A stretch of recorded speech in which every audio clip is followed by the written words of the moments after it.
Good morning, everyone. Hello. Today is day 2 of the Tyler Robinson preliminary hearing. It's been going all week, or it will be rather. We covered day 1 yesterday, but if you are new here, my name is Lacey Jane. This is Criminally Confident, and I'm so excited that you've decided to spend some of your time with me today, especially because yesterday was like the struggle bus. It There's no other way to put that. It was a difficult stream yesterday. Good morning to my live viewers, including Grandma. Gotta love Grandma. And it's not really my grandma, just so you guys know. It's just a moniker.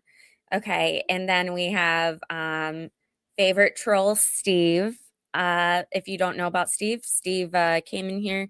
He didn't like me and he was trolling my chats. And I finally won him over with my grace and my charm.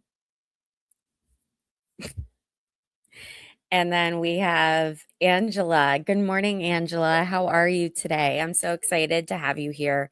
And we have Ahmad in the chat. Yes. Hello, Rob. Good to have you guys here with me today. I plan on today going much better than yesterday did. But can we just take a moment and RIP, like, the thoughts of winning the World Cup? I'm so bummed. I'm so bummed. I don't know if you guys were watching it. I'm not even a soccer fan. I'm just a sports girl. Like I love sports. And I'm so sad that they lost last night. But Team USA, Team USA. Yeah, lost to the Belgians and oy vey, I tell you. I just realized that my glasses will match my top. If you could do me a favor and please make sure to double tap your screen if you are watching on your phone. And if you are watching on a laptop, please hit that thumbs up button. I'm not sure how the thumbs up thing works on a TV. I really haven't taken the time to try to figure that out either. So, hopefully if you guys are watching on TV, you're able to still like the stream. We love when you guys engage in the chat. It makes this go by like so much faster, and especially during the formality moments, like where they're having to set foundation before getting to the good stuff. There are moments where it is a bit lackluster. Let me take a drink really quick.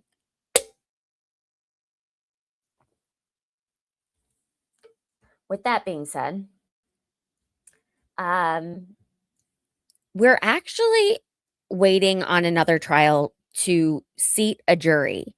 That is the trial of Georgia v. Ryan Cooper, and this is an unaliving case. If you know, you know. YouTube doesn't like bad words, and by bad words I mean real words. Um, where they never found the body of this guy's girlfriend, and that's supposed to be like that process is supposed to be wrapped up by tomorrow-ish. So we will take a poll come tomorrow to see if you guys would rather stay watching the preliminary hearings for the rest of the week, or if you would rather go to the Ryan Cooper trial. It'll be totally up to you guys. Excuse me. But I just want to throw that out there because I do recognize some of this has just been gruelingly slow. I'm okay. Oh, grandma's gonna be babysitting today. Okay. Yeah, 9 months old. God, they want so much attention. Lame. Um, and sneaking a cigarette at the moment.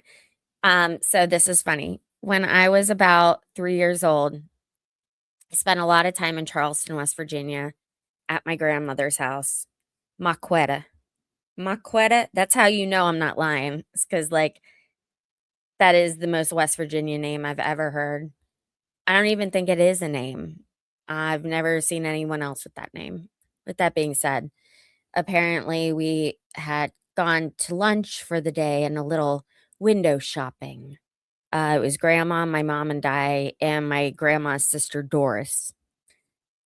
And my mom was like, "Where's Lacey?" And they got up and they went into the entryway to my grandma's house. And I was standing there, 3 years old, with a cigarette hanging out of my mouth, looking around the purse for the lighter to try to light it.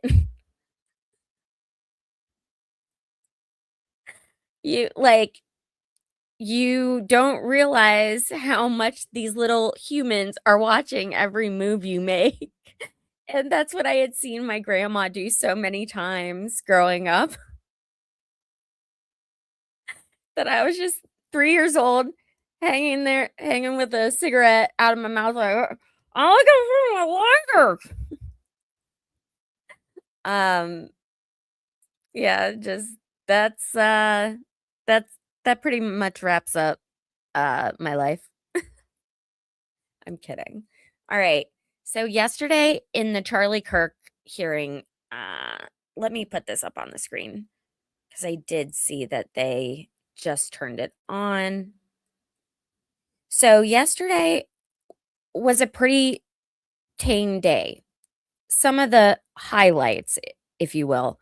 Um, Yesterday was actually the very first day that Erica Kirk, the wife of Charlie Kirk, who is the decedent in this situation, um, Erica Kirk was in court yesterday for the first time, as well as Charlie's family.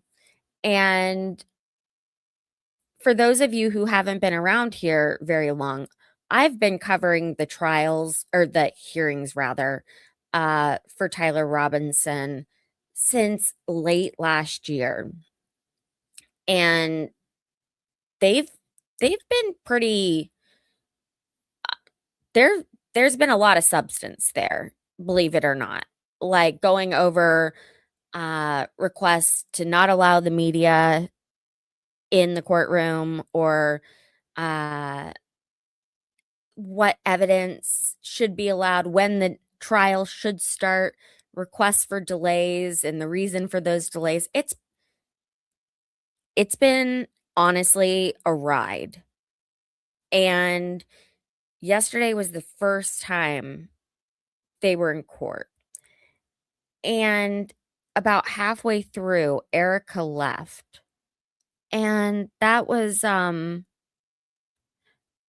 mean, everyone has their own way to deal with grief. I get that, and trauma. But there was so much important stuff that happened afterwards that I I I don't know, it made me feel a certain way. It just made me feel a certain way, but then again, I have to remember I'm not in her shoes, and God bless the people that wanna remember their loved ones when, you know, things before the worst happened, right? I guess I'm just someone who wants answers, and so that would be very difficult for me. Personally, that would be very, very difficult to not know the answers when I could know them. Um, Gosh, I have dry mouth so bad. Yeah. So this is pretty much the story of Tyler Robinson in court. This has happened with every single thing that the prosecution has discussed in open court. Nestor has 1 second.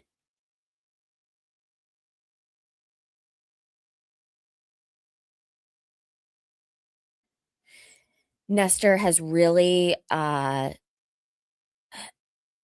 and foremost, I think it's important to mention that Nestor was working on the tr Tyler Russ Tyler Robinson hearings while she was on trial with Corey Richens as second chair of her legal counsel.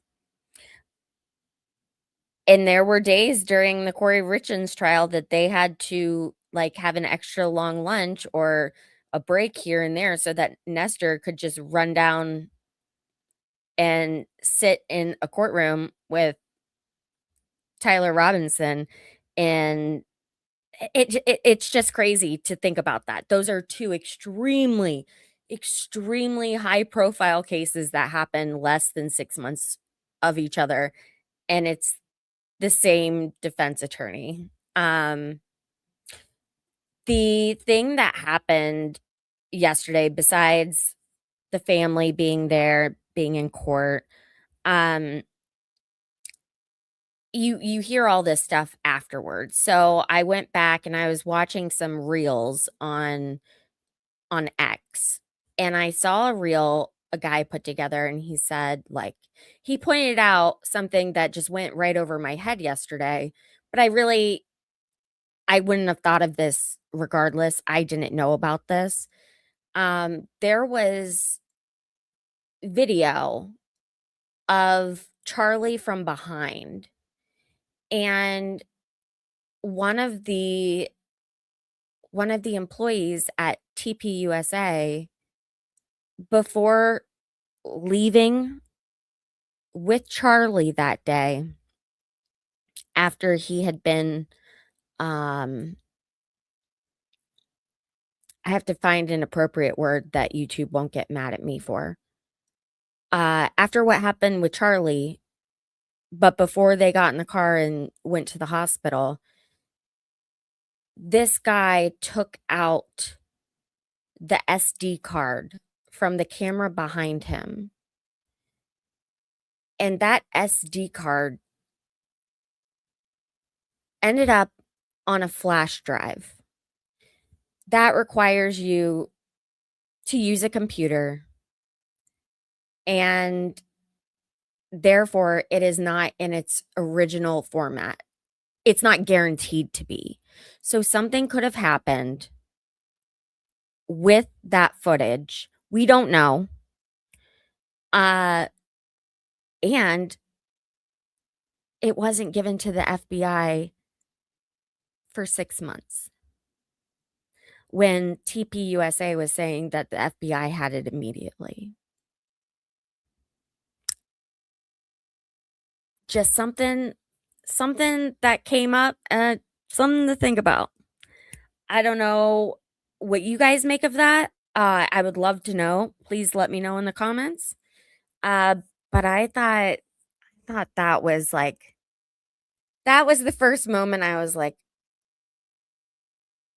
okay, maybe I will start listening a little bit more to who I assume to be the crazy people coming up with all these crazy theories.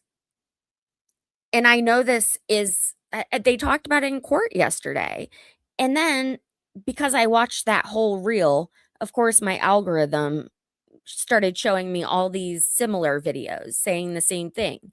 And the thing that ruined it was Candace Owens saying that, like, pointing out something similar. How in her video, it was the fact that the police gave Erica Kirk Charlie's necklace with a cross on it right after he passed, and did not keep it as evidence, even though in this video it would appear as though that necklace could have provided, whether it be DNA for a, let's just say, combustible substance. It was kind of alarming. It was kind of alarming. But I still believe the right guy is Calling case there. number It's just 251-403-576. I have a little State bit of more Utah questions versus now. Tyler Okay, James court has begun. Robinson. Counsel, please enter your appearances. Please don't forget to like this stream. Double tap your screens if you're on your phone. Thanks. Good morning. Good morning, Your Honor. Good morning, Your Honor. Good morning, Your Honor. All right. Kathy Nestor, Michael Burt, Richard Novak, Stacy Visser here for Mr. Robinson, who's seated to my right. Good morning, counsel. Good morning, Mr. Robinson. And for the record, the court also recognizes the presence of victim representative, Ms. Erica Kirk. Good morning. First, with respect to courtroom protocol, to maintain security and decorum, any individual who exits the courtroom during proceedings will not be permitted to re-enter until recess. All counsel are expected to take reasonable measures to safeguard confidential communication. Such measures may include the use of screen protections on electronic devices. Court. All right, is it the audio working? Okay. I'm answering your questions in the chat, just so you know.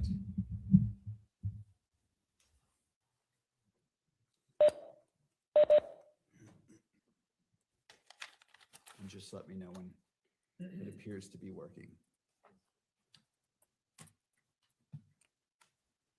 Hello, Dina. Member Dina. She pays to receive While we're waiting, her comments on the screen. if you have any Members only material. free to drink them. It is Become a member like Dina. Today, so I will be drinking from my water, so don't hesitate to use that if you need to.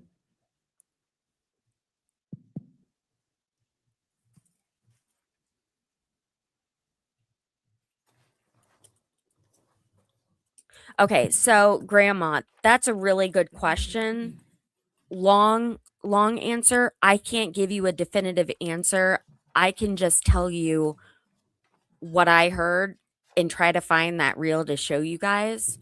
I can't remember if I liked it or bookmarked it. Hopefully I did. Because it really makes you think. Just the fact that it wasn't handed over for 6 months, and when the FBI received it, they received a flash drive with it, with the video clip on there, not the SD card.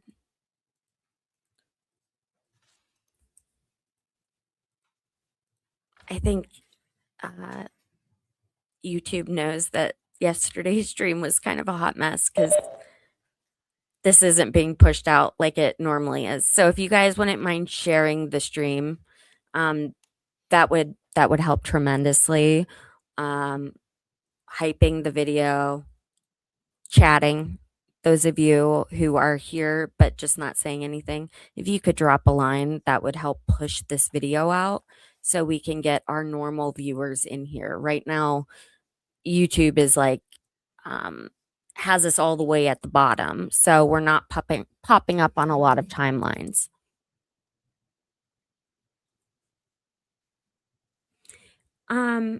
You despise Corey Richens.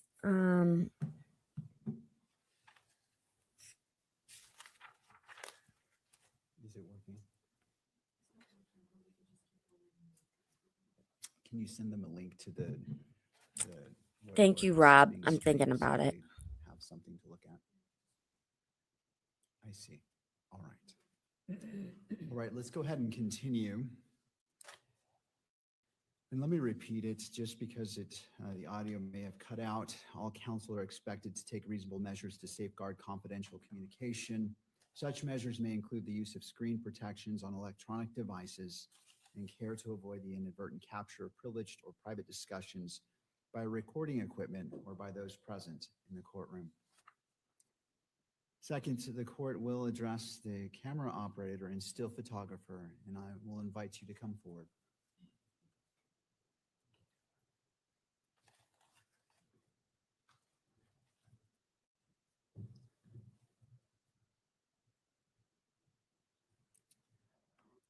right. The purpose of this is to ensure clarity regarding the expectations governing today's proceedings. Could you both state your name for the record? Yes, Trent Nelson with the Salt Lake Tribune as the pool still photographer. John Wilson from KSL Television, video photographer. Good morning to you both. Have you reviewed the court's standing decorum order? Yes, Your Honor. Yes. Do you understand the requirements set forth in that order as they apply to your activities today? Yes. Yes. Do you require additional time to review the order or to adjust equipment to ensure compliance? No. Do you anticipate any difficulty complying with the order or with the court's instructions? No. All right. Well, thank you. I appreciate your Thank you. cooperation today.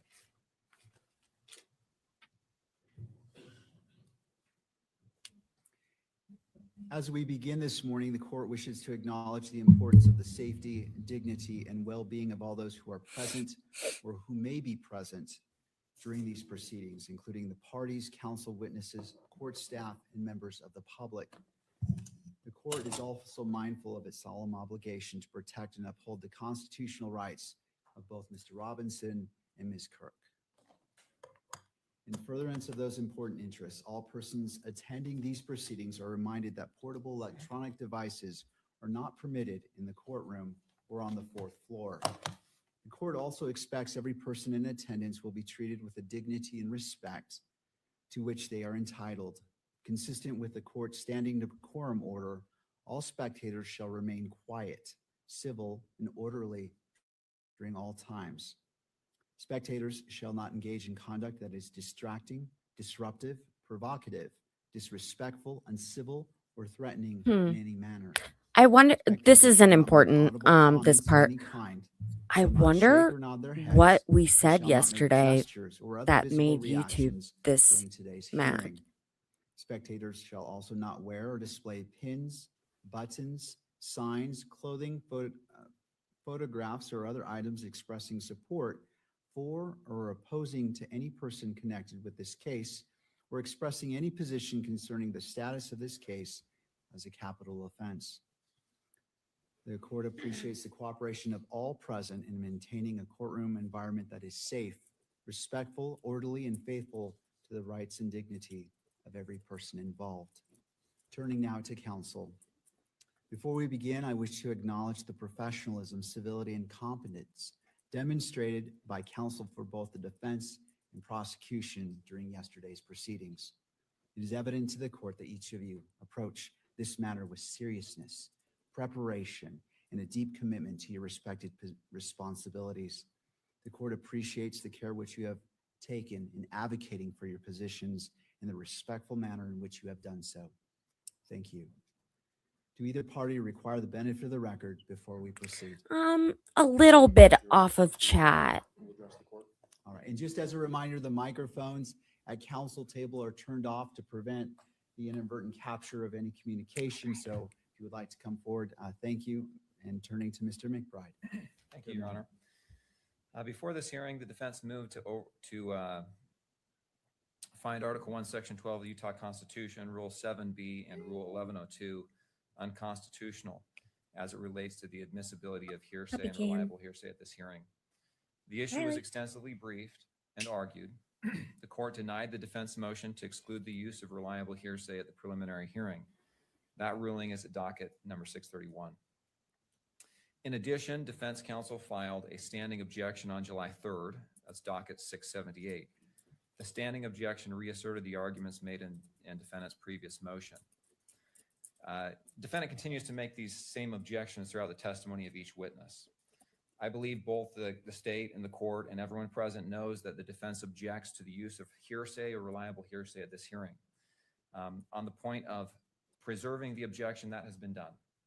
Defense counsel has filed their motion, they filed their standing objection. Throughout the proceeding, they have continued to make objections. At this point, further objection is unnecessary to preserve the record and causes undue and unnecessary delay. This is needless delay, and we'd ask the court to acknowledge and the record to reflect the standing objection. And we also ask the court to give an instruction that continuing objections on this ground are unnecessary. Of course, if it relates to some other ground or is some item that's particular to a particular statement, that objection may be appropriate. But at this point, we feel that the repeated objections that have been made and already been ruled upon are unnecessary and cause undue delay. Thank you, Mr. McBride. To defense.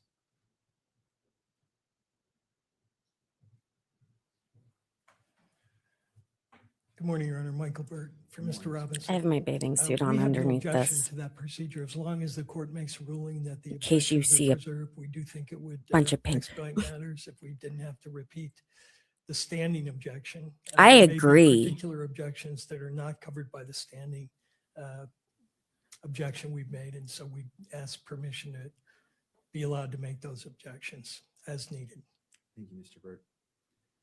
Thank you to that are not covered by the. Sorry, I standing, needed to uh, increase the objection resolution. we've made, and so we ask permission to be allowed to make those objections as needed. Thank you, Mr. Burt. Thank you to both sides. I appreciate the presentation and your argument about this. The court takes no position in regards to whether the objection is made again and again or not. I leave that to the parties. I recognize the need to expedite this, and if both sides stipulate, I will adopt the request that the standing objection as it relates to 1102, Article 1, Section 12 of the Utah Constitution. This is huge. This is what took so long yesterday. And Grandma was just mentioning it in the chat. Like Nestor got up every single time a new topic or something new came in and had to object. So the judge is basically saying, like, you don't need to do that. This would go by much faster if we had just like a standing rule that this side objects to this being discussed or this piece of evidence, et cetera, et cetera, et cetera. And by the way, I do not know how many people are expected to testify today. I do know that 2 people were not able to testify yesterday. So I would assume it's the 2 people from yesterday and however many we have left over. And all relevant authorities that have been cited have been noted, and the standing objection by defense is in place. However, if defense feels the need to do that in order to protect the constitutional rights of Mr. Robinson, the court will not prevent that, nor stand in its way. This court is not is acting in the role of a magistrate and will allow the parties to move forward as necessary. But as noted, I will make that note that the standing objection Good has morning. been noted for all of the yesterday's proceedings and will be in place throughout the rest of the preliminary hearing. Anything further or any need for the record given the court's statement? Not from the state. No, Your Honor. All right, thank you. All right, the court acknowledges that the exclusionary rule is in effect. At this time, any witness who is subject to exclusion should be excused from the courtroom. And again, I will leave it to the parties to monitor the courtroom to ensure that if a witness has come in and they shouldn't be, that they are redirected. I invite Agent Hull to return to the stand to resume direct examination. And Agent Hull, you are still under oath. Mr. Sturgill? Thank you, Judge. And before we begin, is there a way to dim these lights just a tad like we did yesterday?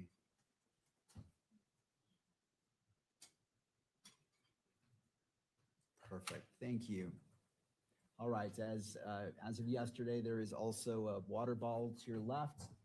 And if you wouldn't mind just making sure that microphone is directly in front of you, we want to make sure that the record picks up your testimony today. Mr. Sturgill, your witness. Thank you, Judge. Agent Hull, we're going to return to what has been marked State's Exhibit 12.1. There was reference to it yesterday. And I'd like to ask you again, have you reviewed that exhibit? And if you wouldn't mind, just briefly remind us what that exhibit consists of. Come on. Okay. Your Honor, excuse me, we can't That's what I hear. So let's go ahead and Yeah. stop. I'm not hearing it, so I'm gonna have you repeat. Let's test it. Go ahead. London, All right, Chris, I believe that.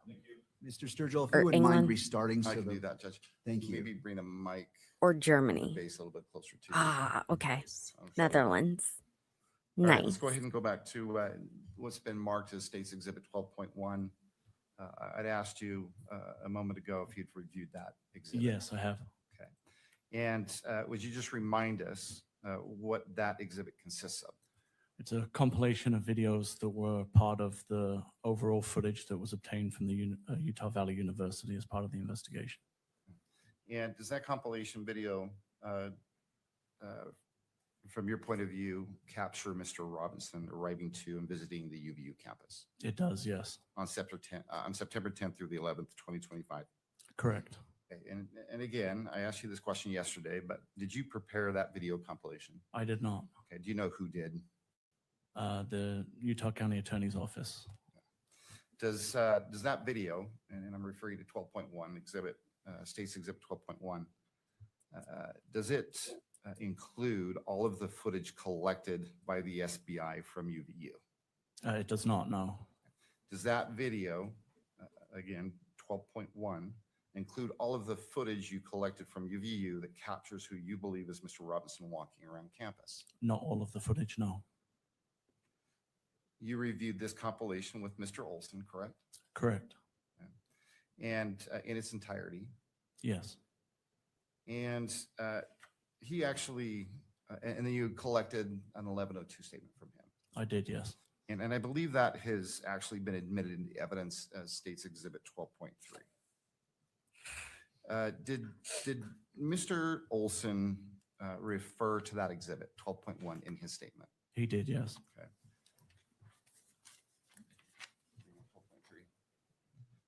I'm going to put on your monitor State's Exhibit 12.3. And I ask that you scroll down towards the very bottom. And I would ask that you read from the statement specifically what Mr. Olson said about State's Exhibit 12.1. And I want to narrow your focus. So I'm going to draw your attention about 3/4 down the page. There's a sentence that begins on the left margin, "I have reviewed." Do you see that? I do, yes. Okay, would you please read that sentence? I have reviewed State's Exhibit 12.1 and the recordings are true and accurate, including timestamps, dates, and camera labels. The only changes are some zooms and red highlights, which were not part of the original recording. Would you Have like me to- you, I'm sorry? Sorry, I didn't know if you wanted me to continue. No, that's good enough. Have you had a chance, well, you reviewed the raw footage yourself, is that correct? Correct. And does that comport with your viewpoint of that exhibit? It does, yes. Have you had a chance to review what's been marked as State's Exhibit 12.4? Yes, Okay, and when did you review that exhibit? this morning And who did you review that exhibit with? with Kimberly Durfler. Was there any conversation about that exhibit? No, I was just shown the video.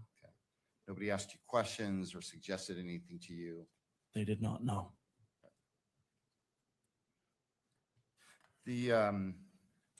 Did you prepare that exhibit? I did not. Do you know who did? The Utah County Attorney's Office. All right. And I'm referring specifically to what's been marked State's Exhibit 12.4.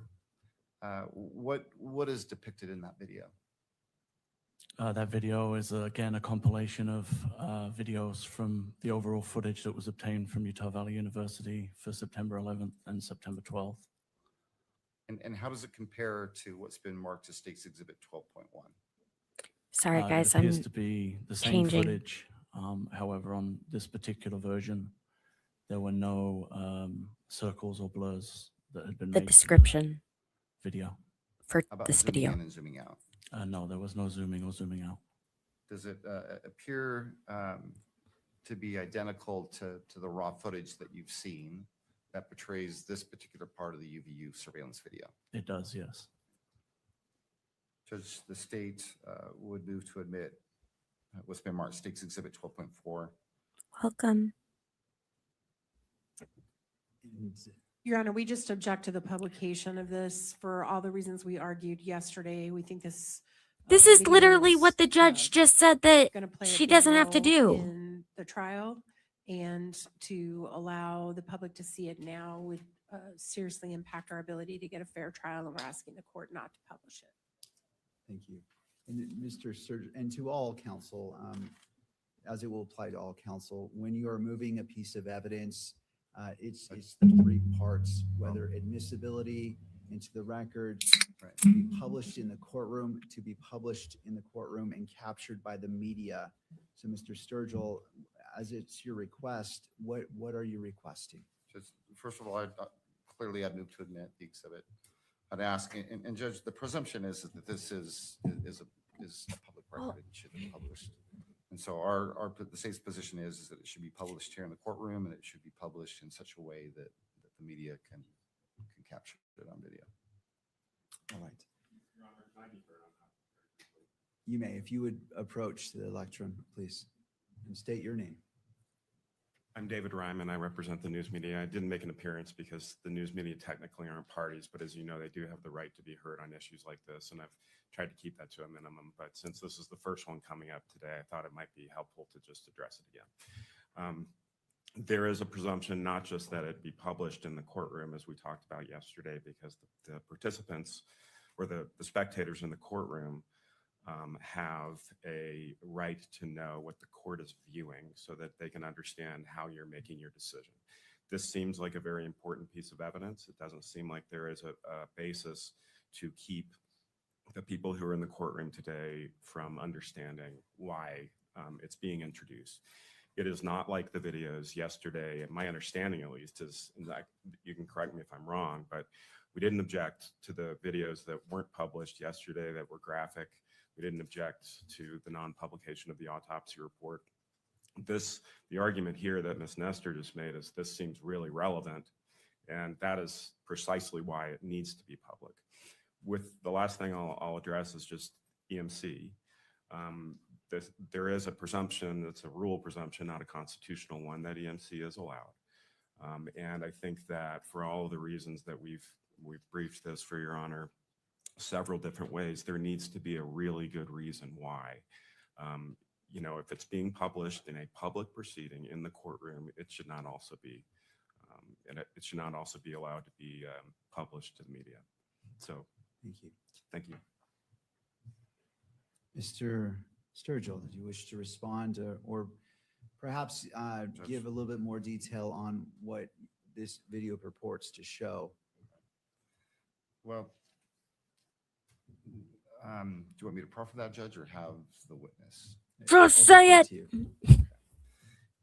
Well, first of all, if I could take one step back, let me ask you, I may have misheard, but let's just be clear about this video, the compilation video. It includes video surveillance from UVU campus from what dates? September 10th, 2025 into the morning of the 11th, 2025. And if you wouldn't mind just describe in a bit more detail what this compilation includes. The compilation shows the movements of the individual believed to be Mr. Robinson on Utah Valley University campus, arriving and leaving in a vehicle, arriving and leaving on foot, and then returning and leaving, and then attempting to gain access again in a vehicle. And his movements throughout the day are included in the videos also. Is there any footage of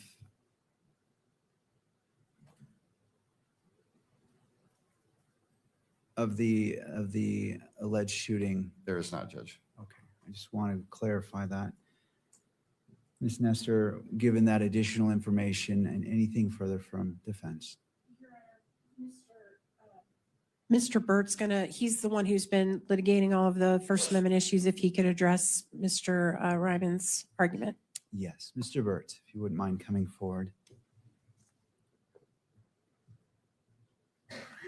Judge, I wanted to clarify one argument that was made by counsel for the media yesterday, and that was the rules, the rule 4-202.02 does not apply to the situation we're in right now. And that is wrong.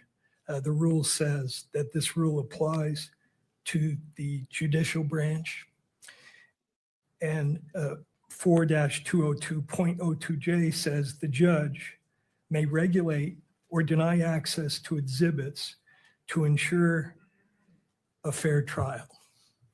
So I think that rule does apply to our situation, and the Supreme Court in the Algier, ALLGIER case, 258 Pacific 3rd, 589, applied the rule in the context of an evidentiary exhibit. And I know the court has not mentioned, since counsel made that argument, this particular rule, but I think it does apply here. And also applicable is the Supreme Court's decision in the Kearns case, which we talked about when we argued the motion for denying access to the cameras. And that case, Kearns versus Tribune Corporation, 685 Pacific 2nd, 515, says that the standard the court ought to apply in determining whether an exhibit at a preliminary hearing should be sealed is one of a, quote, realistic likelihood of prejudice. And we rely on the evidentiary showing we've made in connection with our motion to exclude cameras, that there is a realistic likelihood of prejudice in this way. The court knows and has access to the media coverage up to the time when we litigated the motion concerning closing this hearing to the cameras. And the court knows that one feature of the media coverage has been a very pro-prosecution bias of every story that has been published on this account.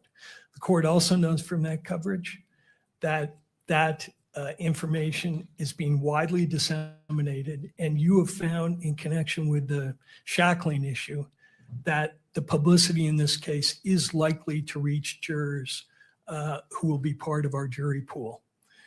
And we've also submitted to the court a public opinion survey, which shows that the prejudicial publicity that the media has already generated in this case has affected the jury pool. And so those are all factors the court can point to and rely on, and conclude that publication of this particular exhibit should not be allowed because there is a realistic likelihood of prejudice to Mr. Robinson's right to a fair trial. So under that standard and under the rule, the court ought to deny publication. Thank you, Mr. Burt. Thank you. Any final argument from the parties before the court issues Wow. its ruling? Your Honor, can I be heard on that briefly? Yes, you may. I can't believe the TV Thank guy you, Your got Honor. it. David Ryman. I just wanted to clarify. I don't know that Mr. Burt and I necessarily disagree about what he said about the rule. What we were talking about yesterday was something different. That is the portion of the rule that classifies records that are in the court file. You know, it's not the same as what happens in a public hearing.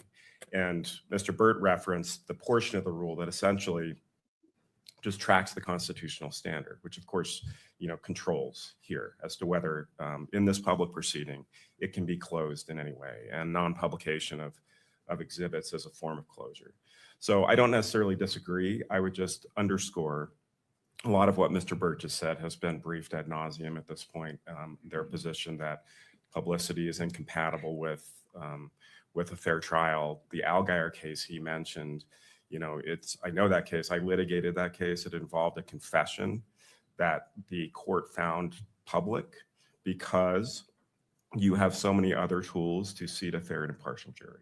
And we have cited that case repeatedly, and so has Your Honor, I think, recognized it in your ruling, saying pretrial publicity can coexist with the defendant's right to a fair trial. So the last thing I'll say is just that the constitutional standard that I think we're all agreeing applies here is weighty and difficult to overcome. Weighty. And it is never satisfied, as we've explained, by just generalized assertions that there's a lot of publicity out there. It's got to be something really specific, and they just haven't made that showing. And I certainly don't think that a video that apparently just shows the defendant walking around the UVU campus qualifies. Thank you. Anything further? From the state, no, but I think I'd like to be crystal clear. You asked if there's any portion of this video that captures, and I believe you asked a with the actual shooting. There's no video of that. There is video, however, and you've heard testimony related to this, where the shooter goes to the top of the low-C building, goes out to the edge of the building, low crawls, and then leaves after what we assume is the shot being fired. That's as close as it gets. I don't know if that makes a difference, Judge. I just wanted to make the record clear, and I want to be crystal clear with Your Honor. Thank you. I appreciate that clarification as it is guiding for this court and making its ruling. I turn to Utah. Well, let me pull this up.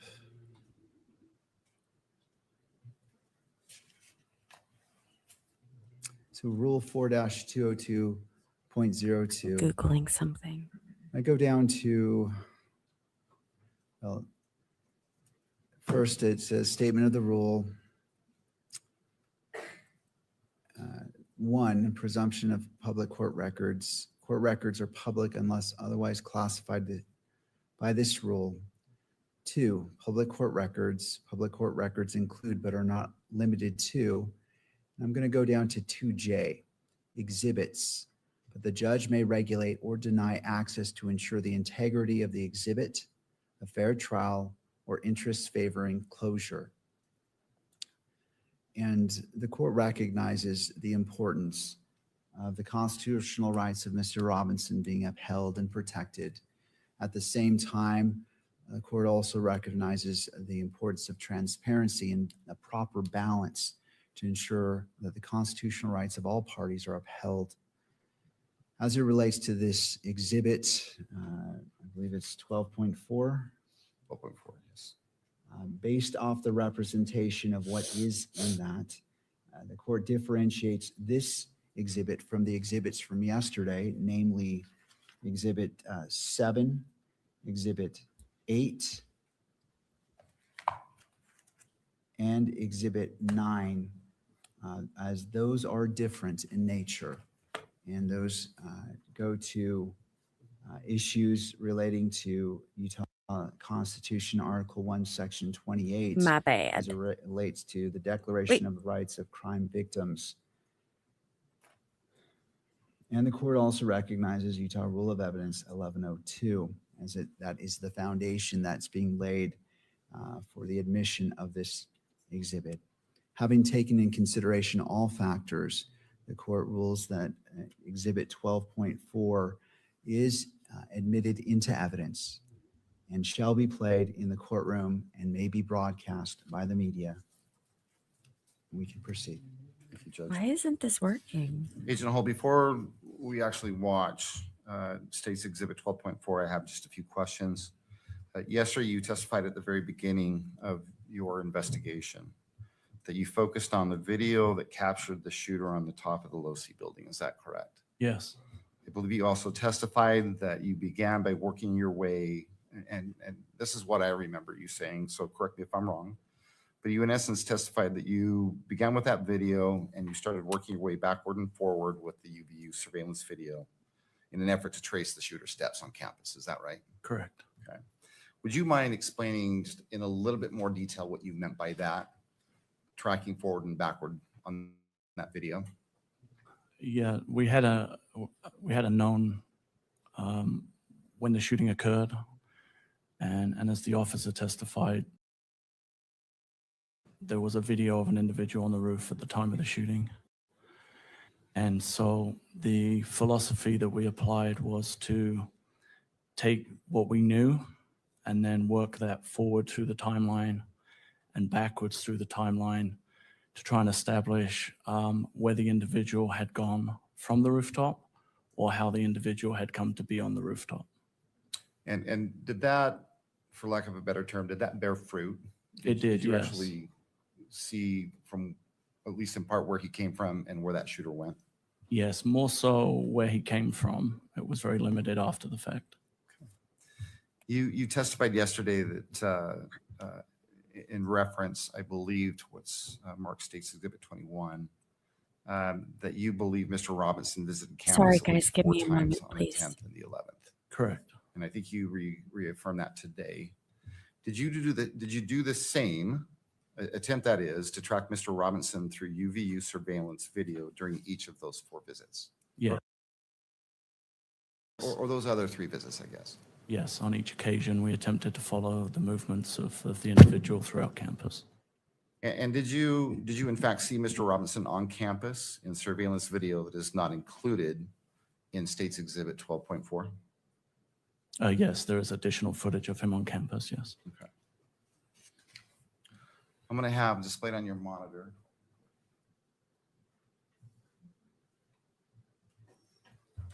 What you're going to see is a paused. They're still having image. audio issues today, just so you I'm guys gonna know. ask if you recognize what you see that now, Agent Hall? I do, yes. Okay. Do you recognize what's displayed on your monitor? Yes, it's footage from the university that was provided to us, particularly of the parking structure. Does it appear to be State's Exhibit 12.4? It does, yes. So I'm going to go ahead and I'm going to have this video run. And if you don't mind, as it's running, I'm probably going to be asking you some questions. And so this video has no audio. Is that right?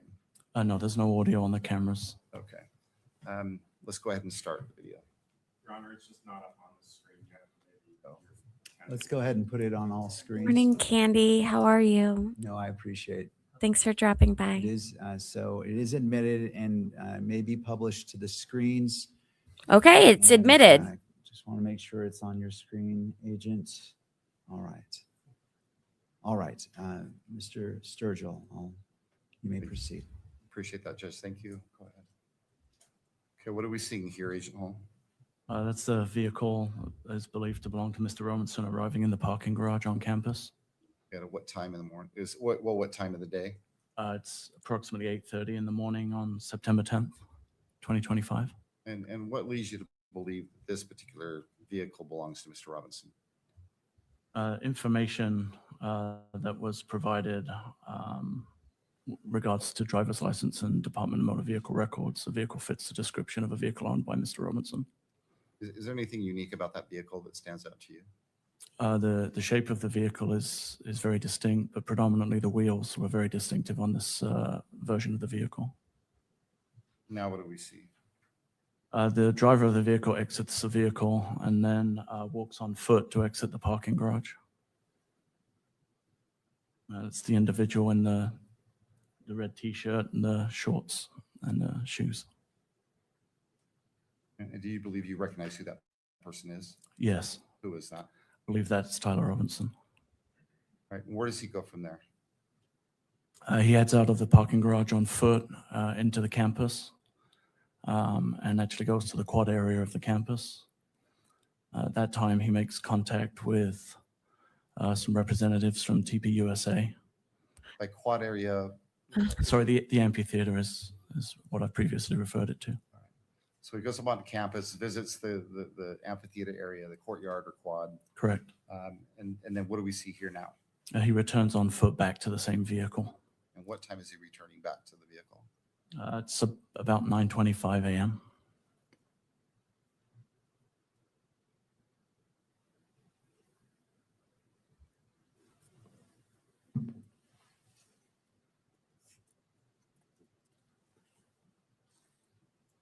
I mean, we haven't seen a face. I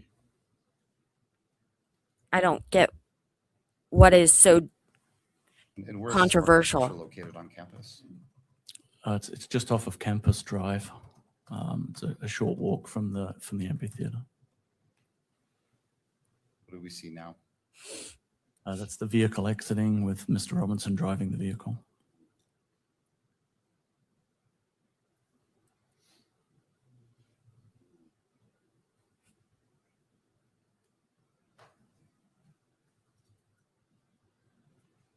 Now what do we see?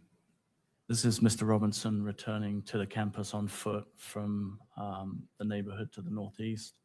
You can see he's wearing the same clothing as in the previous video. And he's carrying a blue backpack. Describe the clothing. It's a maroon colored t-shirt with gray or olive colored shorts and then Converse shoes. Olive. And what time did he return to campus? Just after 10 a.m. And does he leave the parking structure eventually? He does, yes. And during this visit, do you know where he goes after he leaves the parking structure? Yes, we were able to track his movements on campus. He went to Chick-fil-A in the Sorensen building Mhm. and purchased some food, sat and ate the food. Nice Christian business. Then, And I'm sorry, Where did he purchase the food from? Chick-fil-A in the Sorensen Center. And where is that in relation to the amphitheater or the courtyard? It's kind of on the northeast side of the amphitheater. It would be on the upper back edge of the amphitheater, furthest away from where the tent was that Mr. Kirk was in. And from there, where does he go? From there, he moves across campus, out across Campus Drive into a wooded area on what would be kind of the northeast side of Campus Drive. Then returns back onto campus. We noticed at this point that he's no longer carrying the backpack that he was originally wearing. He moves through the Gunther building and the computer science building. And goes where? then, I'm sorry? And then goes where? Then goes across to the railing that gives access to the roof of the Losi building. From there? From there, he comes back down the stairs and walks off campus from that point. Well done. And Hello about What time again. was that he left campus that second time? Do you know? I believe it was approximately 11 a.m. or just after, if I recall. I could verify from my notes if you need an exact time. Yeah, if you don't mind. Welcome back, That'll have to Dan. remember refer to it. Don't read it Hello, out loud. Winnie. So let me know when you've had a chance to look at that, would you? Candy's in here. Everybody say hi to Candy. She had a rough night last night, so let's show her some love.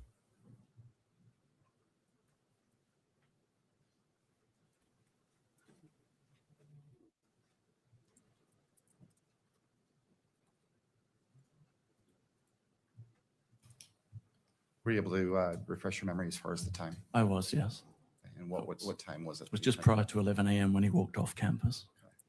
And before we go any further, the parking structure that he left initially, where is that parking structure in relation to the LDS Institute building? I'm sorry, in relation to? The LDS Institute building on campus? I think it would be just to the north of the LDS Institute building, if I recall. Do you recall whether it was adjacent to the LDS Institute? Yes, it is. Okay. All right. What do we see displayed here now? Go ahead. This is a video of Mr. Robinson returning back to campus the same way that he did previously on foot. And this takes just a moment.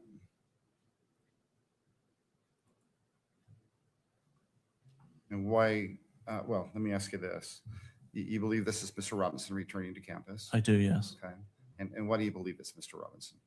The shoes are the same, and the images that we have are from my viewing and seeing Mr. Robinson on the video, it's the same person. He's noticeably wearing different clothing. He is wearing different clothing, and he also is walking with a gait or a limp in this video. With a gait or what? A limp. I wonder why. Do we know that? Are we supposed to know that?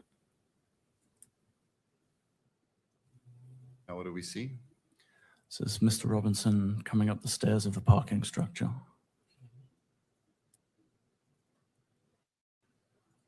Again, he seems to be having issues walking.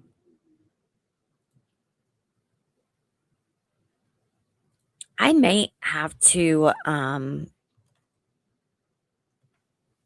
change some words in chat. Maybe that's what's And again, were you able to track? Were you able to track Mr. Robinson when he leaves this parking structure? causing. Yes, we were Issues. able to. So when he leaves the parking structure, where does he go? He comes up around Campus Drive. As you can see on the video here, there is a cut through there north of the Losi building, and that's Mr. Robinson coming up the sidewalk. He has the noticeable gait or limp in his walk. And then he moves south across the front of the Losi building. On the sidewalk? Yes, correct. He would be the rear of the two individuals in this particular video. So right now, if we were to break this picture into quadrants, where would he be? He'd be in the top left quadrant, walking to the left of the image. Now what do we see? This is an image looking across the parking lot to the Losi building, and Mr. Robinson is appearing on the exterior staircase, which gives access to the Losi building roof and the area where the railing was. And again, let's break that image into quadrants. Where would he be located if you broke it into quadrants? It's in the top right, and the individual can be seen moving under the notations that are on the video.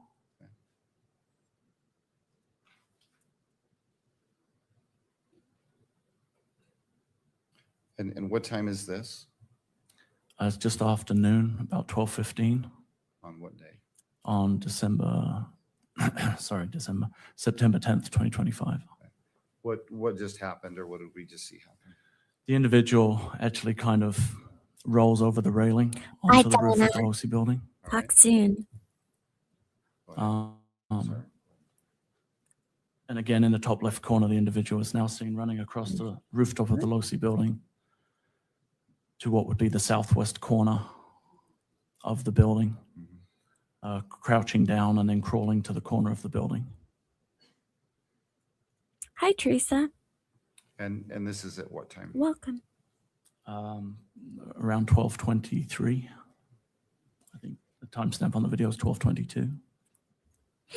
On the 10th. On September 10th, yes, So we're 2025. clear, this is the roof of the Losi building. Correct. Can you still see that individual? Yes, you can, laying prone.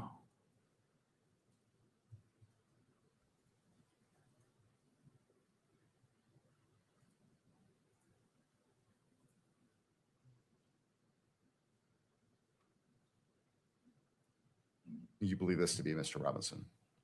I'm sorry? You believe this to be Mr. Robinson? I do, yes. And how long is he out there on the edge of the building?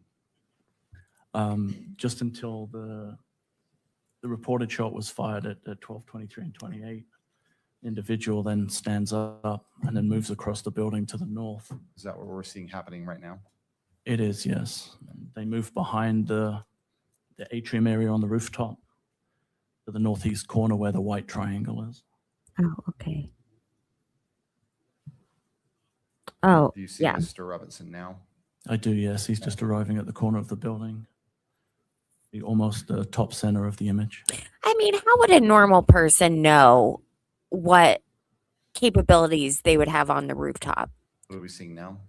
Mr. Robinson lowering and jumping off of the roof of the Losi building onto the grass area, and then moving away towards Campus Drive. And he appears to be carrying some kind of an object in his hand at this time.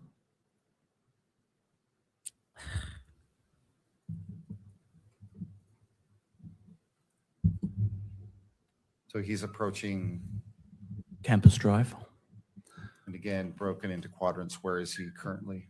in the top right quadrant. And the time? It's 12:24 and 42 on the timestamp. What do we see now? He then crosses Campus Drive and drops down into the wooded area on the far side of Campus Drive. And that is located in what part of the video? What quadrant? It would have been just off center on the top left side. Patriotic, are you watching? Someone's asking about the mic. What do we see now?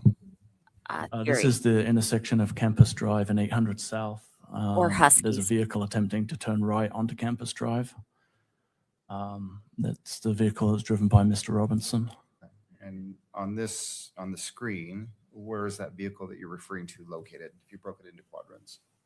It's on the left side, on the upper side, the upper quadrant.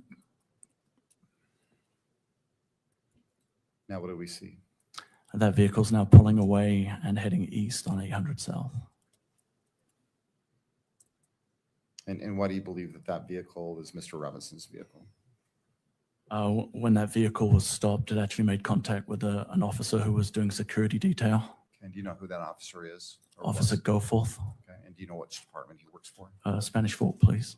And did you have a conversation with Mr. Goforth regarding this interaction at that intersection? I did, yes. Okay, and what time was that interaction? I'm sorry, did I ask you that? It was approximately 12:30 a.m. On the 11th? on September 11th, 2025.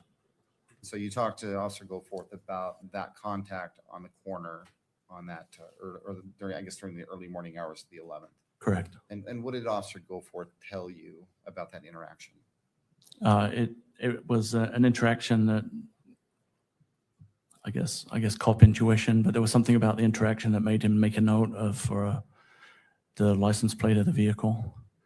And then subsequently, when information was available that that vehicle or a vehicle matching the description of that was involved in the incident, he ran the information that he had obtained from the stop and was able to identify that it was registered to Mr. Robinson, and he had in fact had contact with Mr. Robinson on the morning of September 11th, 2025.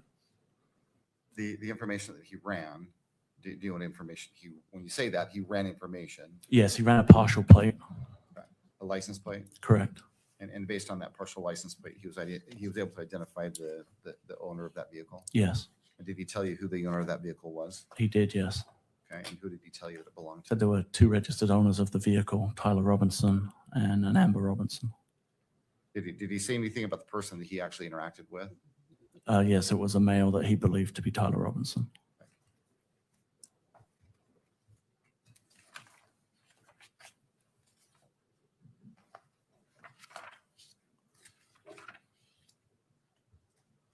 Let's return again to what's been marked State's Exhibit 12.1. Again, you've reviewed that video. Yes, And the difference between 12.1, or what's been marked as State's Exhibit 12.1 and 12.4 are, if I understand you correctly, are these enhancements that we've been talking about. yes. And specifically, be specific about the enhancements, and let's go one at a time. Okay, I think there's a reference to either red circles or red highlights. I think Correct. That's how Mr. Olson described it, red highlights. yes. Do you know what he's, or what is he referencing by the red highlights, or what do you believe he's referencing? I believe he's referring to red ovals or circles that were placed over the image to identify specific individuals of note. And these red circles, are they permanent red circles? Are they temporary? I'm Different. I would assume they are temporary. I'm not very technological, but I believe they would be overlaid over the image. And that is a bad question. What I mean by that is do they appear and disappear quickly, or do they linger or last for a period of time? They're there for a notable period, but I believe they come off the video. But All right. And other than, well, and you said that the circles, what do the circles do? they identify an area or a person of interest within the video. And other than do that, do the circles or the highlights, do they do anything with regards to the video itself as far as its accuracy? Not to my knowledge, no. I think the next enhancement that has been mentioned that we've talked about is there's some blurring. Yes. Do you know what that? Tell us what that is. What blurring do you see in what's been marked as State's Exhibit 12.1 that you now don't see in 12.4? If I recall, there were some individuals in the parking garage footage and their faces were blurred. Excuse me. Is anything other than faces being blurred? Not that I recall, no. And how often do you see the blurring throughout the video? I believe it's just in the original sequence in the parking garage. The other than the blurring, does the blurring, other than obviously blur out part of the image, does it change or impact the accuracy in your mind of that part of the compilation video? Not to my knowledge, no. And then the last thing is, I believe, is there's some zooming in and zooming out that's in 12.1 that has been removed Yes. from 12.4. What can you tell us about the zooming in and the zooming out? Predominantly, it's in the area that was referred to as viewing the Losi building rooftop. I believe it focuses on the area where Mr. Robinson comes up the stairs and onto the rooftop. Those portions of that particular footage were zoomed in for clarity. Other than zooming in and zooming out, does at least that enhancement to the video, does it change the content of the video, No, the accuracy in of the video in your mind? no.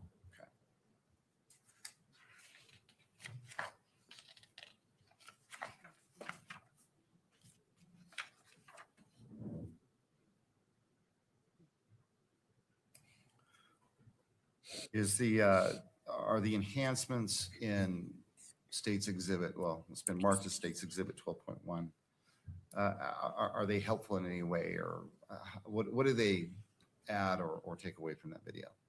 I think for people who are not familiar with the area and what's trying to be shown, they allow an opportunity for people to look at an individual who we believe to be Tyler Robinson, and also specific movements with more clarity than the original focal point gives. So let's talk about the zooming in and the zooming out. It sounds like it's specific to the low-C rooftop, if I understand you correctly. Yes, Okay. And I think we've all watched that exhibit. correct. 4. And although you can see Mr. Robinson and his movements, is it fair to say that it's difficult to really see what's going on? That would be fair, yes. And the version that's in 12.1, does it facilitate at least that part of the video, seeing Mr. Robinson and tracking, I guess, his steps? I believe so, yes.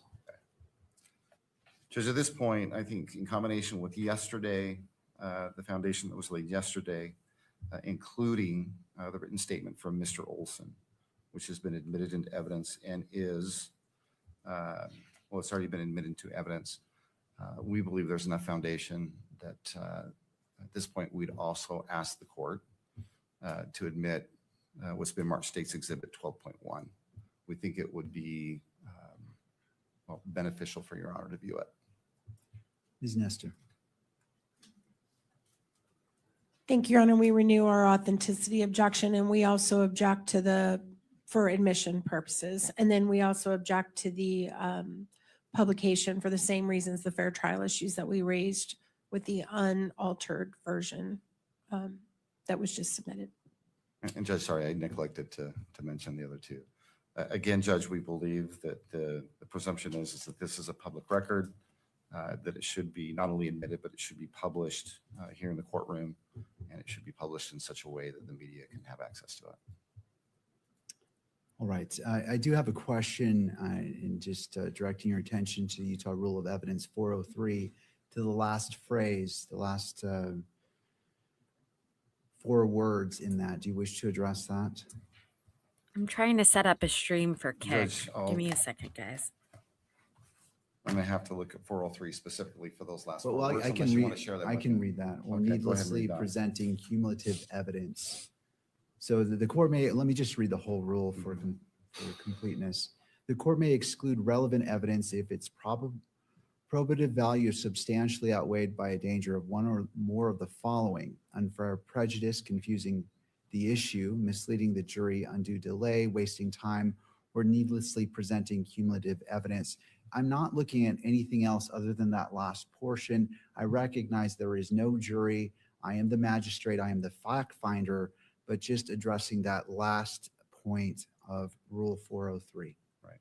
Judge, well, I don't believe that the evidence is cumulative. I think that each of the 2 videos, although they portray basically the same footage, there's characteristics believe of so. the one that has been enhanced that I think makes it easier for Your Honor to truly see what's going on, and for the public to see what's going on. I mean, we've displayed 12.4 on the video, and unless you have very, very, very good vision, or you've zoomed in on that monitor, you really can't see what Agent Hull has just described.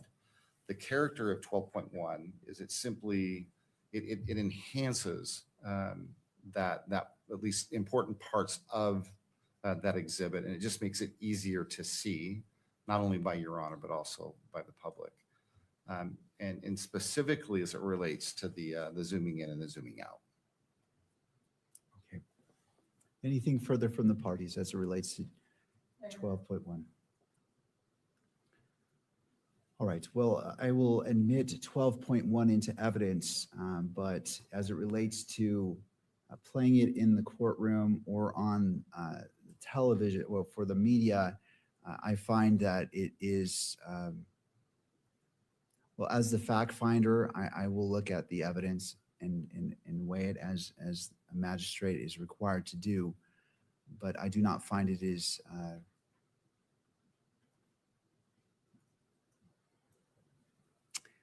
I don't find it's necessary to replay this video, given the representation that's the exact same video, the difference being enhancements made. If it was different in any way, or if it added to or subtracted from, that would be one factor. But because it's simply the same video, simply zooming in with circles or notations, the court does not find that the interest of justice requires it being played again. But it is received into evidence and will be reviewed by myself in determining a probable cause determination. And I appreciate that, Judge. And just so we're clear, State's Exhibit 12.1 has been admitted. It is received into evidence, yes. And your intent is to review it in its entirety, but not here in the courtroom. Yes. Can I make one suggestion, Judge? Or maybe Sure. one request? I believe the most important part of the most helpful part of this video is the zooming in and the zooming out. And that is a portion that if you want, we could isolate that and only play that portion of the video if you'd be willing to publish that portion of the video. And that's really the thrust of why we are trying to introduce that exhibit, because we believe that it's helpful to see it up close. And unfortunately, because of the way it's formatted and the way it's been recorded, there's no way any of us can zoom in and zoom out on this video to get a better look at what's going on. And that's the reason why we did what we did, but we had to memorialize it and save it, and then present it in that way rather than just present it in its raw form and then have the ability to zoom in and out, if that helps Your Honor understand why we're doing what we're doing. All right, Ms. Nestor, to the second request of not playing the whole video in its entirety, but simply the portion with the zooming in. How long is that, Mr. Sturgill? I think it's a couple of minutes. All right, Ms. Nestor. We object to the prejudice of that, Your Honor, and ask the court to stand by your previous ruling on that. All right, thank you. I appreciate both parties. What I will do is review this video in court, and it will be displayed to the monitors at counsel table and to the court's monitor on any portion that you wish to play for me to look at. So all parties can see clearly that the court is reviewing it in court, but I do not find that it is necessary for its publication because this is the exact same video. I recognize it's zooming, but in balancing constitutional Thanks rights, for boosting the algo. and there is nothing on this video from what's been represented that the public hasn't already seen. It's simply zooming in, and I don't find that that is necessary or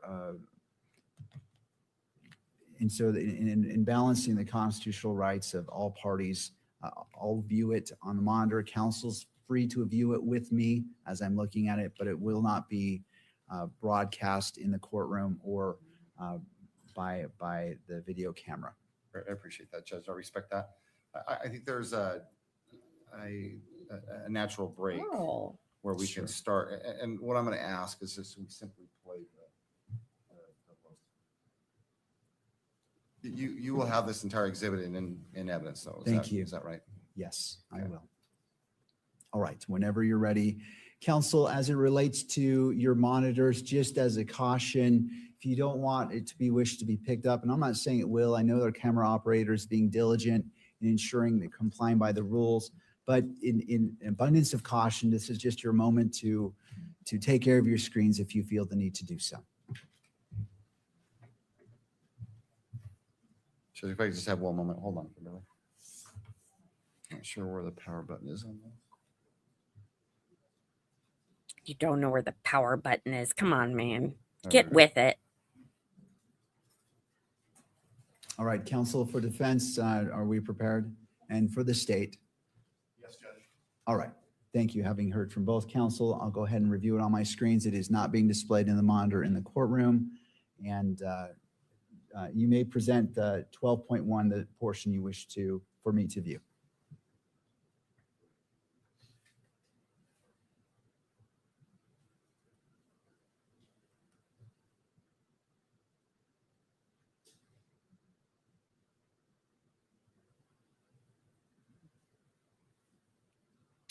Welcome to everyone on Kick. And just for the benefit of the record, do you want to put on the record the timestamp of what you're playing, at what point you're starting and stopping? As we go, or when we finish is fine. I just want the record to be complete.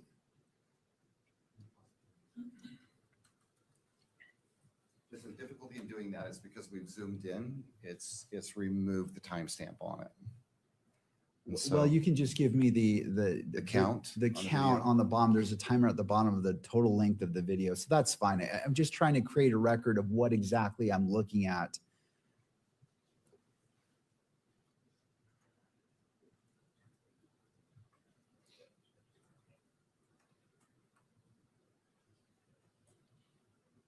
Hey guys, now's a good time while they're watching this to request that you please double tap your screens on your phones if that's how you are watching today. It gives me a like and helps push this video out to new people. We're having a little bit of problems because of some Oh, I see. content that was No, shared it's yesterday. Limitations of technology sometimes. Thank you for letting me know. If you're on your computer, just hit that big thumbs up button. I do this daily. This is day 2 out of 5 of pre-trial hearings for Tyler Robinson, who is accused of Come on, the video is just- unaliving. Mark, Judge, All right. Thanks, YouTube. just so the record's clear, this is State's Exhibit 12.1. Charlie Thank you. Kirk. I have it on my screen. So it looks like it's been paused at 6 minutes and 9 seconds. Agent Hall, can you see it? Yes. Okay, well, let's just, I'm good with playing it. Hi, Willa. I've been live for an hour and 10 So minutes. we'll play it. Ironically, Go you ahead, have not Kimberly. missed much. It's playing.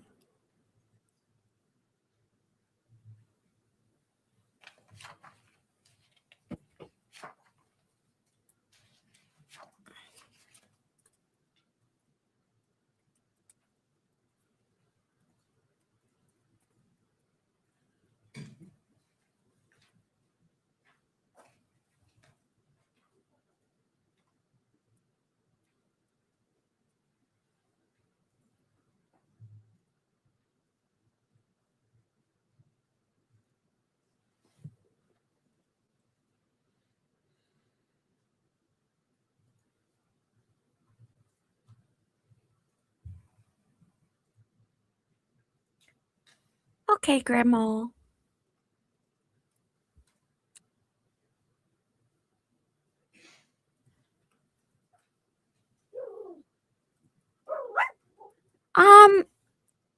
In this case, I don't think it's unusual simply because of the fact that the president has been so outspoken about this. I think it would be bad optics to go out there and say all these things and then be like, okay, well, we're gonna do a plea deal with them. I don't know. That's just my opinion.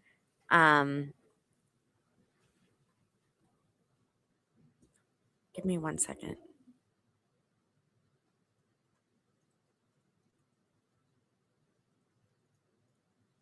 I don't know what the dogs are upset about. And unfortunately, we really can't see anything.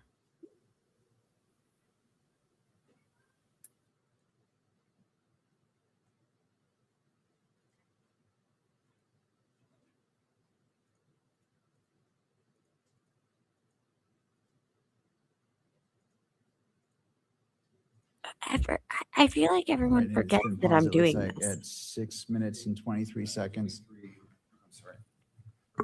Judge, at 8:23, we stopped the video. Oh, 8:23. okay. I 8:23. couldn't see That's for the some count on the numbers. video itself. Thank you. Okay. All right. Thank you, Mr. Sturgill. Oh my Um, God. Agent Hull, you were able to watch that zoomed in version. Is that Yes, sir. right? Okay. And was there anything that stood out watching that zoomed version? For me, on the zoomed version, it's apparent that Mr. Robinson, the individual jumping off the roof, is carrying an item. Okay. And you can see clear the clothing that he's wearing. Okay, we're better now. Strike that. Mr. Sturgill, do you want to respond to the Yeah, objection? Judge, it is leading. I'll go ahead and sustain the objection and that you may move forward. Is it easier to see? Frank got the Uh, dog and shut the door. Strike that, Judge. I'll let the video speak for itself. Judge, I have nothing further. with Hey, you. how are you? All right. Ms. Nestor, One moment, Your Honor, if Of I may have course. the court's indulgence. She always says that. How are you, Hellfish? Look at Hellfish. He's a member. Be like Hellfish. Join. Help support the channel. Get a load of perks that only members get. It's only like $8 a month with tax. It's like I think it's $7.99. And and I was just going to suggest that. It seems like right now is a good time to take our morning break. here we go. It's 10:15. Let's come back at Another member. come back at 10:30 and we'll resume with cross-examination of Agent Hull. Court is Look now at in this recess. guy.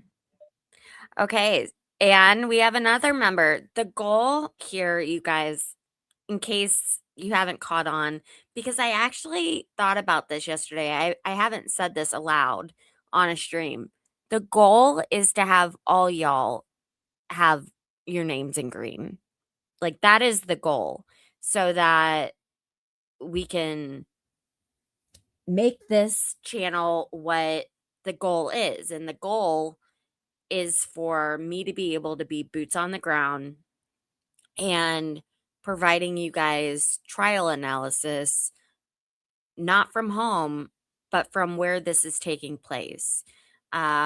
Obviously, with what happened in Ohio last week with the Vinton County, the 16 children, that's going to be something that I'll be able to travel to. I've mentioned before that I'm going to be reporting on the Tepe murder trial with Andrew McKee here in Columbus, Ohio. If you don't know what I'm talking about, I highly recommend you Google Spencer and Monique Tepe. And what are some other ones? There's a few, but that involves driving, places to stay. I know people put food in there, but I don't eat a ton. So it's more lodging and gas or travel. So that's the goal for the channel in the next 2 to 3 years, is to be able to report right where it's happening for you guys. With that being said, memberships are a great way to show your support for the channel. I know I'm just a baby over here, so I appreciate everyone helping me build up this this vision that I once had that I decided to start, and been great. And I've met all of you lovely people online, and I'm so thankful. So today, as I said earlier, is day 2 of Tyler Robinson's pretrial hearings, and it's expected to go 5 days. What makes this different than previous court appearances is that not only is Charlie Kirk's wife, the former Charlie Kirk, in attendance, but so is his family. This hasn't happened for other court appearances. And what we are doing is essentially having the judge look over specific pieces of evidence and question a very, very select group of people to ensure that this can proceed further. And this is normal.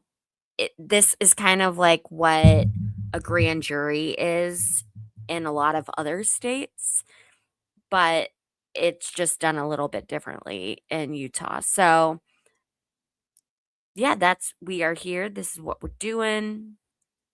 And I trying to think of what else. How long did he say the break was for? Let me double check that. Let's come back at 10:30 and we'll resume. Okay.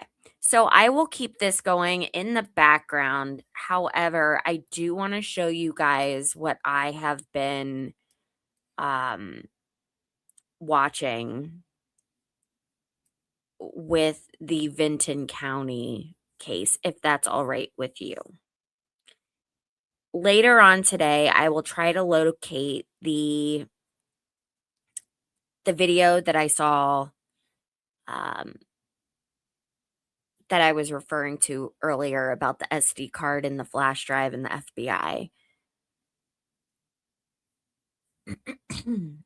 Give me just one moment. I wasn't expecting the break to be. Oh, I have something for Dan Cooper in the chat. Okay.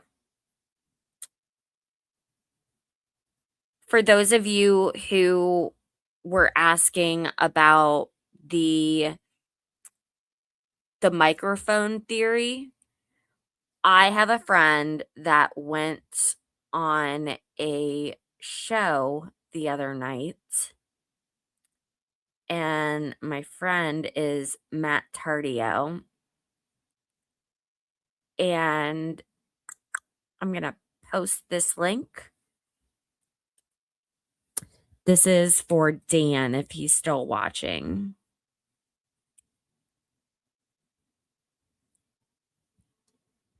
Okay, and then I want to go to mine.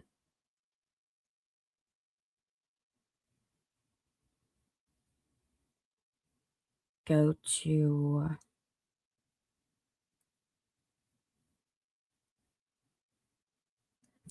doing this on a computer is so much different than your phone. Okay. I really don't think the arraignment of the Vinton County adults was anything that I would spend time watching again. So I'm going to show you the press conference that they did after the arraignment. Let me switch tabs. Go back. Turn on. Steve Irwin, I'm the Communications Director for the Ohio Attorney General's Office. We will hear this afternoon from Vinton County Prosecutor William Archer, Vinton County Sheriff Ryan Kane, and then Ohio Attorney General Andy Wilson. At the conclusion of the prepared remarks, we will take a brief question and answer session. Thank you. Good afternoon. At 10:30 today, the 4 defendants were arraigned on 16 counts of second-degree felony child endangering. They were assessed a $300,000 cash or surety bond per defendant. They were ordered to have no contact with each other as co-defendants. They were ordered to have no contact with the victims.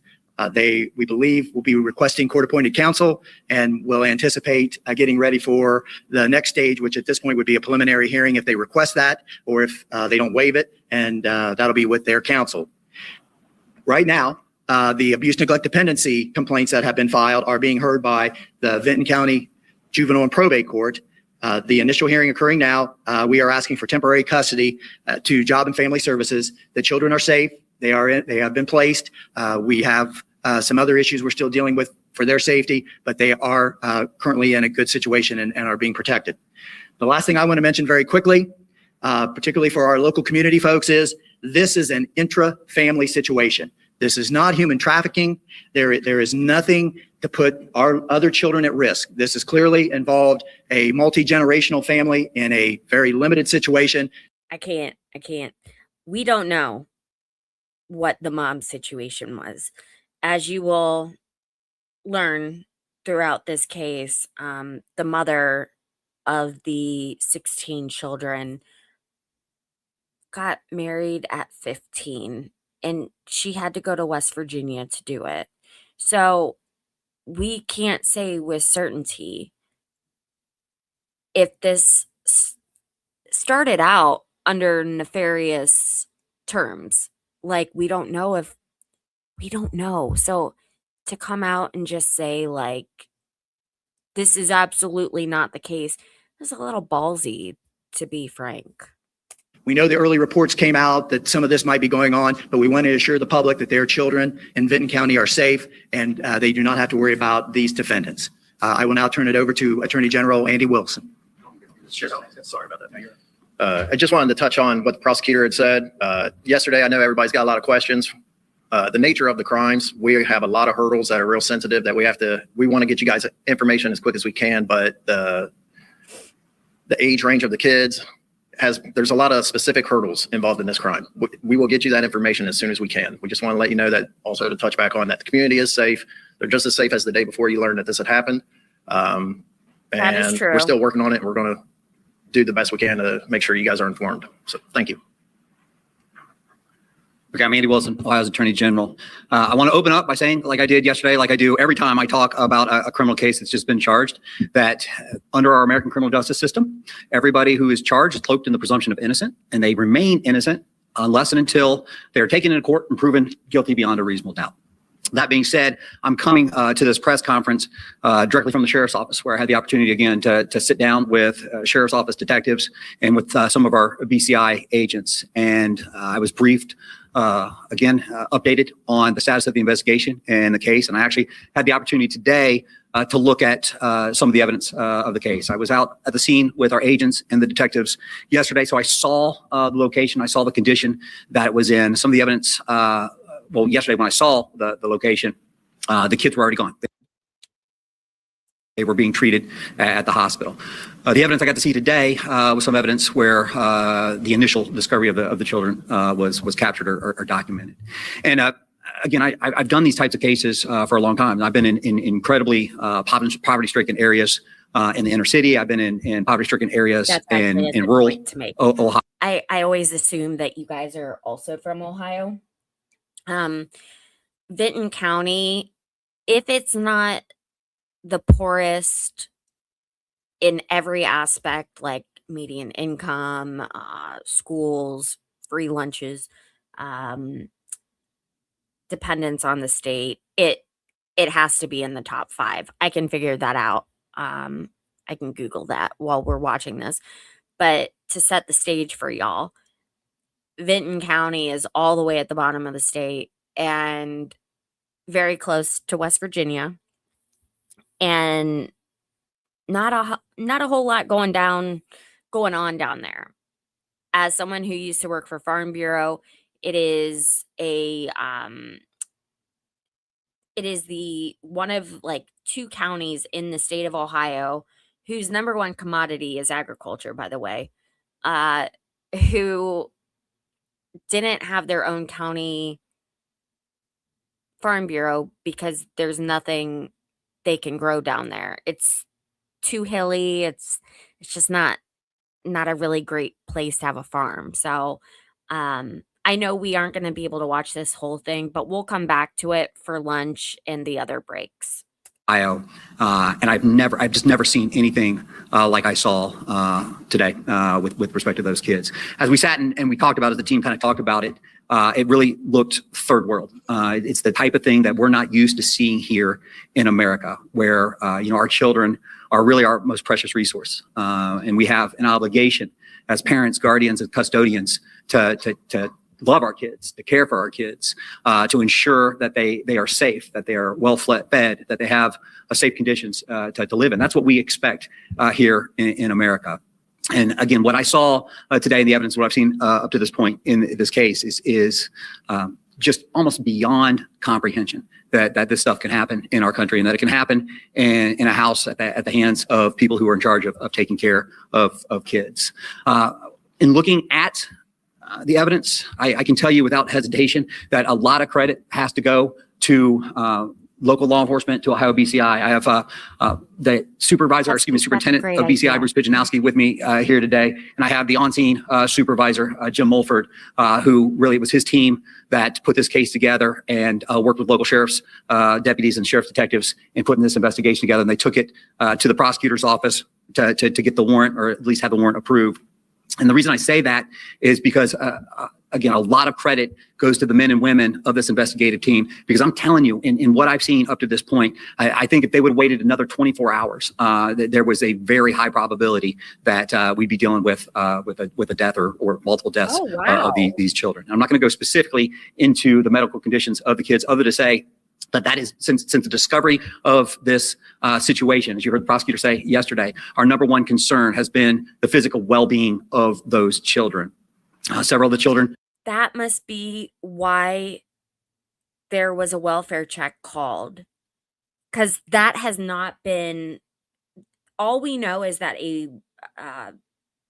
someone was called, which prompted a welfare check, and I think those cops knocked on that door, not expecting to see what they saw, but it must have been someone that called in a tip about a sick kid. If they're saying that if they hadn't come when they did, they'd be talking about another situation, a loss of a kid, then I think we found out questions for which the answers for which we had questions for.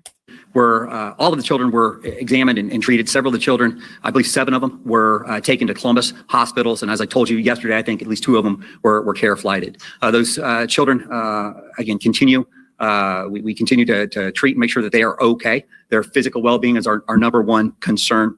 But we also have to be concerned with their mental and emotional well-being as well. And I can tell you on behalf of the investigative team, on behalf of the prosecutor, on the sheriff's office, that is the number one priority, is make sure that these kids are taken care of physically, mentally, and emotionally. And part of that, as you heard the prosecutor say, is making sure that they are placed, that custody of these children is removed from the people who did this to them, and that these kids are placed in safe, loving environments where, again, Willa, we have a thing, a term that we call attorney generals, AGs, aspiring governors. This is his moment to show that he can one day lead the people of Ohio. it's going to take a lot of work to address the emotional harm and some of the issues that are going to result from this. But we need to make sure that those kids are surrounded and loved and supported by people who truly care for them. And we talked to the investigative team this morning, and it appears from the evidence in this case that these kids have been in a position where people they should have been able to trust to take care of them have failed them, not only failed them, but harmed them. And it's now up to us to stand up for those kids. And you saw that yesterday from the detectives, the agents who went in and removed the kids from this physical location. But now it's on the system, and working with Prosecutor Archer and talking with him through the case, he understands fully that one of the best ways that you can help these kids, one of the best ways that you can address their long-term emotional and mental needs is by holding accountable the people who harm them. And talking to him about the evidence, talking to him about his plan for the case, I am confident that he's dedicated to seeing that justice is done for these kids, and that the community again remains safe for everybody. We have offered the help of the Ohio Attorney General's office any way we can. We have our Special Prosecutions Division, and I have Jimmy Lowe, who's the Deputy Attorney General for Law Enforcement. He's been down with us all morning. We've offered up prosecutors from our Special Prosecution Division to assist, and I believe we're gonna partner in helping with that case. But our role is one of support and leveraging our resources. I want to thank Governor Mike DeWine. I talked to Governor DeWine a couple times yesterday. I talked to Kara Winty, who is the director of the Department of Children and Youth, ensuring that the needs of these kids, the placement of these kids, because as you can imagine, placing 16 kids in a county of this size taxes the resources. I have assurances from the governor and from the Department of Children and Youth, the governor's staff, that they will provide whatever we need, whatever resources we need to support these kids and help protect these kids. The other thing I want to say is this, as the prosecutor said, this is isolated to an intrafamilial event. The citizens of this community don't have to worry about their kids being part of this or somebody out there in addition to this that may be doing harm to their kids. But Okay, hold if on. anybody out there has information, We're back in court. Hold on. Before we move forward, do you guys want me to finish this video or do you want to go back to court? Let me know in the chat. The Vinton County kids situation press conference. We can come back to it at break, but if you want me to finish it now, I will. Just let me know if you'd rather watch court or the press conference.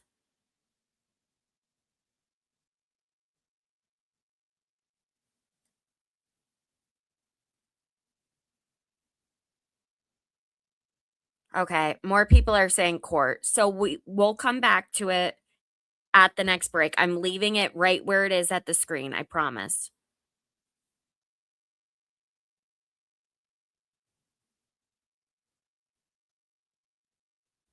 Ms. Nestor, your witness. May it please the court. Thank you.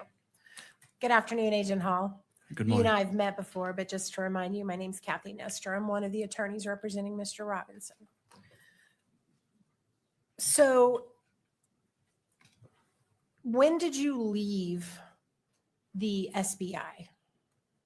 The State Bureau of Investigation? Yes, March of this year. March of this year. Yes. So you were involved in this investigation from September to March, basically. Yes. And your new position at Post, what is your new position? I'm an investigative sergeant. So you investigate potential wrongdoing of police officers? Correct. Okay. So when you were first brought into this case in September, is it my understanding from your testimony that you were not engaged in any way with this event prior to getting a call after the shooting? Is that correct? Correct. Does the SBI on occasion assist other agencies with preparing for big events like this or not? Is that not typically something you do? Not something that I've ever been involved with, no. Okay. And what time did you arrive on campus that day? I believe it was shortly after 1:30. So approximately an hour after Mr. Kirk had already been removed from the. Approximately, yes. Okay. And were you involved in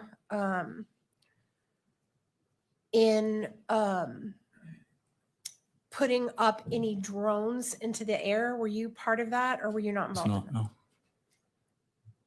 So how quickly after you arrived on scene did you become aware that you were actually going to be in charge of the scene?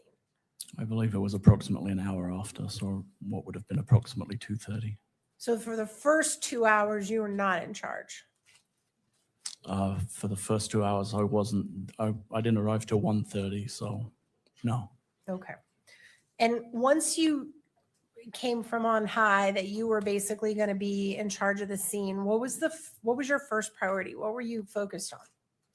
We were focused on, through our major crimes team and our lieutenant, putting together an investigative team and developing initial assignments and a plan as to what we were going to do moving forward. And part of that is protecting any potential forensic evidence that may be found on the scene. That's clearly important, right? Correct. Preserving the scene, right? Correct. But it sounds like that's not really your area. That was more maybe Agent Falmina's area.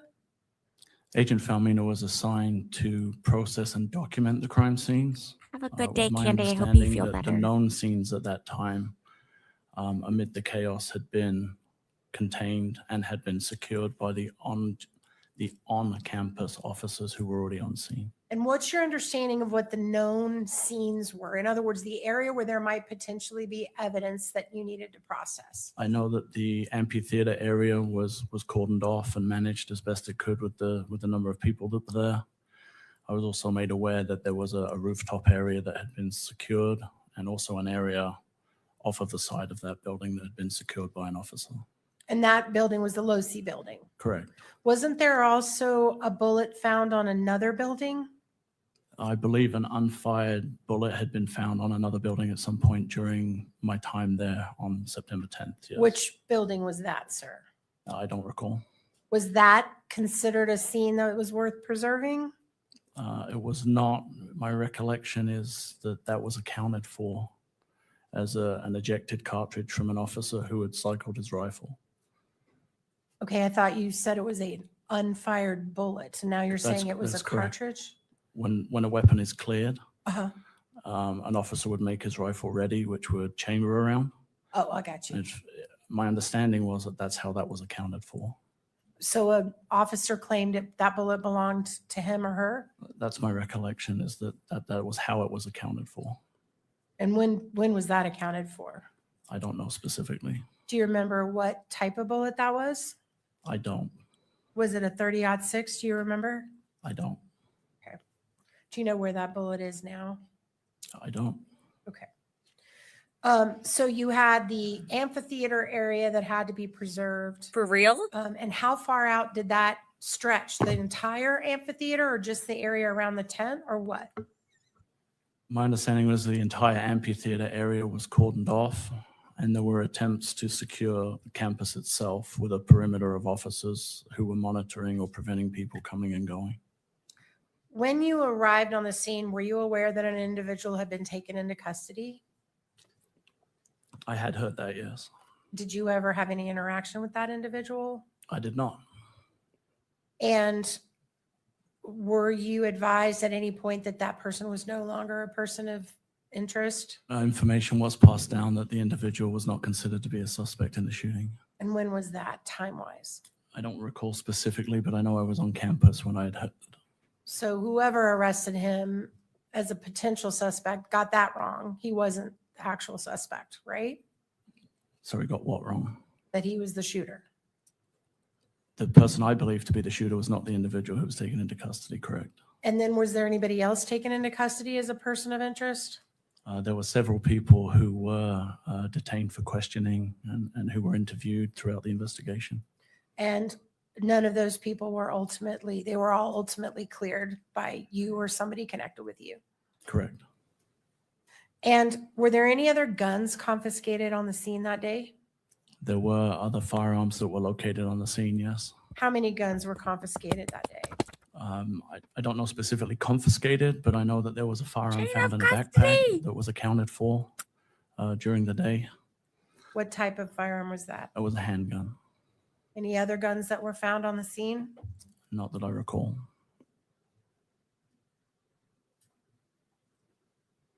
Do you recall an individual named Noah Gonzalez being interviewed?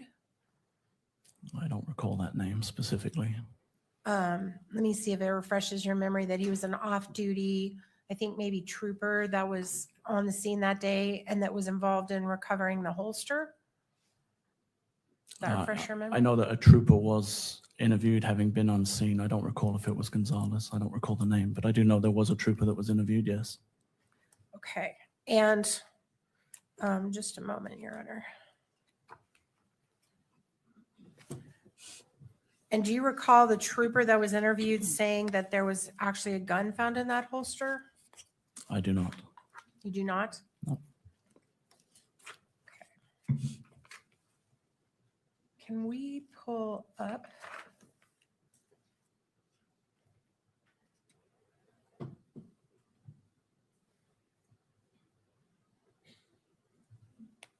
Exhibit Hole 13 and just show it only to the witness for right now?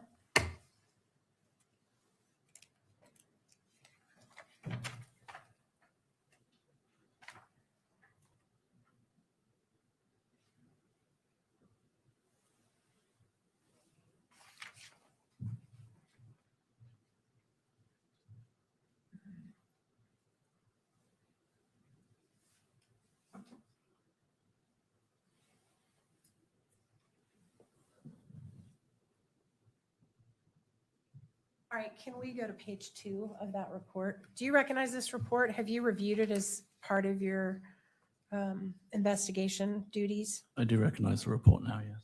Okay, and this is a report prepared by actually Mr. Davis, who's going to testify later in this matter. Is that right? Correct. Okay, and on page 2, this is the interview of Noah Gonzalez. Is that right? That's what it stated on page 1, yes. And he's an off-duty trooper who happened to be there that day. Correct.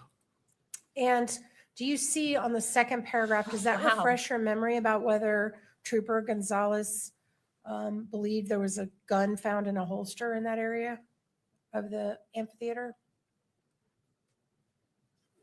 Trooper Gonzalez included in his report that there was a gun, yes. Okay. Me showing comments are like that are probably why we have such a low view count today. Okay. I don't care. I want to show it. When did you first personally go up to the roof of the Losi building? Do you remember the time of that? I don't recall. I know it was dark when I went up to the roof, so it would have been later that evening. And at the time you went up there was already crime scene tape that had been placed around it? There was an officer standing security. Right. And to your knowledge, as the head of the investigation, did they ever find any bullets or casings anywhere on the Losi roof? Not to my knowledge, no. Did they ever find any bullets or casings anywhere around the Losi building? When you say around the Losi building, you mean how close? Like immediately around the Losi building? Correct. Not to my knowledge, no. Okay. And then you've been talking a lot about a timeline here that seemed, you talked about it when you were watching the video, but you also talked about the fact that you developed a timeline. Is that right? Correct. And can you pull up hole 1, please? I'm pulling up on your screen your report that you prepared. Do you recognize that? I do, yes. And what's the date that you drafted that report? That looks like September 14th. It says date created. And that's the place where, if you could go to page 2, please. Oh my God. You see down at the bottom where you summarize Sergeant Bricker's report listing the timeline? Yes. Okay, and so it was actually Sergeant Bricker that prepared the timeline, is that right? He prepared a timeline. And you incorporated that into your report? No, I created a timeline. You created your own timeline? Yes. Separate from the one that's in this report? Yes, using information obtained in the investigation. And when did you create that timeline? Over the course of the investigation, over a long period of time, after a lot of reviewing video and investigative time.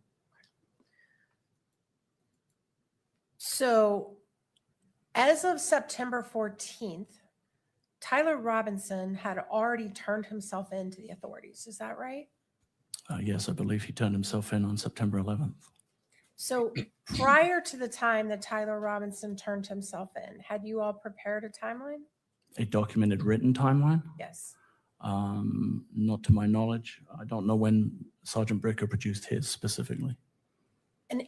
And isn't it fair to say that as of the moment that Tyler Robinson voluntarily surrendered to authorities in Washington County, as of that moment, you all did not know who the shooter was. Is that right? We had identified a person of interest, but we did Just not say specifically know no. who the shooter was at that time. Okay. Sit down, as the judge last week. And put you it. became aware that Mr. Robinson was voluntarily surrendering how? How did you become aware of that? That information came originally, I believe, from the Washington County Sheriff to the administration at the control center at the university on the evening of the investigation, Okay. or the second evening of the investigation. All right, we're going to get back to that in a minute, but I just wanted to get the timeline down. All right, now I want to go back to the videos that we've seen and the question that I just asked before, which is it fair to say that nothing about the video of the individual on the roof revealed to you, you couldn't see facial features, you couldn't see what they were wearing, correct? Of the individual on the roof. Correct. I know that there was a meeting to discuss perhaps a pattern on the front of the shirt that was observed when the individual was jumping off of the roof. Okay, that's fair. But at that time, as of the 11th, before Mr. Robinson turned himself in, you all had not been able to determine that. Is that right? Excuse me. Determine who he was or No, determine distinguishing features? Determine distinguishing features of the video Yeah. of the person on the roof. Yes, we had a person of interest and those images were released to the press.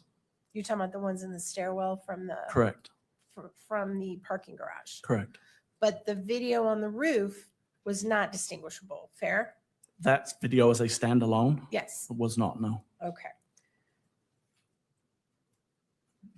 And in fact, the video on the roof, well, strike that. I love how she always says strike that. Is it true that you had some spectators that you interviewed that had gotten a photograph a few seconds before the shooting of someone on the roof? Sorry, I'm not sure I understand the question. Did you at some point in your investigation collect from two young men who were present at the event a video that they had taken of someone on the roof about 10 seconds before the shooting? Yes, a video, yes, not photographs. A video was collected from an individual who had a video And ultimately, some screenshots were taken out of that video. Is that right? by, By you? not by me, no. Okay. That's fine. It could have been someone else. Okay. But did you see the video that those young men took? If you're referring to the video that is looking north and shows an individual dressed in dark clothing on the corner of the roof, Yes. if that is the video, I have seen that video, yes. Did you review the interview of those young men? I did not. Do you know how they described the person on the roof?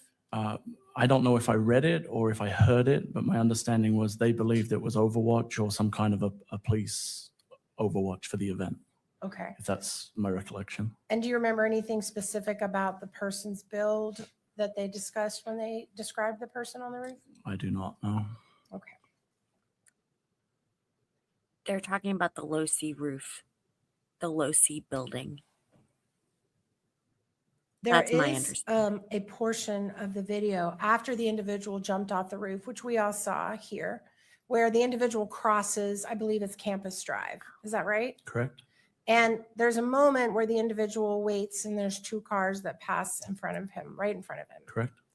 And is this the moment where you are submitting that he was holding a gun in his hand?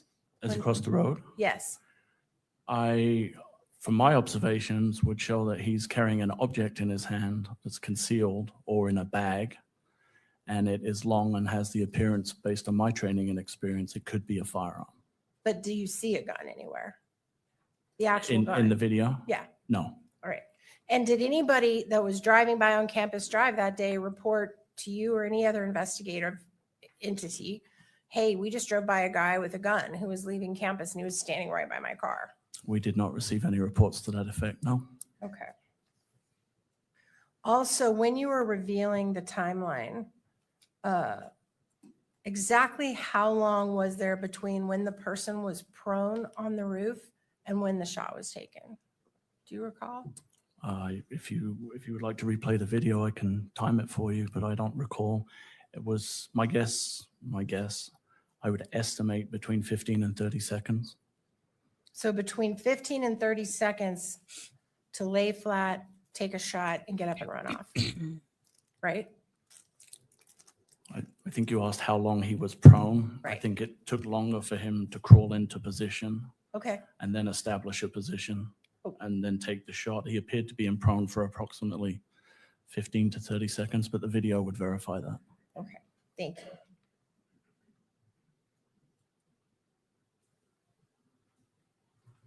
All right.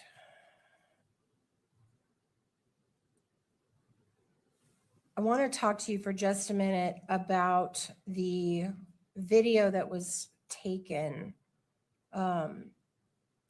And I'm not going to get into I'm not going to show it, just so in case anybody's concerned about leaving the courtroom, I'm not going to show it.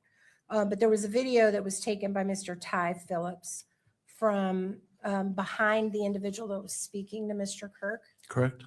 And it showed like a dead-on view of Mr. Kirk and his parts of his security team. Is that right? And then you also have video that you described that shows the back of the tent at the moment the shot happened. Is that right? Behind Mr. Kirk. You're referring to the UVU video in the breezeway? Yes. We have that video, yes. Okay. And can we pull up the last video, the last clip, 49? I want to show you, just you, this clip. That is a little clip from that video under the breezeway that's behind the tent, right? Correct? And just to be clear, this area behind the tent would not have been visible to anybody that was on the Losi building. Is that fair? I can't answer that question. Yeah, sure.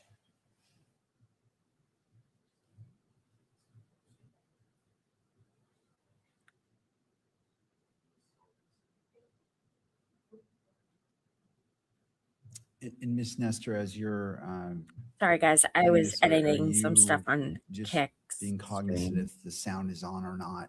I don't want the sound. Please. Okay, I just wanted not- to Thank you for bringing clarify. that. Thank you. All right. No sound. I just want only the witness to look at it.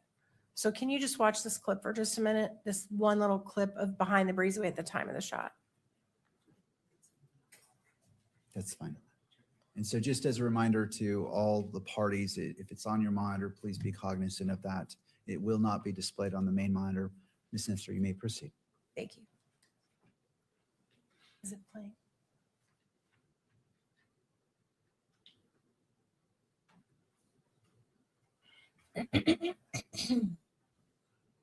Okay. Do you remember that? Does that refresh your memory of what's in that clip? Yes. And having reviewed that, at the time the shot was fired, there was no one standing directly behind the tent. Is that correct? You'd have to show me it again. I wasn't specifically looking for that. Okay. But I can answer that question if I can view the video again. Okay. And just before you do that, I think you testified before that Mr. Kirk would have been dead center behind that banner. Is that right? Approximately. Okay. So what I'm asking is if anyone behind that banner, dead center behind Mr. Kirk, if there was any people standing there. Go ahead.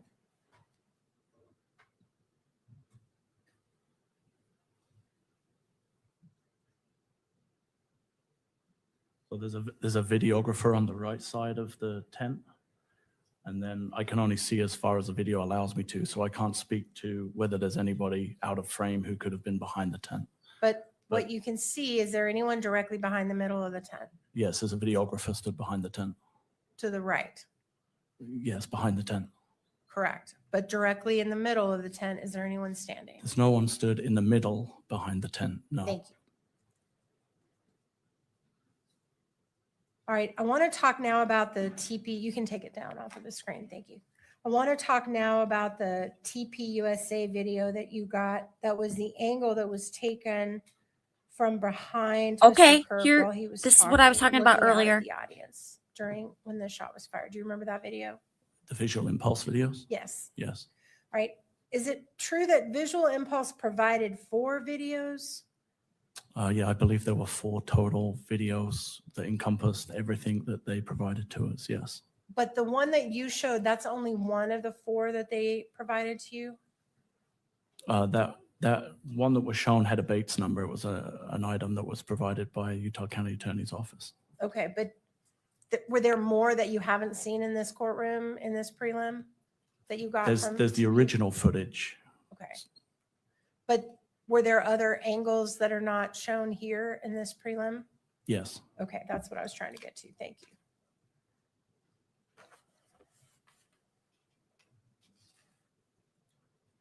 All right.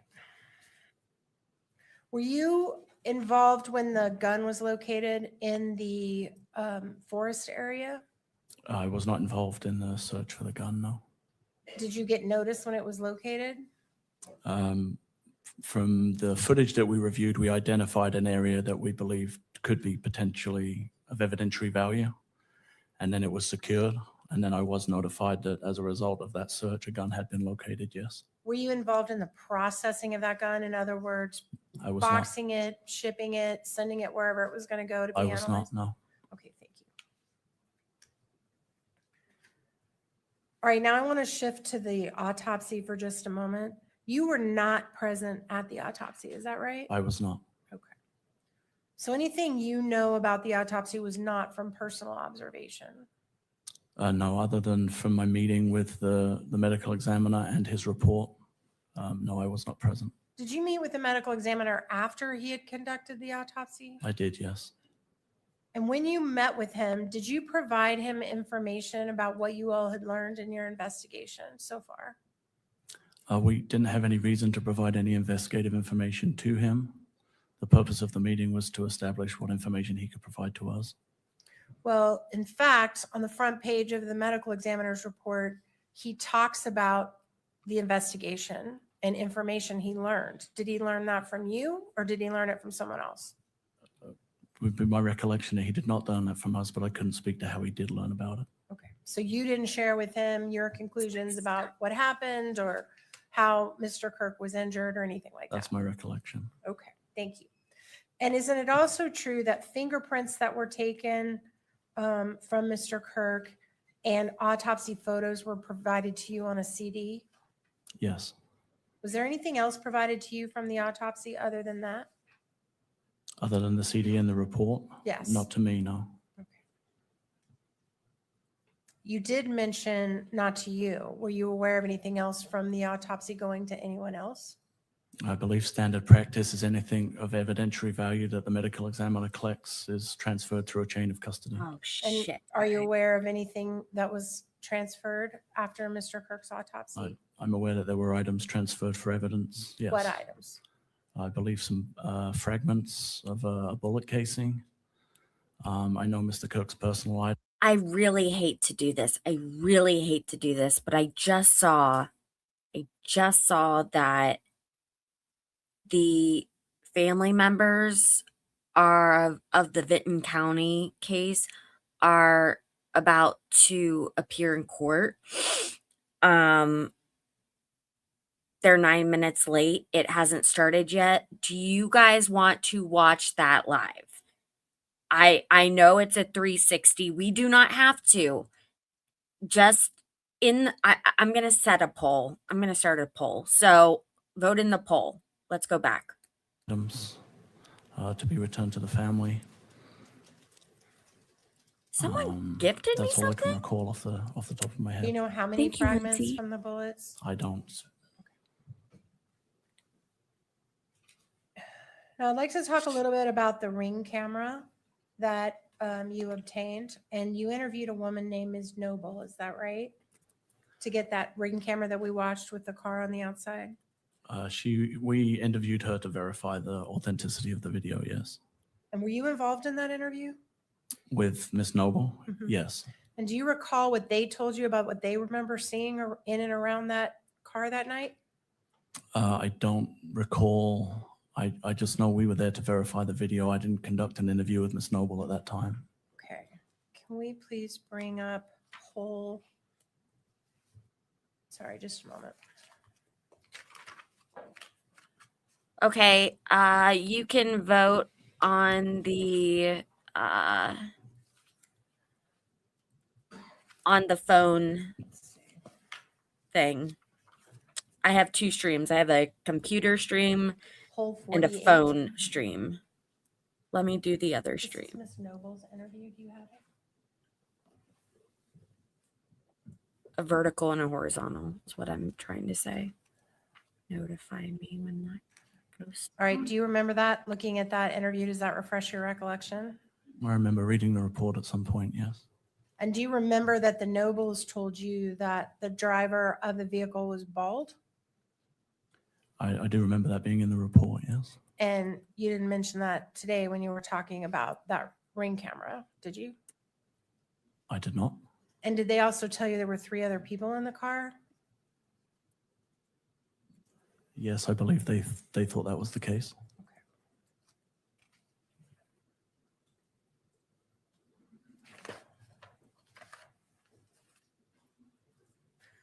I want to go back if I can to the scene itself, the preservation of the actual scene where where Mr. Kirk passed. Did you all I just have created the canine poll dogs at any point for that you. sniffed that area? I don't know specifically that area, but I do know that canines were present, or a canine was present on the day. But you don't know what task the canine was given? My understanding was that it may have been used in an effort to track an individual that had jumped off the roof, but I don't know for certain. And obviously that didn't produce any results, or we would have heard about that, right? Yeah, not that I was made aware of. Okay.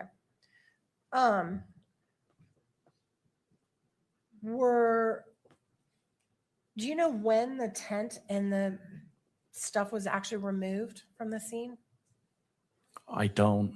I would imagine it had been at least a couple of days, if not longer than that, before anything was removed from the scene. You didn't have to give permission to remove the tent, Me, personally? Right. No. so you're not sure when it was removed? Nope. And were you involved in the decision to pave over the dirt that was under the tent? At UVU? Uh-huh. No. Did you know that happened? Only because it was in the news. All right. But you don't know when or who ordered that? Nope.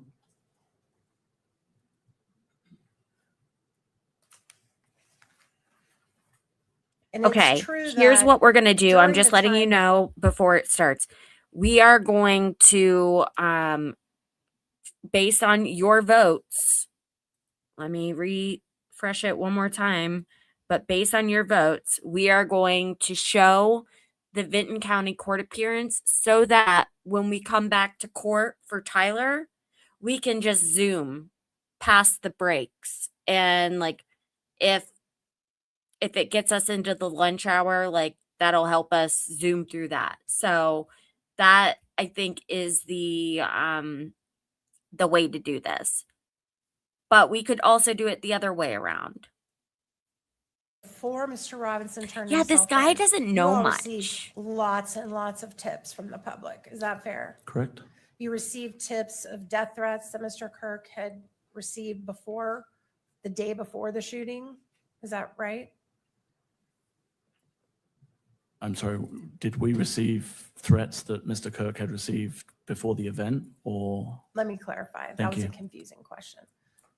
As you were going through tips that the public was giving you, did you receive tips about online death threats that had been made against Mr. Kirk prior to his death?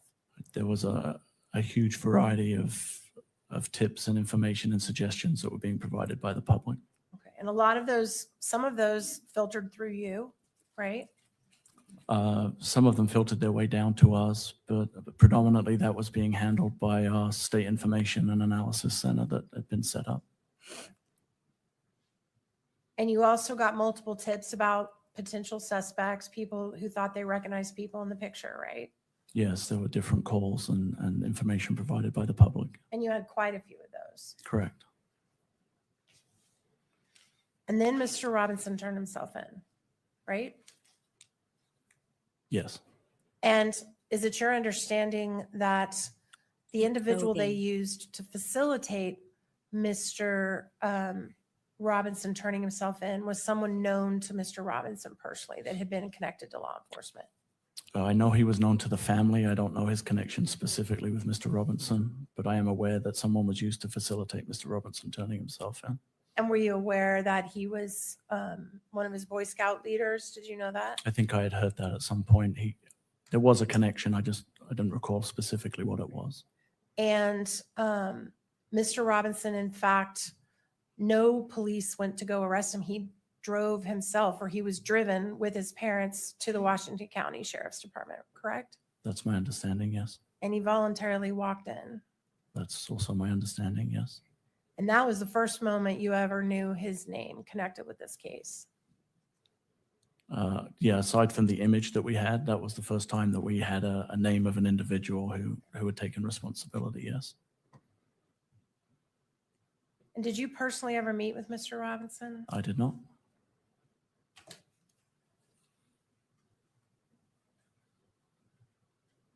Thank you, Darlene. And as far as you know, Mr. Robinson did what he said he was going to do. He told the police he was coming peacefully, he was coming with his parents, and that's exactly what happened. I don't know any of the specifics of how he was arranged to turn himself in terms of what you've described. I just know that it was being facilitated with the sheriff's office. Okay. Court's indulgence for just a moment, Your Honor. All right. So, Yes. Tyler Robinson is actually winning in the poll. So worst case scenario, we just do a full lunch break. So 60 to 90 Thank you, Agent minutes Hall. I tender the witness, Your Honor. Thank you. only about Vinton Redirect County. by the state.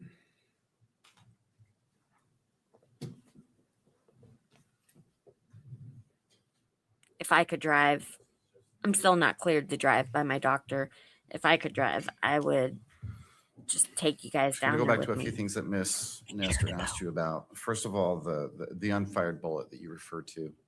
It's your understanding that that bullet was accounted for, That's my recollection, yes. and it possibly belonged to an officer that could have maybe been clearing his weapon. Yes, that's what I recall being told about that particular item, yes. Are you aware of if on the 10th there were police officers present that were actually securing buildings and securing rooms there at UVU? I know prior to my arrival, Yeah, there Rachel.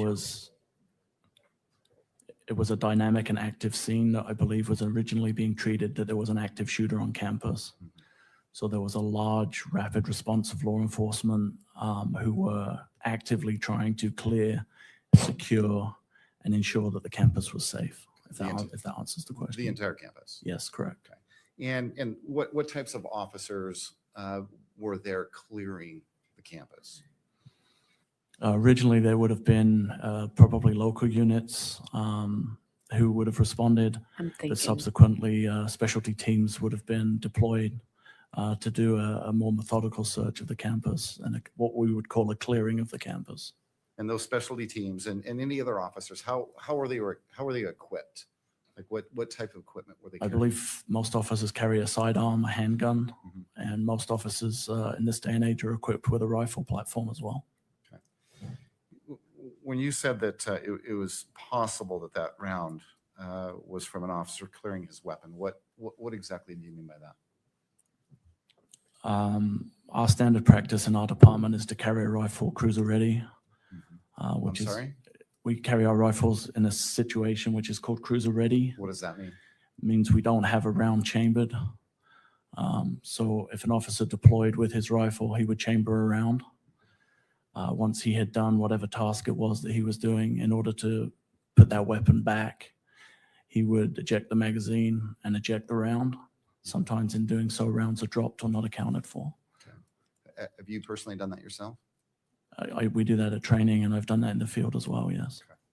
And you're aware of, is that something that's common among police officers in this situation? I believe for most agencies, that's how they carry their The weapons. Vinton but I County can't speak thing hasn't specifically to started yet, agencies guys, outside my just so own. you know. Do you have any idea how many officers were dedicated or sent out to clear the campus? I can tell you I had to park on University Avenue and walk all the way onto campus between hundreds of police cars. So I would say hundreds, if not 1,000 officers, high hundreds would have responded to the campus that day. And I'm going to ask you about, Ms. Nestor asked you about your observation of seeing Mr. Robinson with something in his hand. And I think she was asking you about Mr. Robinson just prior to crossing Campus Drive, following the shooting. Do you remember that question? Yes, I think I was asked whether he had a gun in, or I had seen a gun in his hand in the video. And you said that you did see something in his hand. Correct. Okay, I want you to go back as far as you can remember. At what point after Mr. Robinson stood up on top of the Losi building and ran across, I believe to the northeast corner, when did you first notice in that video something in his hand? The first time you can clearly notice he has something in his hand, without a doubt, is when he's on the white triangular portion on the northeast corner of the Losi building, I'm preparing to torn jump. It is very of what to apparent he do. has an item in his hand. Okay, and that's based on your observation of the videos. Correct. Okay, and is it easier to see in that enhanced video? The zoomed version of the video makes it a lot clearer to see, yes. And then after he drops down off of the roof of the low-C building, is there any time between that Never mind. point in time and making his way to Campus Drive that you believe you see, again, something in his hand? As Mr. Robinson lands on the grass, it's almost like he either drops it or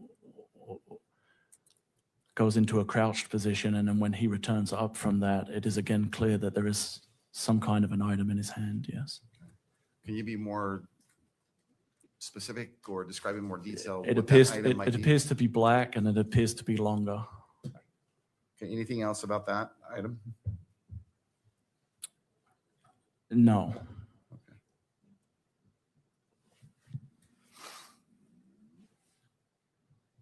I believe it was Exhibit 9, State's Exhibit 9 that Ms. Nestor pulled up on the screen. And she had you look at that. And I believe what you looked at was beginning a still image, but then a few moments or a few seconds of that video. And that's the UVU tunnel video. Is that right? The breezeway underneath the Hall of Flags, yes. And the view is from behind where I believe you testified that Mr. Kirk was on the other side of what appears to be a banner Sure, in that tunnel view. yes, And on the other side of that banner is the tent and then the rest of the courtyard. Is that fair to Correct. say? Do you remember seeing the banner yes. in the video? Okay, and You're referring to the back of the pop-up tent? Correct, yes. Okay, yes. okay, and do you remember what do you remember about that banner? It has some kind of an emblem on it, and it forms the back portion of the pop-up tent.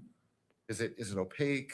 Is it transparent? How would No, you describe can't see through it. It's white, it? Right. and you cannot see through it, no. And how much of the tunnel does that banner, I guess if it's opaque, obstruct? I couldn't say. I'm assuming it's a 20 by 20 gazebo, so it would block out the area of the back of the tent that you can see. You would not be able to see through it. You would not be able to see through it from the audience side of the amphitheater. And what about the tunnel side of that banner? Can you see through the tunnel side in the opposite direction? You cannot, no. Can you see Mr. Kirk on the other side of that banner? You can't, no. Hi, Edward. I'll put it up on the screen. Well, we exhibited, or Ms. Nestor had you watch just, I believe, just a brief few seconds of that video. That exhibit is actually much longer than what we just looked at, or what Ms. Nestor had you look at. Is that right? Correct. And leading up, and again, I'm referring to that view, that tunnel view of that surveillance camera, leading up to the shot. What's going on behind that banner? There are representatives, I believe, of TPUSA, but there are representatives of TPUSA. There are law enforcement representatives. I don't know if there's any student body, but essentially people are moving to and fro behind that area. A couple of individuals are retrieving items from a vehicle, but there's consistent movement behind and in that area. Directly behind the banner. Correct. Ms. Nestor asked you about the wooded area. I mean, Dan, sorry. That Mr. Robinson entered. Well, Ms. Nestor brought that up, and I believe your testimony has been between today and yesterday that you witnessed Mr. Robinson enter a wooded area on at least 2 occasions. Is that fair to say? Yes, on his second visit to the campus and on the visit where the incident took place.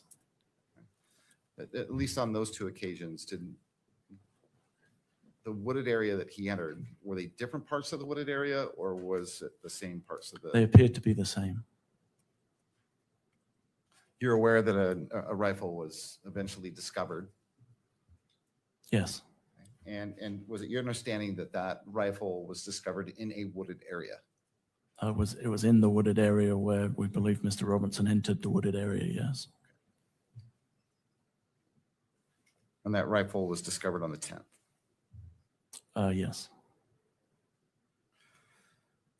Ms. Nestor asked you about a variety of tips including threats to Mr. Kirk I think before the event.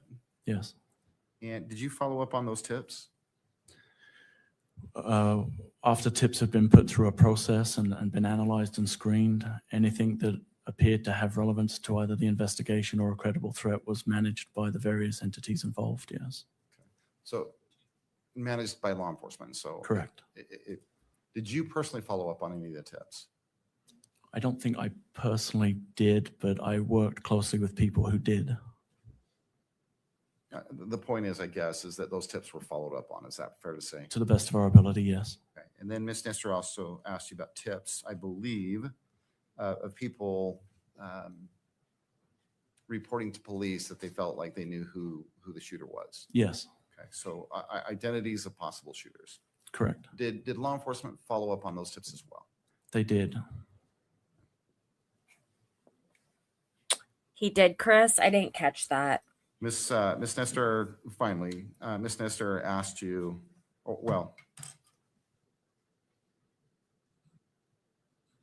she asked you whether Mr. Robinson voluntarily went to the sheriff's office down in southern Utah. Is that right? Yes, Okay. And that was the Washington County Sheriff's Office. yes, Okay. You understood that he turned him, well, he showed up there voluntarily. Is that right? correct. What was your understanding as to why he was showing up there voluntarily? He had informed, I believe, his immediate family that he had been involved in the shooting and that he wanted to turn himself in. Nothing further. I mean, we could continue with this and then just spend lunch doing a deep dive into the House of Horrors. It could go either way. Isn't that the In truth, video Edward? that we've already talked about, the video where Mr. Robinson stands up and runs across the top of the Losi building. Is there, do you notice whether at that point, after he stood up until you see him last, at least in that part of the video, do you notice whether he's walking or running with a limp? He is not. From the time he left after going over the railing, when we see him on the video move out to the position Correct. and then leave the position, there is no longer a visible limp or gait. Thank you. Ms. Nestor. No follow-up, Your Honor. All right. May Agent Hull be excused? Yes, Your Honor. All right, Agent Hull, thank you. Thank you. We have just a minute to meet with All right, let's take a 5-minute break. A break. Allowing parties to confer. Court is in a brief recess.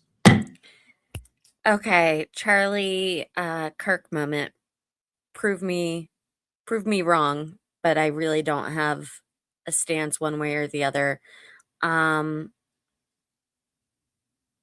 can't believe that this court hearing hasn't begun yet for the Vinton County thing. It was supposed to start at 12:50. I don't know, maybe the news station accidentally put 12:50 and it's 1:50. Anyways, as I promised, I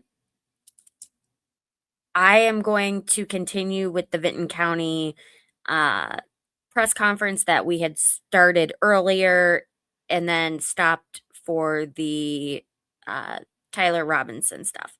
So here we go. Information about this family and about these kids. If they call the Ohio Attorney General's office, and we'll have that number here available after this press conference. They call the Ohio Attorney General's office to our tip line. We certainly will get that to BCI, and we will want to talk to you as the investigation moves forward. So with that, I certainly appreciate the good work of everybody involved in this case. And Steve, I think at this point, I'm going to turn it over to a few questions. Attorney General Wilson, I'll start real quick because I think it would be helpful for others to know. You said yesterday that this family had been traveling and has been here for I don't know how long a period of time. Can you talk about how long they've been in Vinton County, and then can you share any information about where they have been prior to perhaps other families in other parts of the country that may see this and wonder, wait, the Siders were living here and worried about what might happen in my hometown? What Sure. Here, where did they come from? Sure. We know that they have ties to Gallia County. There was some talk that they may have been down in Pike County. There was some talk that possibly in Jackson County. There's some talk that they were up in Wisconsin for a little. You guys know of the Pike County murders. That was big national news, like some crazy family members like eradicated the entire other side of the family. That happened in the neighboring county of Vinton County. And it appears that they've been back here in Benton County for about 4 years.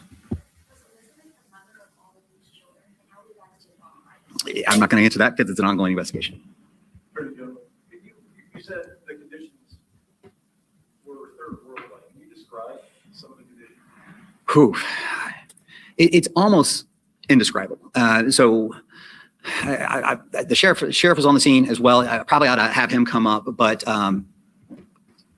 boy, there was livestock live. Yeah. Mostly kept better. So you gotta come up, yeah. As I was saying, most of our livestock was kept in better conditions than the children. It was extremely high presence, I'm sure, of bacterial and human feces. It was just a disgusting scene. Oh, thank you.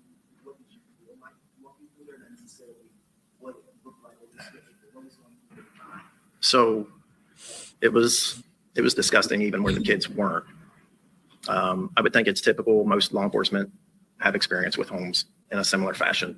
A large number of people, though, the children were kept in a roughly 12 by 12 area. It seems like is where they've spent most of the last 4 years.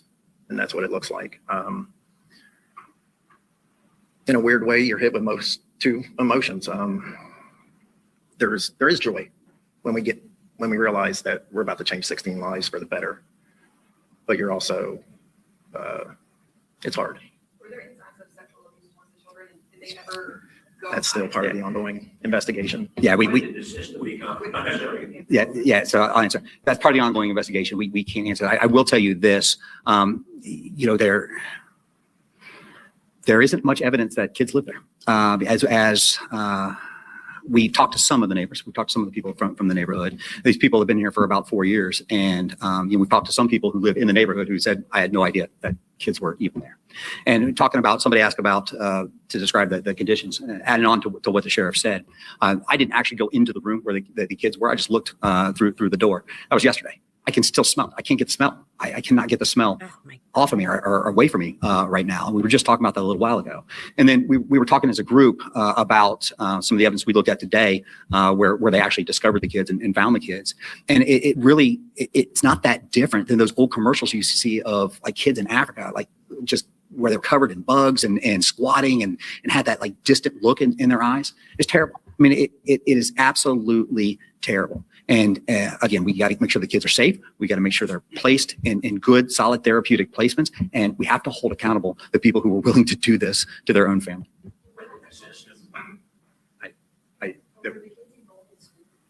No. Oh my God.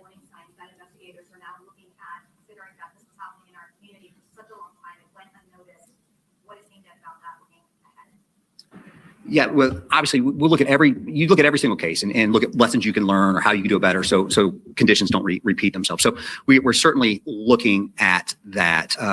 Again, the evidence shows that these folks were pretty good at hiding these kids. And I think you're going to see that part of the reason they were hiding these kids is they knew that these kids were neglected. They knew that if anybody actually knew what was going on, these kids probably would have been removed and they would have lost the kids. So they were pretty adept at keeping these kids out of sight and out of the eyes, out of investigators' eyes. But we have an obligation. And again, that's one of the things I talked to Kara Wimpy about yesterday at Department of Children and Youth. We always have an obligation to go back and look at these situations and look at areas where we can make improvements. And having worked with Governor DeWine for a long time, I know that's exactly what he does in every single case. So we'll go back and look at the full case, the full investigation. Really, right now, I told the investigative team this morning, even though this all blew up yesterday, we're really just at the beginning of all of this. We're dealing with making sure the kids are safe, making sure that the kids get placed, gathering the evidence, doing the search warrants, taking in the property, doing all of the casework type of stuff we have to do. I'm certain that down the road we'll look broader at those type of issues as well. When did the system or any mandatory or become aware of this, or was this done directly by law enforcement? Or how did you guys work? Yeah, all I can tell you on that part is there was an investigation. There was a parallel investigation going on for something else that led law enforcement to that house on the search warrant, and they went into the house on the search warrant and discovered this. So as of this morning, some were basically examined and released last night. Some were admitted to Columbus hospitals last night. I know that there was one that was in ICU that was in critical condition, was intubated at one point. And I don't know who all's been released and who hasn't, other than the 7 were stayed overnight. Would that children be isolated like this when you rescued them? Were they able to talk and communicate? That's one of the challenges we're facing during. Yeah, you get Yes, sorry. That's one of the challenges we're facing. That's why there's kind of contributes to a lack of information. It's one of the investigative challenges we have to face is that they are limited. They can communicate, but it's extremely limited and some not at all at the moment. Are any of these children that are found on Amber Alerts and kids platforms or anything like that? Why was the conditions deemed unsafe for officers? I'm sorry, I couldn't hear you, but. So as they were doing the search warrant yesterday and moving property, they literally were about to fall through the floor. Yes. So, yeah. Was that communication bad because we're both public life for education prior to the county? Not at this time, no. How long was this investigation going on? Were there any complaints that were made to local county fair employees? Well, again, I'm talking about the part of the investigation that got us to the search warrant. And that was an ongoing cooperative investigation that had gone on. Again, something unrelated. It wasn't about the welfare of these 16 kids. At that point, we didn't know that there were going to be 16 kids there. We weren't, again, when they talk to people, people were like, no, I haven't seen any kids. I haven't seen any kids there. So some of that is out there with respect to the parallel investigation. That was going on. I don't know, it was a joint effort between Vinton County and BCI, maybe a month, 6 weeks but that was not related to the conditions of the house or the welfare. Literally, they were coming to the culmination of that other investigation, which led them to do a search warrant at that house. Are there birth certificates for the children? Anything on record? We're still part of the investigation. That's still part of the investigation. That's something we're working on. How exactly are the 4 defendants related to each other? I don't want to make assumptions here. Yeah, I think you can. Yeah. Grandma, grandpa, father, and mother at this point. That's what we know. So is it fair to say that what led you to find those kids was a parallel ongoing investigation at that time? Yes, that's a great statement. Absolutely. Yeah, obviously it's an ongoing investigation, and there could be more charges as we continue to uncover evidence and talk about this.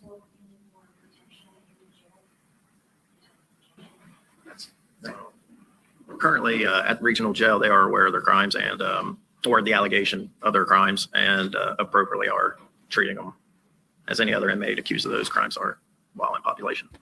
How many children have gone to school necessarily for several years and no one checked on them? There was no record of them? Yeah, I don't know if you were here for this part, but they clearly were bouncing around a little bit. So that's part of the investigation we're still working on and that's why I ask, if people out in the community have information about this family, we certainly want that information. And Steve, Steve, what's the number? 855 BCI Ohio. 855 BCI Ohio. And how were you able to acquire the dates of birth? Were you able to get hospital records, or were some of these children born inside that home? So there's no evidence that any of the children were born inside that home, although that is something that they were initially investigating once they discovered this. But they were able to obtain that from outside sources. Okay, and the first victim shows that they are 18 years old. Why is that an child endangerment charge? Yeah, that's good. Good question. The young person's mental capacity, she is, we believe, developmentally disabled. Couldn't even spell her name at 18. And so she is developmentally still a minor. Is it possible that might be educational neglect and not developmental delays? Oh, you don't go to school, you can't be educated. Did these children know how to read and write? Yeah, again, we're working through that right now. Some of these children couldn't even speak. Yeah, so I mean, we're talking. This is very. It was terrible. I mean, it looked like almost feral animals. It was terrible. So when we're talking reading and writing and education, we're talking a whole nother level of expectations here. Like it's hard enough just to get these kids to be able to the 18-year-old can't spell her name. Wait. It sounds like it was an impossible scenario for law enforcement. If you don't know, and things are happening inside the home, and I'm sure you all can appreciate that. Is there anything to say to other communities that, neighbors like to be neighborly and not infringe and live and let live and all the things, but this sounds rather awful. Obviously, you hate to think it's happening anywhere else, but it very well could be. What are some things you can touch on that front? Maybe some recommendations just to keep an eye out if you see something really strange? It's very important. If you see something suspicious or you have a gut feeling, there's no harm in calling us. I think a lot of people have this misconception of, well, they're busy, I don't want to bother them, or whatever reason that they feel in their mind. But when you see something or you think something's odd, there's nothing wrong with calling us so we can start documenting it. Maybe it brings it to the patrol officer's mind, just keep an eye on the house. Maybe he's catching something. But yeah, if you there's no reason not to call the sheriff's office. If you feel like there's nothing too small, we will look into it. Sure. The Attorney General said they were in a 12 by 12 inch roof. Was there a cage? No, well, but that was an approximation, by the way. Was there a cage? No. They were only nothing there about the door, household door. We're getting a little bit. That's, yeah, that's, Specifics of the case. I'm sorry, we can't. Yeah, again, that's part of what we're running down right now. That we look, like I told you, we're looking at the criminal investigation. We're looking at the placement and protection of the kids. And part of the longer term investigation is figuring out who's known what about these kids. Did Elizabeth Snyder birth any or all of these children? And is she a victim herself? that is all still part of the ongoing investigation. At this time, we can't continue on that. If I may, just one last question, the property owner, I think that's an important issue. Who owned this property? Who's responsible for the property? It looked like the owner passed away last April. It was owned by a trust. So at this point, we're continuing to look at that, but the deeded owner is actually the deceased woman's trust. Thank you. That's it. That's all we're gonna do. So thank you very much. Appreciate it. Okay. All right. So that was the press conference that we were watching earlier. Yeah, I'm surprised they're still on this break for the Tyler Robinson hearing. And guys, don't worry. I will assess the situation and see if when it comes up on my screen, the court thing for the Vinton County, if I feel like it's too much, too heavy, and it should just be consumed in smaller bits, then I'm not going to show it. Can I just say what I need to say is, the second one in, the mom, if you just look, does she not absolutely terrify you? Like, I feel like that woman could make a lot of money in Hollywood and not have to do much in the horror film genre. And you guys never hear me talking mean about people, but holy crap, that face is just absolutely, whoa, scares the bejesus out of me. I don't even know if it was dead eyes as much as it was like, she just looked like evil.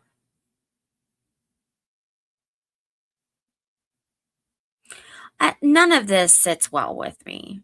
None of this sits well with me. Excuse me. The fact that they went to West Virginia and got married when she was 15, and her family hasn't seen her in years was crazy. And like, her mom had wished her a happy birthday and posted an old photo of her like 10 years ago. And then in 2018, the lady that gave birth, the mom here, she was saying, she got on We left off with Facebook and was like, take all photos of me Mr. down. Hollis, excused, and we are proceeding. Mr. McBride. Yes, Your Honor. We intend to call Jennifer Falmuina, but before I do that, I'd move the admission of State's Exhibit 5.1, if I can approach the bench. He's just soft spoken and not Thank you. speaking into the stupid microphone. I'm sorry, guys. An objection, and we want to be heard on the objections. And I What think an notice ass. coming now could be a lengthy call. All right, let me just, do you wish to identify what State's Exhibit 5.1 is? Yes, Your Honor. Exhibit 5.1 is a self-authenticating 1102 statement issued by David Engelhardt from Turning Point USA. All right. And yeah, again, I say it's a self-authenticating document. As you can see there, it's got the admonition on page 1. The body of the 1102 statement is there on pages 1 and 2. I would say number 4 is kind of the foundational statement, paragraph 4, but the self-authentication portion is the notary acknowledgement on page 3. All right. Turning to Mr. Novak. Thank you, Your Honor. Thank you, Mr. McBride.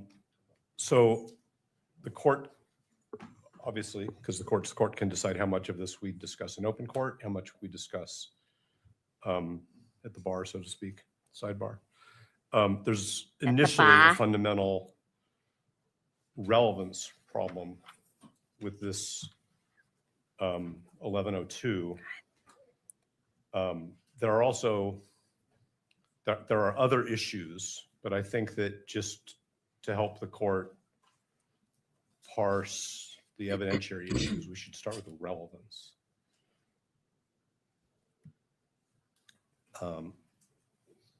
There are sub-issues. There's also a problem Oh, come on. under 1102, because if the court looks at the last paragraph of this, Mr. Engelhardt, who is the purported author, refers to himself in the third person. So it's not clear to me who actually wrote this report. And as Your Honor knows, 1102 says that prosecutors are not to assist witnesses in writing their own 1102 reports. That's not my primary concern, although I think it is an important issue because that's what the rules require. But the real question is relevance. And I guess the question is, does the court want me to do the speaking objection? Because the court said no speaking objections. Should we approach sidebar? How does the court want to handle it? Could you have started off People with can that? move their exhibits into evidence whenever they wish. I wasn't aware we were going to do it at this moment. I'm ready to proceed, but the question is how the court wants to handle these objections. I'm prepared to keep going in open court, but it's what the court referred to as a speaking objection. No, I appreciate that. As it relates to, well, so here's my question for you, Mr. Novak, as you're, and again, I appreciate your discretion in highlighting that point. Do you anticipate your argument being of the nature that would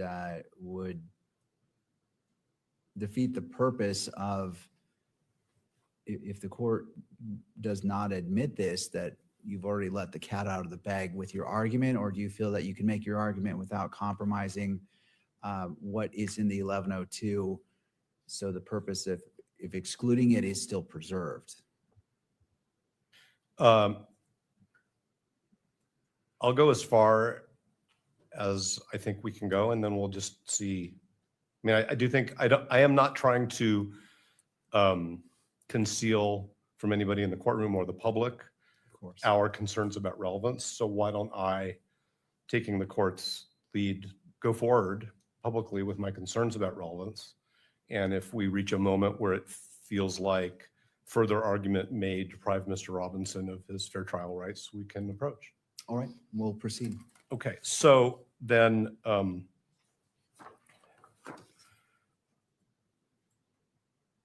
what I'm going to do is I'm going to point out that this proposed exhibit, which is the 1102 statement of Mr. Engelhardt, is basically 4 paragraphs. The fourth paragraph identifies Mr. Engelhardt, although I say in the third person, as a pastor and as an attorney who was a friend and a counselor to Mr. Kirk and was involved in leadership of Turning Point USA. So that identifies who the author is. Beyond that, it's not really relevant to any of the issues before this court. Paragraphs 1, 2, and 3. Paragraph 1 talks about Turning Point USA's status with the Internal Revenue Service, the purposes of Turning Point USA within the context of the Internal Revenue Code, and sort of what I'll just refer to generically as the goals and objectives of Turning Point USA. And it also then talks in the second paragraph about Mr. Kirk's relationship with TPUSA. None of this is unknown information, that he was a founder, that he was the chief executive officer, that he was the president of the board until his death.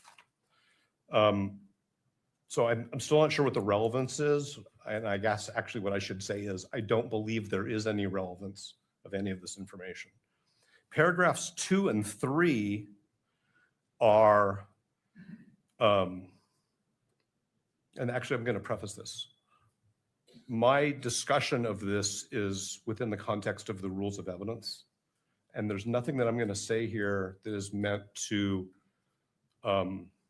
derogate, criticize, question Mr. Engelhardt's beliefs. What he says were Mr. Kirk's beliefs. What Mr. Engelhardt says he believes are tenets of Christianity. That's not what we're talking about. What we're talking about is whether this document is admissible in this proceeding under the rules of evidence. Okay. So paragraphs 2 and 3 include not only Mr. Engelhardt's opinions, and now I'm going from relevance to opinion evidence. It's not clear to me whether it's lay opinion evidence, whether it's expert opinion evidence. What do you but mean it's not clear to you? Engelhardt's opinions about a branch of Christianity, his opinions about a portion of the Bible. He quotes the Bible and he talks about Mr. Kirk's religious beliefs. And I could go into more detail, but the court has the exhibit in front of it itself. So none of this is relevant. If the court looks at the information, that is the document which lays out the allegations against Mr. Robinson, when I use the word information, I'm talking about the court document. There are, with respect to certain counts, what Utah Code refers to as a victim targeting enhancement. That is alleged with respect to count 1. It is alleged with respect to count 2. It is alleged with respect to count 7. And may I step away just to get my laptop? You may. No. This guy, he always does this and it takes so long and it doesn't need to. He could just say the words instead of circling around like a And as friggin' the shark. court knows, but I want the record to be clear, when I refer to the what the information calls the victim targeting enhancement, that's Utah Code section 76-3-203.14, which the code calls the victim This is the prosecutor. targeting penalty enhancement. The information alleges, and this is, I'm emphasizing this, that Mr. Robinson intentionally selected Mr. Kirk because of Mr. Robinson's belief or perception regarding Mr. Kirk's political expression. And I'm going to focus, if I may, the court's attention on two things. One is, whose state of mind are we talking about when, or whose state of mind is the statute talking about? And what aspect of the victim targeting enhancement is being invoked here? The latter is the state invoking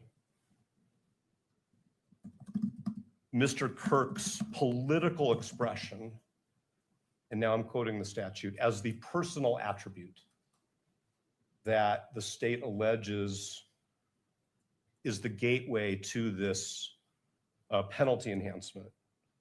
And if the court will bear with me, because there's a reason why we have these hearings in public, there are various categories for alleging, I should say, there are various categories of personal attributes, that's the phrase the legislature uses, which authorize the pursuit of a penalty enhancement.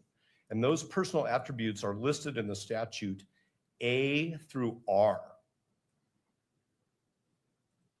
I'm not going to read all of them because the court knows the law, but political expression is subsection K. That is separate and distinct from the personal attribute that the legislature calls religion, which is subsection M. So what we have is an allegation that the personal attribute, which is one of the elements of this enhancement, the allegation that Mr. Robinson selected Mr. Kirk was based on his political expression. That's actually the exact same phrase, political expression, as is in the statute subsection K.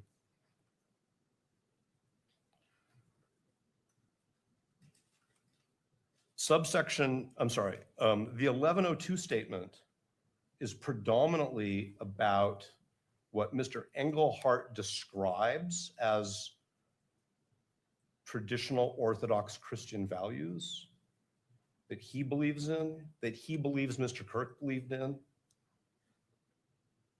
And I understand in today's world that there is a crossover between religion and politics. I think we can all acknowledge that. But the legislature and the information here are focused on political expression. So I'm concerned that the 1102 statement of Mr. Engelhardt goes far beyond the scope of what would be admissible if the state has it to prove that Mr. Robinson targeted Mr. Kirk because of Mr. Robinson's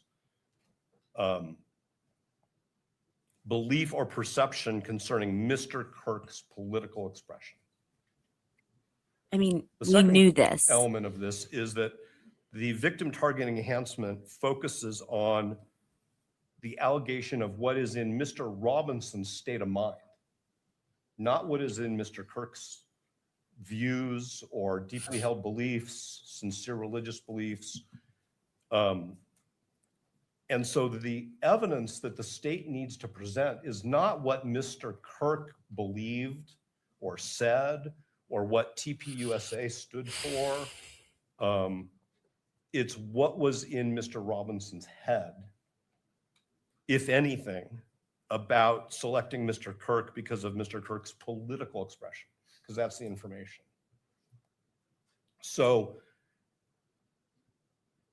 why TPUSA exists, what its founding beliefs are, what its leaders' beliefs are, what Mr. Engelhardt believes Christianity is or is not relevant. And that's why we think it should not be received into evidence. There's a second level here, which is Mr. Engelhardt's statements about what is in the Bible, specifically Matthew chapter 9. And so I would just ask this court the hypothetical question. If the state asked the court to take judicial notice of a portion of the Bible in order to prove this enhancement, because I can't see where else it fits into this case, I think, if I may, the answer would be no, it's not relevant. So instead, what we have is the state trying to use the affidavit of Mr. Engelhardt pursuant to 1102 to get the court to essentially receive into evidence the same information. It doesn't really matter here in this proceeding what the book of Matthew says. It doesn't matter what Mr. Engelhardt thinks. And again, I say this with all due respect to Mr. Engelhardt, who I've never met. The book of Matthew means, or how one reconciles the book of Matthew as he sees it with other views on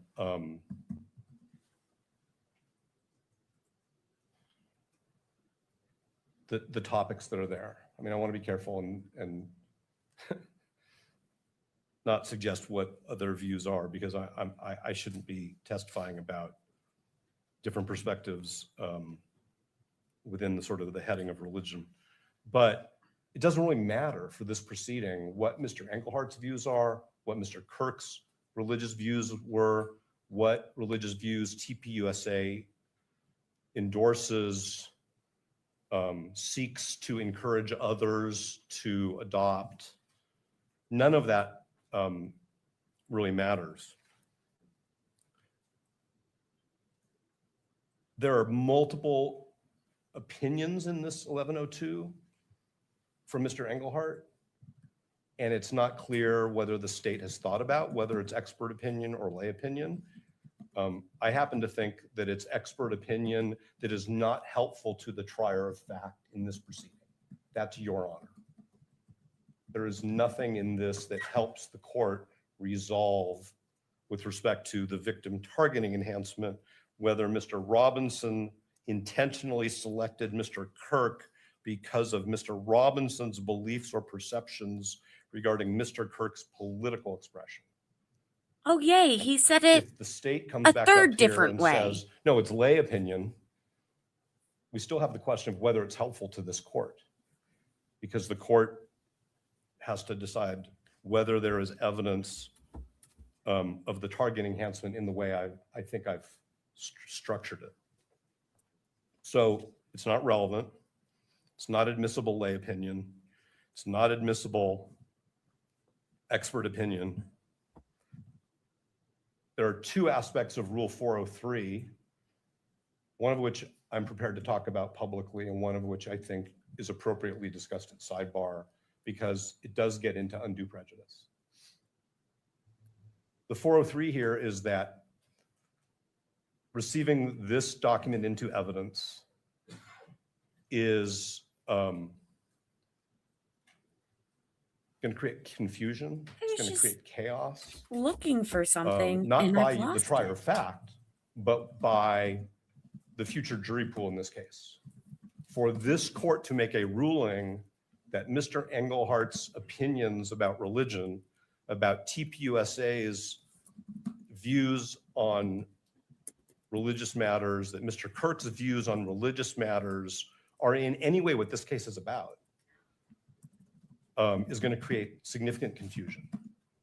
And even if this court doesn't show the 1102 in open court, or the reporters who are here don't get to see it, or if the public doesn't get to see it, receiving it into evidence in light of the victim targeting enhancement that the state drafted and charged is just going to create confusion.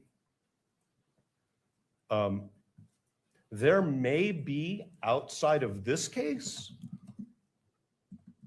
litigation where TPUSA's purposes and its mission and its adherence to its mission Ryan, are important. I will And chat Mr. Engelhardt's GPT it. opinions about that may be important in some other context, in litigation, in public discussions. It's not important here. When I say important, I'm saying it's not relevant.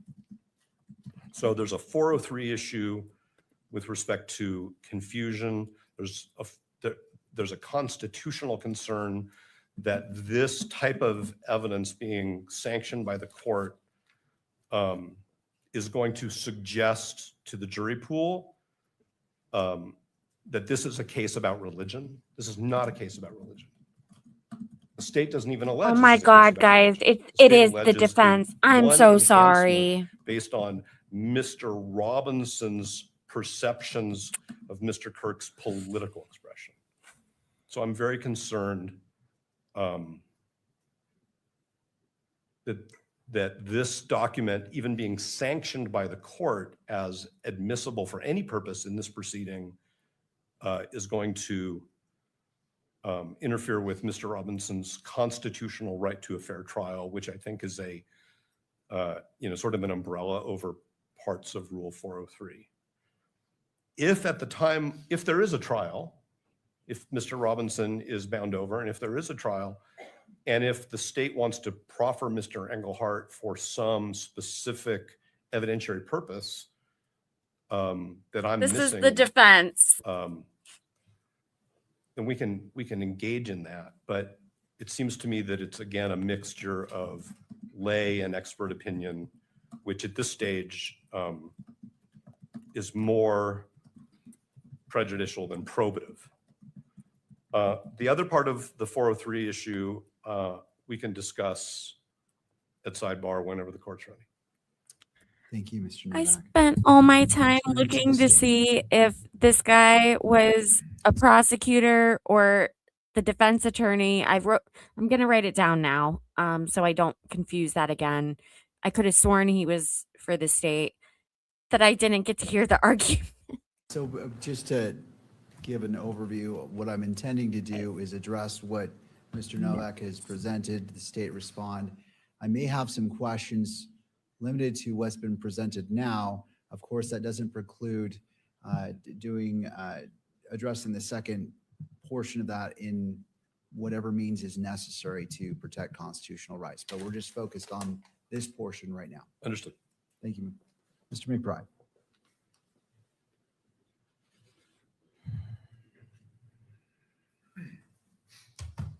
Your Honor, the evidence is relevant to 2 points.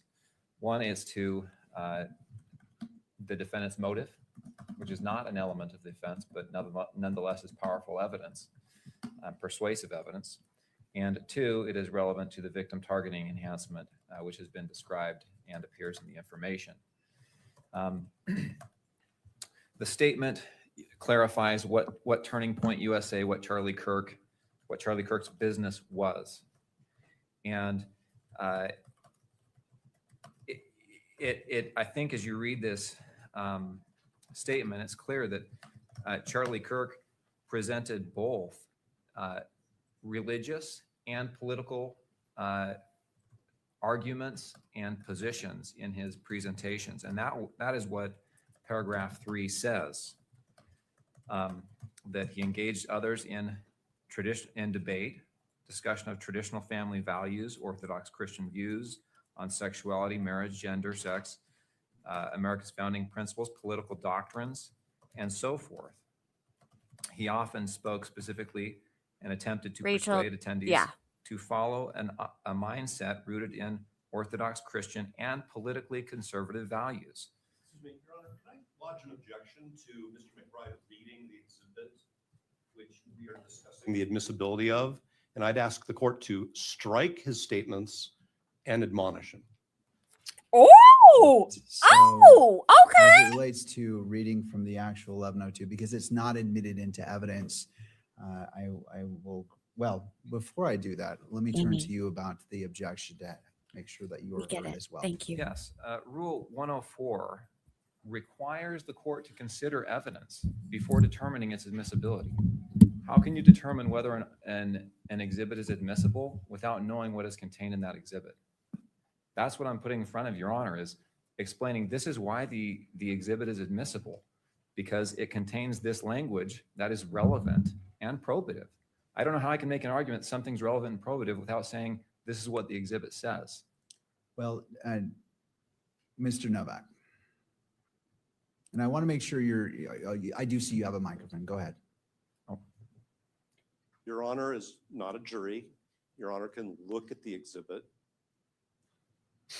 and determine for itself whether it's relevant, whether it meets other criteria for admissibility. It's not necessary for Mr. McBride to read aloud in open court an exhibit which the court has available to it. I'm not saying that the court shouldn't read it. I'm saying that it's not admissible.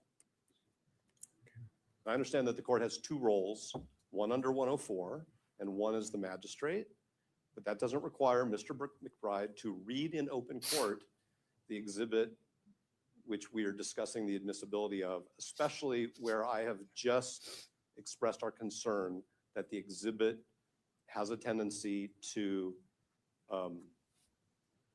Make your client look guilty? confuse the issues in this case and create fair trial risks for Mr. Robinson. All right. Thank you, Mr. Novak. Any final thoughts before I rule on this specific issue about reading from the 1102 by Mr. McBride? Yes, Your Honor. I have to be able to argue here. I have to be able to refer to the exhibits. I can't do my job as an attorney without being able to refer to the exhibits. If the court doesn't want this to be in public, then we've got to close this proceeding, but I have to be able to argue the exhibits. I don't know how I can make an argument without actually pointing to the language of the exhibits, unless I want to say, you know what I mean? Or referring to line 13, it's just so cumbersome to do, Your Honor. And I think my job and my duty to my client, which is the state of Utah, and to their right to fairness, requires me to make a good and powerful argument, and that requires me to refer to the exhibit. And I'll submit it with that. All right. Thank you to both of you. In looking at this, typically in court, when evidence is being taken, until it's admitted, it doesn't come in. For example, if there's a witness on the stand and one is trying to get a piece of evidence in, that witness cannot read from the document and prior to it being admitted into evidence. And so the court applies that same principle here. However, the difference is, and noting Mr. Novak was drawing points from this specifically, he mentioned Matthew, I believe, chapter 19, and talking about certain points in here specifically. There is room for it to be mentioned in argument in order for the court to fully consider what's before it. I'm going to sustain Mr. Novak's objection and simply say, if you want to talk about it conceptually, talk about the points, you certainly may, but simply reading from it exactly saying, and I understand, I don't want to constrain either party That's fair. from Fine. being able to make their full argument, but quoting from it in open court, I fear does risk issues to the constitutional rights of the parties. If the parties prefer to go into a closed evidentiary hearing on this issue in order to be unrestrained, and it appears Mr. Novak has requested that for a second portion of his argument, we certainly can do so, because I do not want to put out evidence that is not admitted in open court until the appropriate time, until the court has gone through its decision-making process on whether it should be admitted or not. So to the parties, if you feel you can move forward on this first portion of it, I'm happy to entertain that argument. If the parties feel at this point, at this juncture, that a closed evidentiary hearing is needed in order to fully explore all the issues, I will leave it to the parties, because I don't know your arguments, and I don't want to constrain you from saying, well, I don't know what you're going to say, but I can't read your minds, and the court will stay in its lane to ensure that it's in the proper judicial role. So the objection has been sustained to Mr. McBride in regards to your response, the rebuttal to the argument by Mr. Novak. What is your request? Yes, Your Honor. I do not believe it's necessary to close this hearing. I would argue against closing the hearing on the admissibility of this exhibit. However, the court needs to rule on that issue before I launch into the fullness of my argument, because I do not want to be admonished for discussing an item that I'm asking to be admitted into evidence in public. So I would ask the court to make a ruling on the closure of the argument about the admissibility of this hearing, so that I Amy, can I'm make that trying to argument read what you're unconstrained. saying. It's not And making a lot of sense. after that time, after the court rules on that, I will make my full argument. All right, well, what I'm trying to do is, you've heard Yeah, the it makes no sense. the reasoning of the court. I don't want to constrain you. If you're saying, as you stated, that you want to best represent your clients, and every attorney should be doing that, that is your duty. I don't want, if you feel that closing this hearing to the public is. You know what? Let me address this head on. If anyone here has a problem with the way that I run this channel, my chat, the way that I look, anything like that, there is no lock preventing you from leaving. I sure hope you don't, because I enjoy civil discourse. I think that we should be able to be in a chat, disagree with one another, and still be cool. I believe in everything that Charlie showed with his work. That, in my eyes, is a civil society. On the other hand, I am trying to run a business. I know some of you are going to be like, oh my God, that's so dumb. Okay. Your opinions. I was not reading the chat. I was doing research trying to figure out if Novak was indeed the defense or the state attorney. So I don't have the time to go back and read it since we are in the middle of an argument. But I've now had to stop my business, my stream, my income. No one, you scared my deaf dog. No one is keeping you here. Don't be mean to my chat.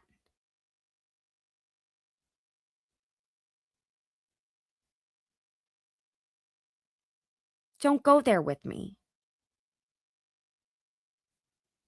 Necessary in order for you to fulfill your duty, the court will entertain that. But I can't have it both ways. If you want me to close the hearing in order for you to be fully, be able to argue freely as you feel you need to, I will entertain that. But I don't want to say, well, I'm not going to close the hearing, and then suddenly the issue is, well, I wasn't able to make a full argument. And so do you need a closed hearing to make a full argument to best represent your client? I think defense counsel is asking to close the hearing so that the argument can be made without the public seeing it. I do not want to close the hearing. I do not believe it's necessary to close the hearing. That's not my motion. I do, however, want to make a full argument that requires me to rely on the evidence and quote the evidence as I have done. That's my position. If I am not permitted to quote the evidence in my argument, then we need to decide whether or not this hearing should be closed. I would oppose closing it, but I do think it's necessary for me to quote the evidence. All right. Are you able to make your full argument to the best of your ability to best represent your client by simply referring to the paragraphs and to the lines so it is clear to the court what you're talking about? There's no ambiguity without quoting it verbatim in open court.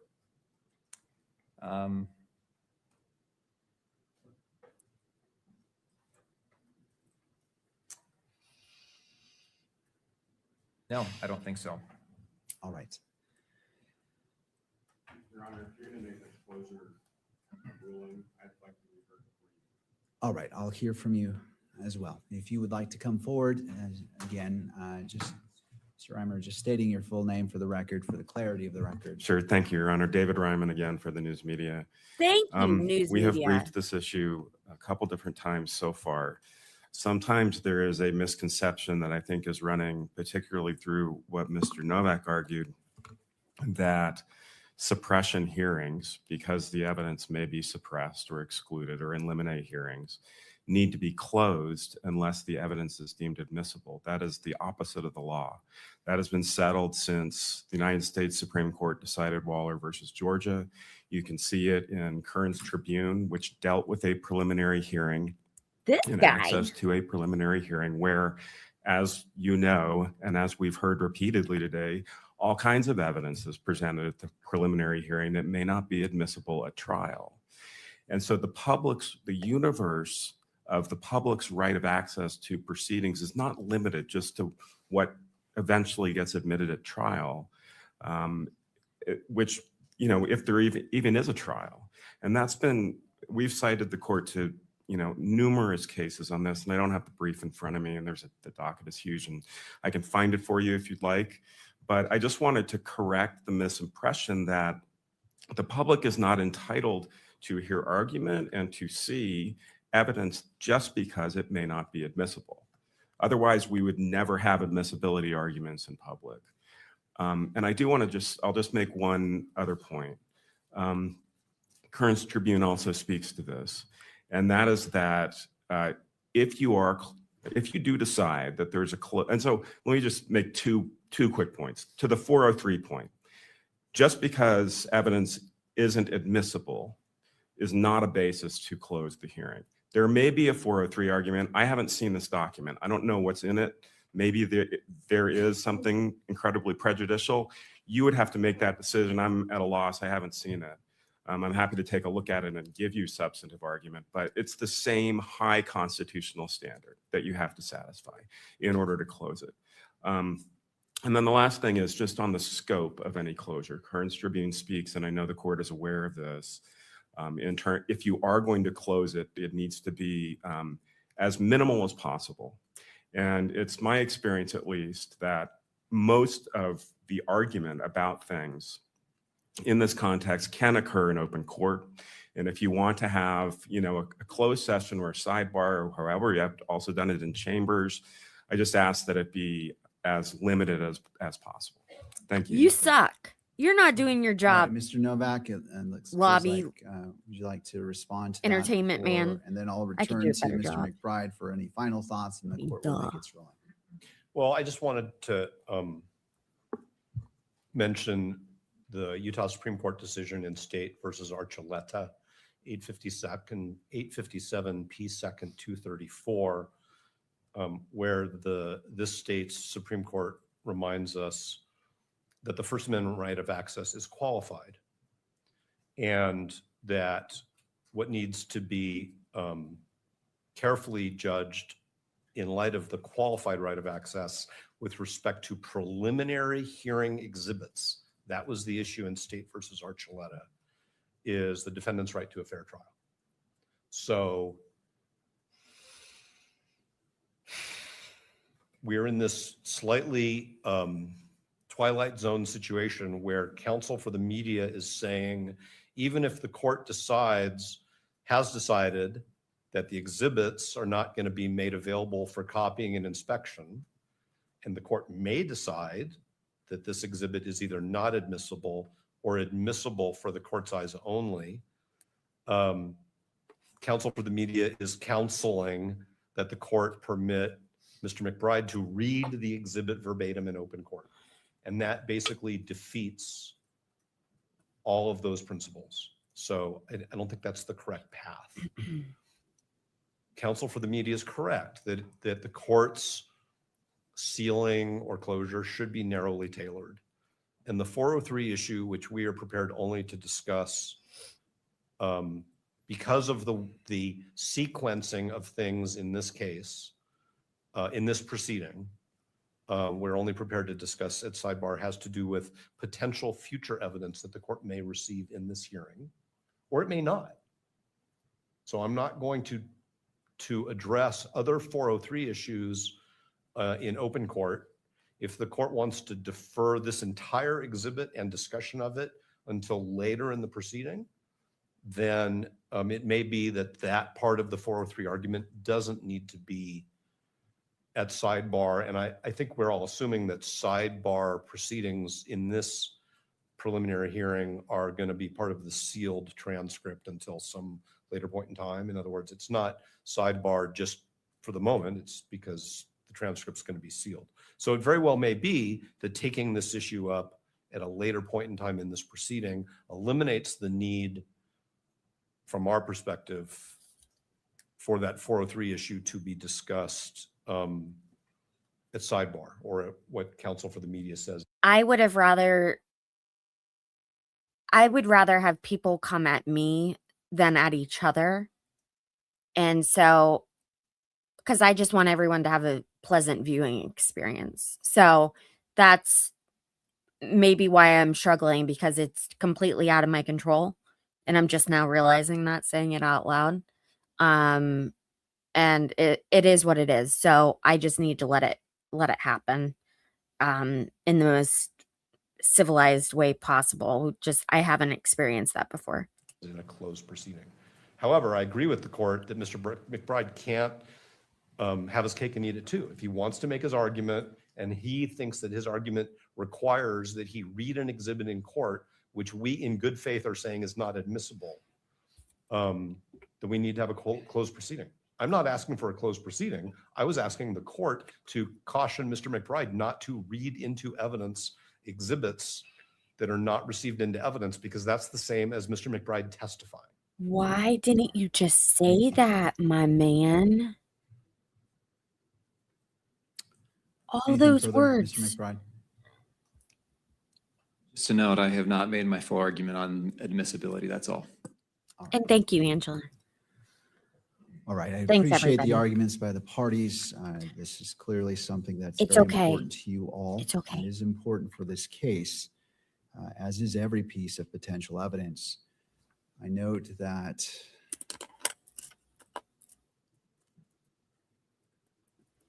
Mr. Novak indicated that receiving this could create confusion for future potential jurors.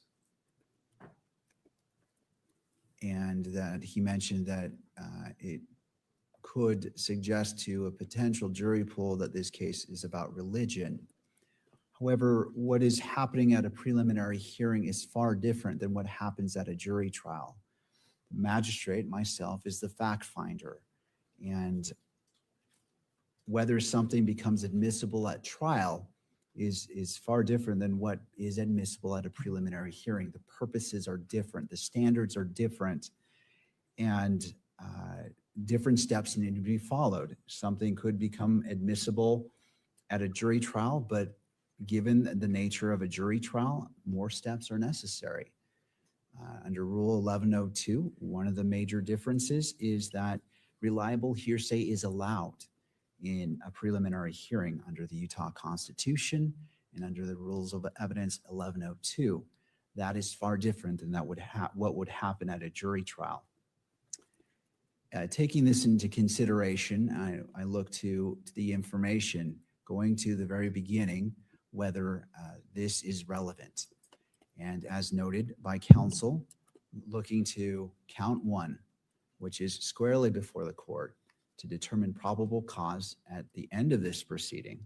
And the court is not weighing in whether it will reach that or not. It's not predetermining anything, but what is before this court under count one, aggravated murder, which is a capital offense, victim targeting enhancement in violation of Utah Code Annotated 76-3-203.14 sub 2. Tyler James Robinson intentionally selected Charlie Kirk because of Tyler James Robinson's belief or perception regarding Charlie Kirk's political expression.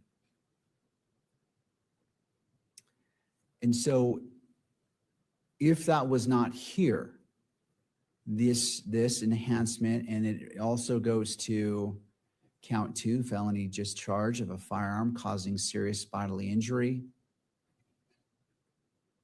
Yes, that is true, Rachel. Nestor, Just reviewing. Kathy And then Nestor. Finally, count seven, violent offense committed in the presence of a child. where the victim targeting enhancement also is in play. Because that is part of the information that's squarely before the court, this becomes relevant. I covered that Now, case. Trying to determine what is political expression versus religious expression, that goes into different grounds. But at this point, the court finds it is relevant for consideration, and if for the very least for argument. What the court is going to rule is that the need for a closed hearing is not been met at this point, because what needs to be shown is prejudice, or that the exhibit contains inflammatory information that would prejudice the jury pool. That begins the path where we can consider closing the hearing from the public. No one However, wants to that's do not what's that. before the court, nor has the court heard that. And so the ruling of the court is, previously I sustained Mr. Novak's objection, and the court will expound upon that Mr. McBride in his argument cannot read the entirety of State's Exhibit 5.1. Can he reference points of it and specifically fair. quote certain points? The court rules that he can, just as Mr. Novak pulled from this, and it was broad, but Yeah. he quoted Matthew chapter 19. He stated that this came from the Bible.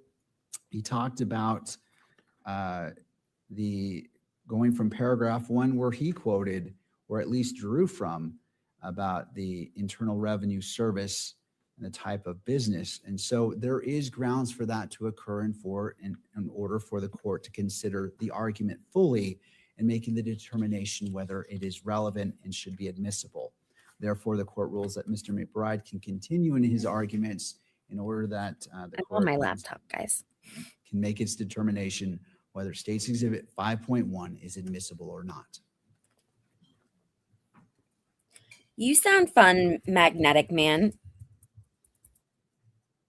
Make sure to like and subscribe, please. 5.1 is a general explanation of what Turning Point USA, Charlie Kirk's organization, is and was on September 10th.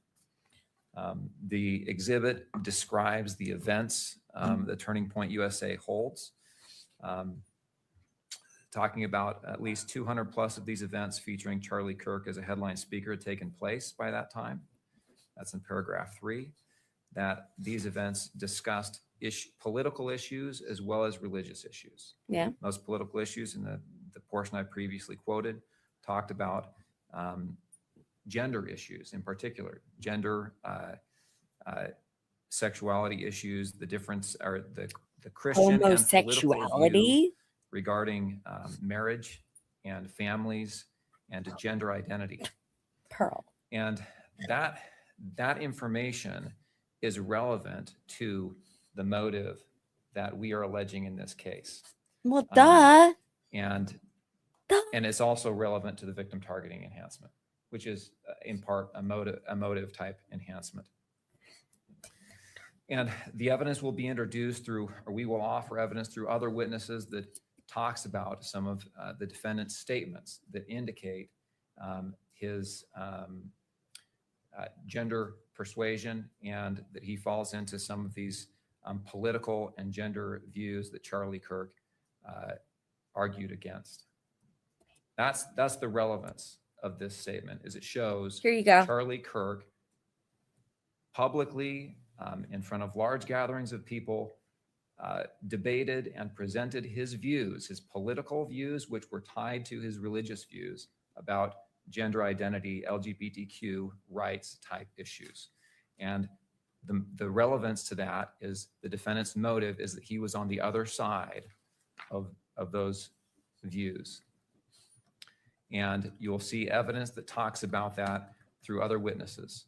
It talks about that being the inference and the motive that he had, or the inference from that evidence supports that motive, which My supports the victim goodness. targeting enhancement, and frankly, motive in general, which goes to identity. For that reason, Your Honor, this exhibit is relevant. I don't see the prejudicial effect, unfair prejudicial effect this would have on the fact finder. Whether or not it has, some capability of prejudicing the potential jury pool, I think that's a completely different question. I don't think it does. I think this case has already highlighted the political issues that we're talking about here. And, but my job here is to present this case to the court, to you, Your Honor, for you to make a decision. This evidence is admissible for that purpose. Whether or not it's public or published for the public to see is a different question, which I'll submit. The media is very capably represented, and I'll let them make the argument on that point. But I would ask the court to admit this exhibit. Mr. Novak.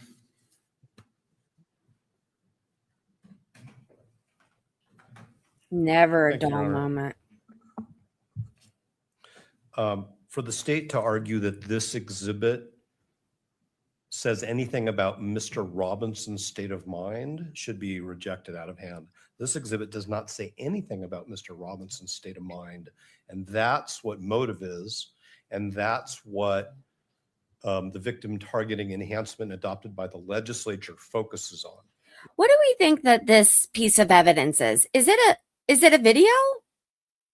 Is it like a video like of him saying like why he did it? Is it a journal entry? Is it a Discord conversation? Because I missed that all. Just Is the defendant's perception. If Mr. McBride wants to propose significant redactions to this exhibit so that Your Honor, acting as a magistrate, can consider things that are narrowly tailored to what the information alleges, which is the alleged allegation is that Mr. Robinson perceived that Mr. Kirk had certain political views. That's one thing. But this document talks, and now Mr. McBride, not to be colloquial, has sort of thrown down the gauntlet. This document talks about foreign affairs, political doctrines, America's founding principles, cultural trends, and what Mr. Engelhardt refers to as Orthodox Christian views on sexuality, marriage, and gender/sex. So this document goes way beyond what the state just flagged for the entire world is their view of Mr. Robinson's motive, which has something to do with gender identity, gender ideology, and sexuality. That's what Mr. McBride has just said this case is all about. This document goes way beyond that. And that's why it's not admissible. There may, as I said, be other evidence which Mr. McBride and the state want to rely upon, which they haven't presented yet, and Mr. McBride hinted at that. So I think that it's not admissible at this point in time. I don't think it's relevant in the sense of has a tendency to make a fact of consequence more or less true. That's the definition of relevance. So how does this court go from what the state has to establish, which is motive, or well, actually the state doesn't have to establish motive. Motive is not an element of the offense, but at least with respect to the victim enhancement, according to the legislature, the question is what is in Mr. Robinson's state of mind? The other thing I want to say is that Mr. McBride did not address the admissibility of these opinions. Now, the court talked about 1102, but 1102 doesn't resolve all of the other rules of evidence. It's just a gateway for an affidavit. So what we have in this document are what I think are purport to be tested expert opinions or at least lay opinions. And the question is, under the rules of evidence, is whether this document is helpful to the court when it makes a determination about whether Mr. Robinson perceived. Before you proceed in the chat with an answer, Magnet Man, please do not admit to certain things that could hurt this channel. Please. Thank you. That Mr. Kirk had certain political views. So where is the evidence that Mr. It Robinson, happened. in this document, that Mr. Robinson was aware of Mr. Kirk's political views? Where is the evidence in this document that Mr. Robinson had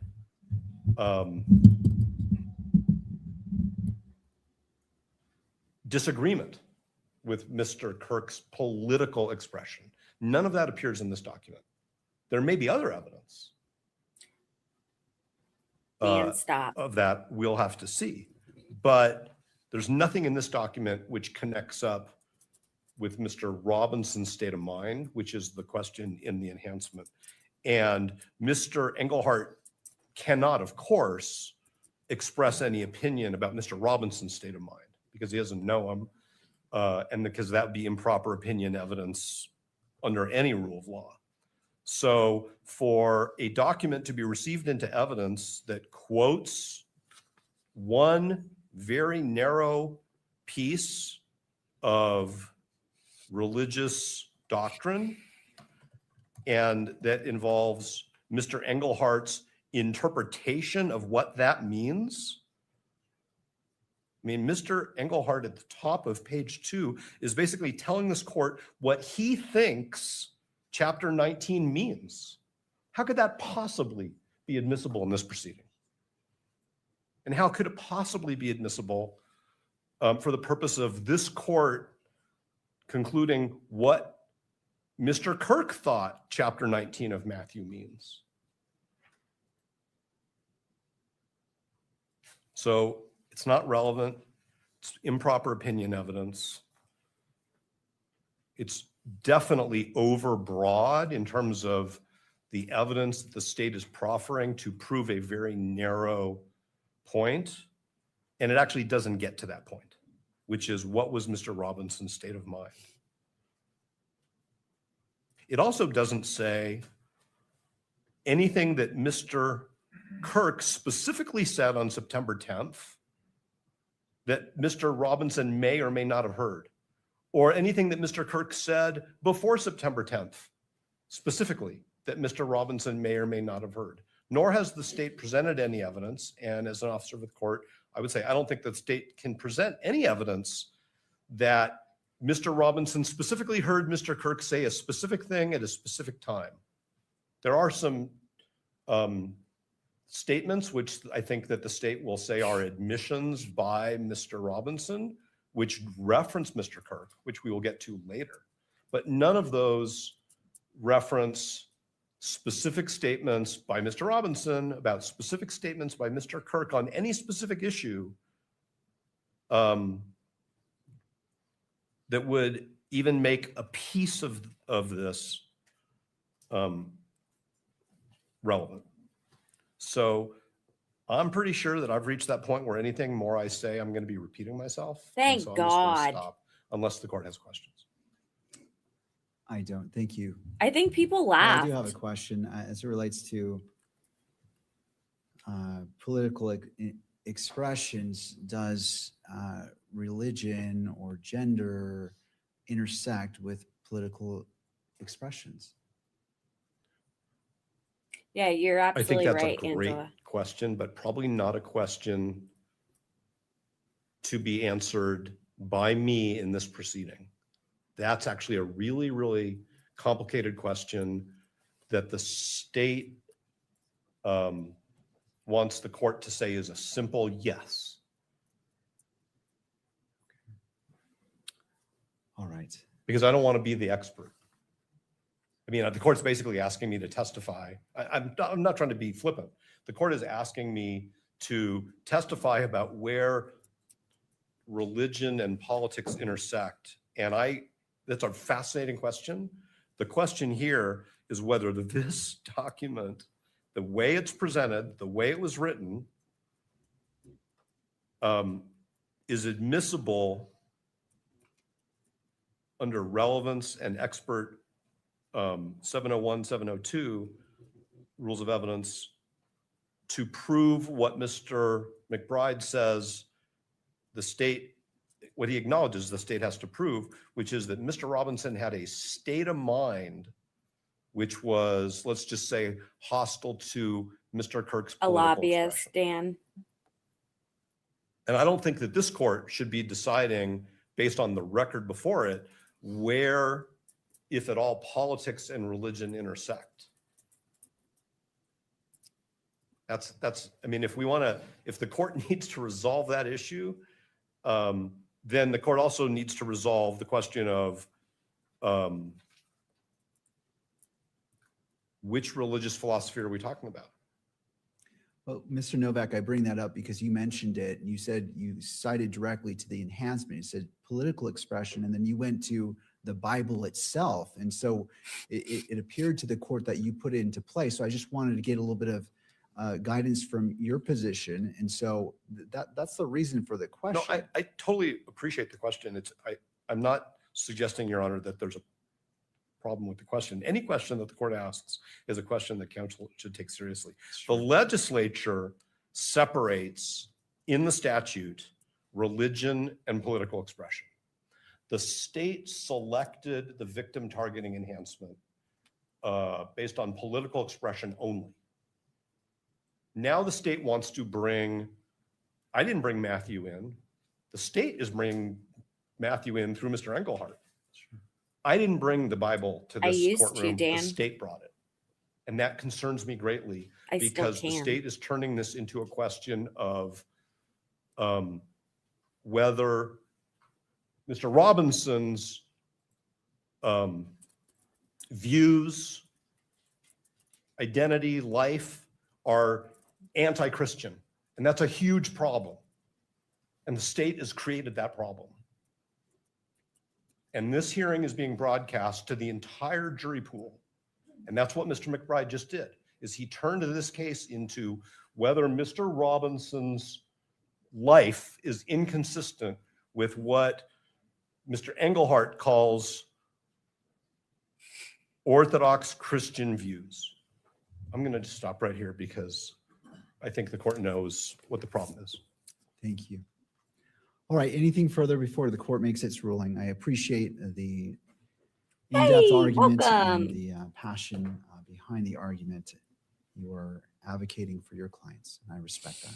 Yeah, Your Honor, I'd just say it provides context for the defendant's state of mind. All right. That's all. Thank you so All right, much. in making this One determination, sentence. whether it's admissible or not, I'm going to start at the beginning, which is this. This is a preliminary hearing. The purpose is to determine whether the state has established probable cause to believe a crime was committed and that Mr. Robinson committed it. As it relates to this case, as I turn to relevance, I turn to the information as previously stated, and is this relevant? What is before me? And without indicating my decision on probable cause, because I am not at that point, I'm withholding all decision-making until all evidence is properly before me. And so in this ruling, it is not indicating either direction that the court is heading. However, the court finds that it is relevant as it relates to the victim targeting enhancement, as it relates to Charlie Kirk's political expression. And the court recognizes the argument made by defense in regards to state of mind. And it is because of both arguments that the court finds that the court is ruling that it is provisionally admitted into evidence. And at such point, when it becomes relevant, based off what Mr. Novak has talked about Mr. Robinson's state of mind about Mr. Kirk's political beliefs, then at that point, whether it is admitted or not into evidence will be decided upon. So as of right now, it is provisionally admitted. Because of that stance, it will not be published to the courtroom or media, but both parties can weigh in on that when this is brought up again and the request for it to be fully admitted is made by either party. Then the court will re-examine whether it should be published at that time to those in the courtroom and to whether that is displayed or filmed by the camera. All right, let us proceed. I thought he was going to say, let us pray. Proceed to lunch because it is now 12:40. It seems like a natural place to stop. I believe everyone looks like they need a lunch break. So you let's go look ahead and hungry, break for Nestor. lunch. Let's go come back at 1:15.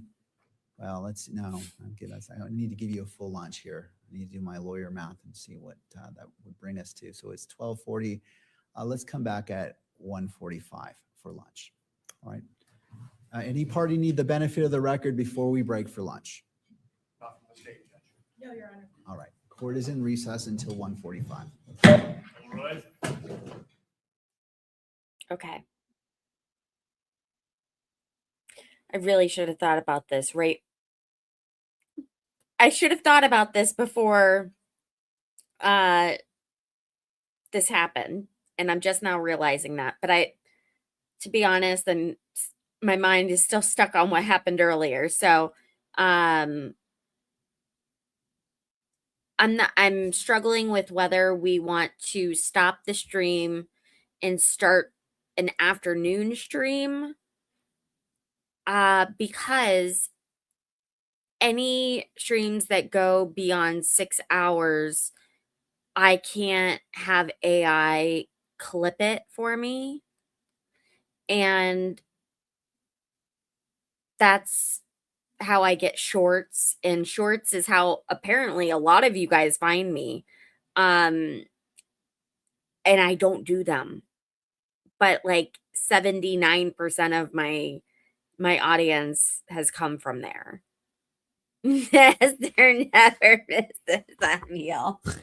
I'm sorry. Steve is a very mean man.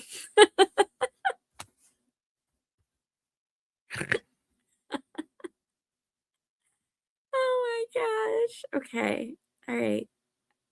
First and foremost, we got to see what in the world we just listened to. Yeah, my views today have been really bad. The clicks and the views. Yesterday was just not a good day. You just have those. Really bad. I'm not going to read all of them because the court knows the law, but political expression is subsection K. Okay. Oh my God. What no Mr. back. Engelhardt says he believes. And Well, we are not listening to this for an hour. I promise. And we are speeding it up. All right. Let me just, do you wish to identify what State's Exhibit 5.1 is? yes, Your Honor. Let me Exhibit correct this. So the reason why we are watching this again is because I was looking for something to make sure that I was correct in sharing certain information. And then my attention had to be focused elsewhere. And I apologize for those of you who've already seen it. But the question I think we all want to know is what piece of evidence is showing what they're about to argue over. Most of chat thinks that it's some Discord messages. But the way that it's being said and like stated, I don't want to throw out any theories. it's almost being said and stated in a way like it was a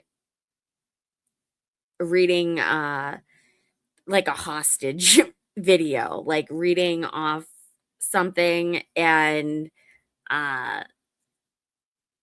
having it recorded, just recording him say a bunch of ramblings. I don't know. We'll have to see. 5.1 is a self-authenticating 1102 statement issued by David Engelhardt from Turning Point USA. All right. And Dan, we don't know. I say it's a self-authenticating document. As you can see there, it's got the admonition on page 1. The body of the my 1102 attention was statement is taken there on away. pages 1 and 2. I would say number 4 is kind of the foundational statement, paragraph 4, but the self-authentication portion is the notary acknowledgement on page 3. All right. Turning to Mr. Novak. Thank you, Your Honor. Thank you, Mr. Ingram. So the court, obviously, because the court can decide how much of this we discuss in open court, how much we discuss at the bar, so to speak, sidebar. There's initially a fundamental relevance problem with this 1102. There are other issues, but I think that just to help the court parse the evidentiary issues, we should start with the relevance. Today's been a rough day.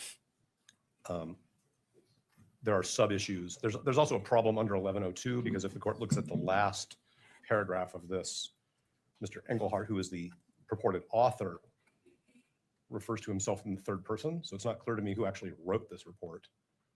And as Your Honor knows, 1102 says that prosecutors are not to assist witnesses in writing their own 1102 reports. That's not my primary concern, although I think it is an important issue because that's what the rules require. But the real question is relevance. And I guess the question is, does the court want me to do the speaking objection? Because the court said no speaking objections. Should we approach sidebar? How does the court want to handle it? People can move their exhibits into evidence whenever they wish. I wasn't aware we were going to do it at this moment. I'm ready to proceed. But the question Shut is up and how the get court to wants it, handle boy. these objections. I'm prepared to keep going in open court, but it's what the court referred to as a speaking objection. No, I appreciate that. As it relates to, well, so here's my question for you, Mr. Novak, as you're, and again, I appreciate your discretion in highlighting that point. Do you anticipate your argument being of the nature that would defeat the purpose of, if the court does not admit this, that you've already let the cat out of the bag with your argument, or do you feel that you can make your argument without compromising what is in the 1102? So the purpose of if excluding it is still preserved. I'll go as far as I think we can go, and then we'll just see. I mean, I do think I am not trying to conceal from anybody in the courtroom or the public our concerns about relevance. So why don't I, taking the court's lead, go forward publicly with my concerns about relevance. And if we reach a moment where it feels like further argument may deprive Mr. Robinson of his fair trial rights, we can approach. All right, we'll proceed. Okay, so then what I'm going to do is I'm going to point out that this proposed exhibit, which is the 1102 statement of Mr. Engelhardt, is basically 4 paragraphs. The 4th paragraph identifies Mr. Engelhardt, although I say in the third person, as a pastor and as an attorney who was a friend and a counselor to Mr. Kirk and was involved in leadership of Turning Point USA. So that identifies who the author is. Beyond that, it's not really relevant to any of the issues before this court. Paragraphs 1, 2, and 3. Paragraph 1 talks about Turning Point USA's status with the Internal Revenue Service, the purposes of Turning Point USA within the context of the Internal Revenue Code, and sort of what I'll just refer to generically as the goals and objectives of Turning Point USA. And it also then talks in the second paragraph about Mr. Kirk's relationship with TPUSA. None of this is unknown information, that he was a founder, that he was the chief executive officer, that he was the president of the board until his death. So I'm still not sure what the relevance is. And I guess actually what I should say is I don't believe there is any relevance of any of this information. Paragraphs 2 and 3 are, and actually I'm going to preface this. My discussion of this is within the context of the rules of evidence.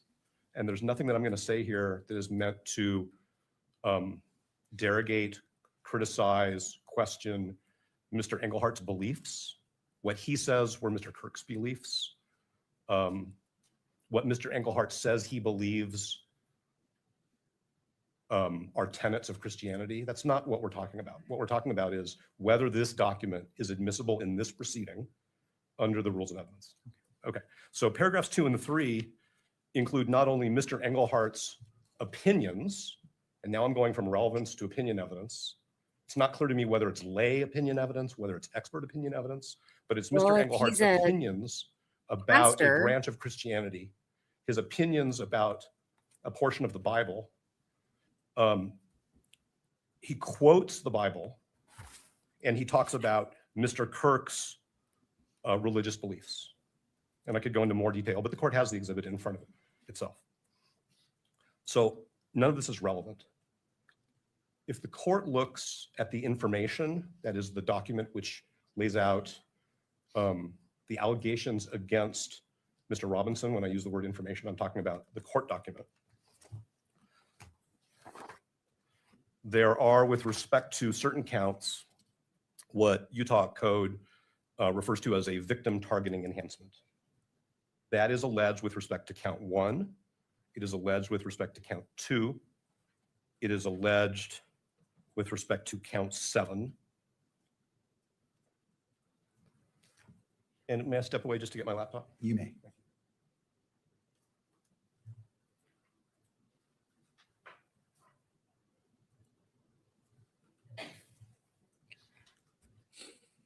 Yeah. And as the court knows, but I want the record to be clear, when I refer to the what the information calls the victim targeting enhancement, that's Utah Code Section 76-3-203.14, which the code calls the victim targeting penalty enhancement. The information alleges, and this is, I'm emphasizing this, that Mr. Robinson intentionally selected Mr. Kirk because of Mr. Robinson's belief or perception regarding Mr. Kirk's political expression. And I'm going to focus, if I may, the court's attention on 2 things. One is, whose state of mind are we talking about? Or whose state of mind is the statute talking about? And what aspect of the victim targeting enhancement is being invoked here? The latter is the state invoking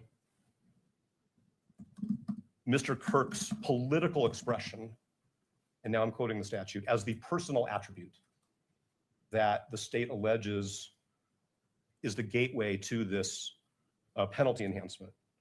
And if the court will bear with me, because there's a reason why we have these hearings in public, there are various categories for alleging, I should say, there are various categories of personal attributes, that's the phrase the legislature uses, which authorize the pursuit of a penalty enhancement. And those personal attributes are listed in the statute A through R. I'm not going to read all of them because the court knows the law, but political expression is subsection K. That is separate and distinct from the personal attribute that the legislature calls religion, which is subsection M. So what we have is an allegation that the personal attribute, which is one of the elements of this enhancement, the allegation that Mr. Robinson selected Mr. Kirk was based on his political expression. That's actually the exact same phrase, political expression, as is in the statute subsection K.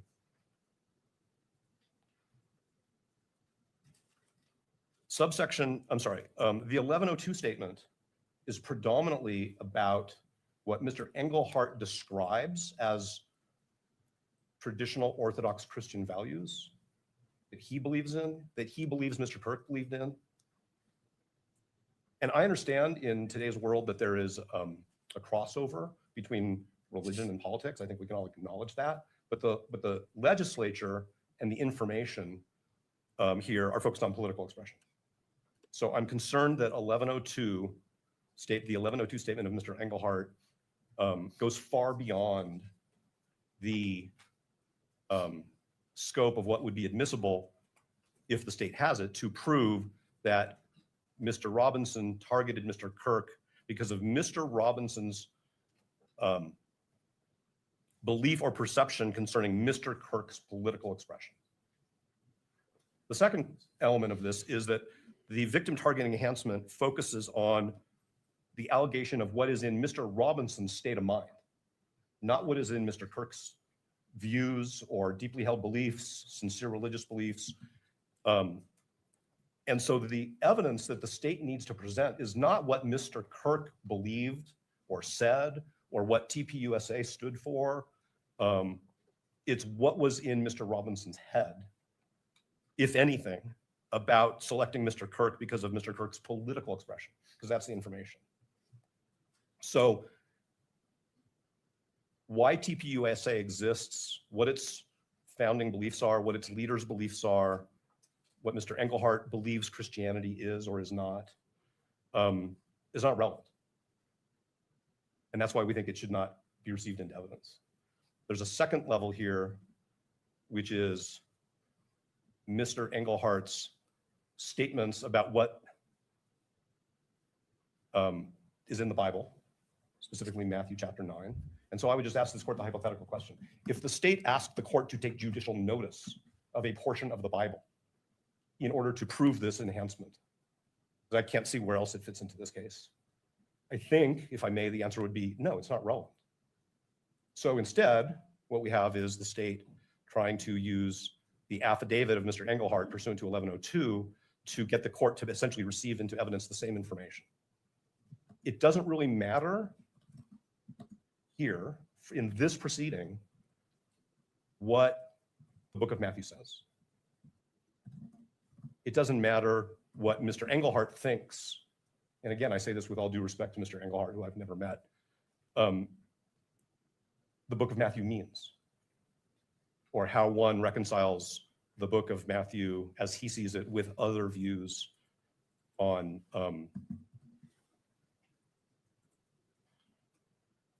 the topics that are there. I mean, I want to be careful and not suggest what other views are, because I shouldn't be testifying about different perspectives within the sort of the heading of religion. But it doesn't really matter for this proceeding what Mr. Engelhardt's views are, what Mr. Kirk's religious views were, what religious views TPUSA endorses, seeks to encourage others to adopt. None of that really matters.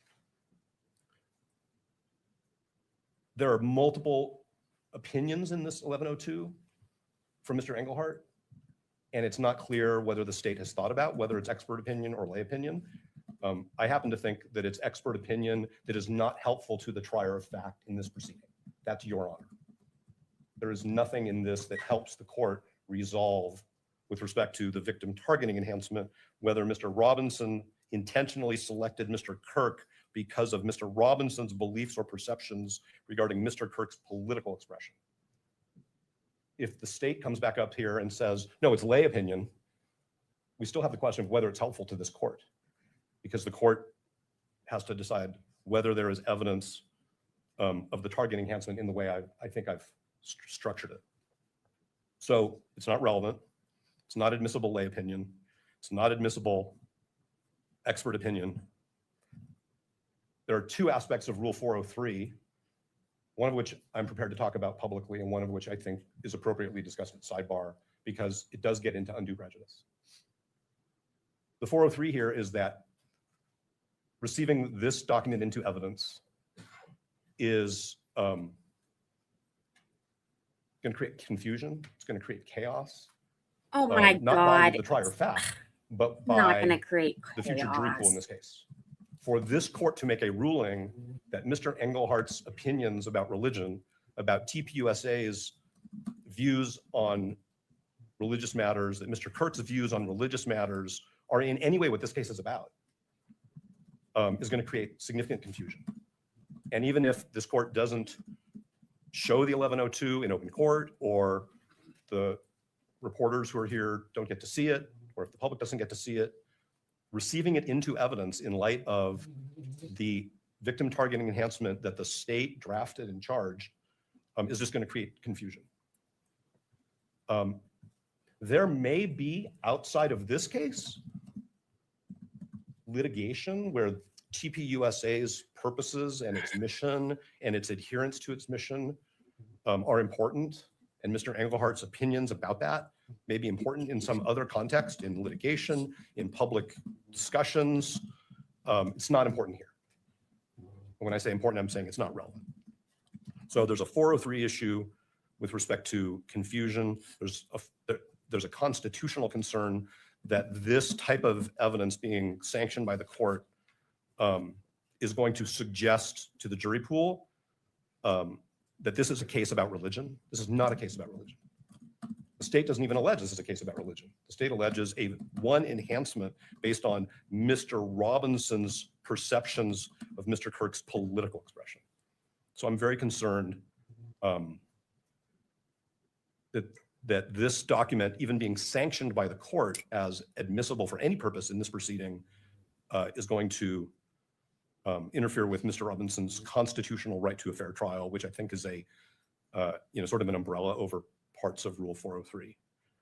If at the time, if there is a trial, if Mr. Robinson is bound over, and if there is a trial, and if the state wants to proffer Mr. Englehart for some specific evidentiary purpose that I'm missing, then we can engage in that. But it seems to me that it's, again, a mixture of lay and expert opinion, which at this stage is more prejudicial than probative.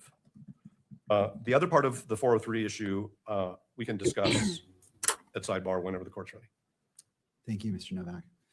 Turning to the state. And so just to give an overview, what I'm intending to do is address what Mr. Novak has presented, the state respond.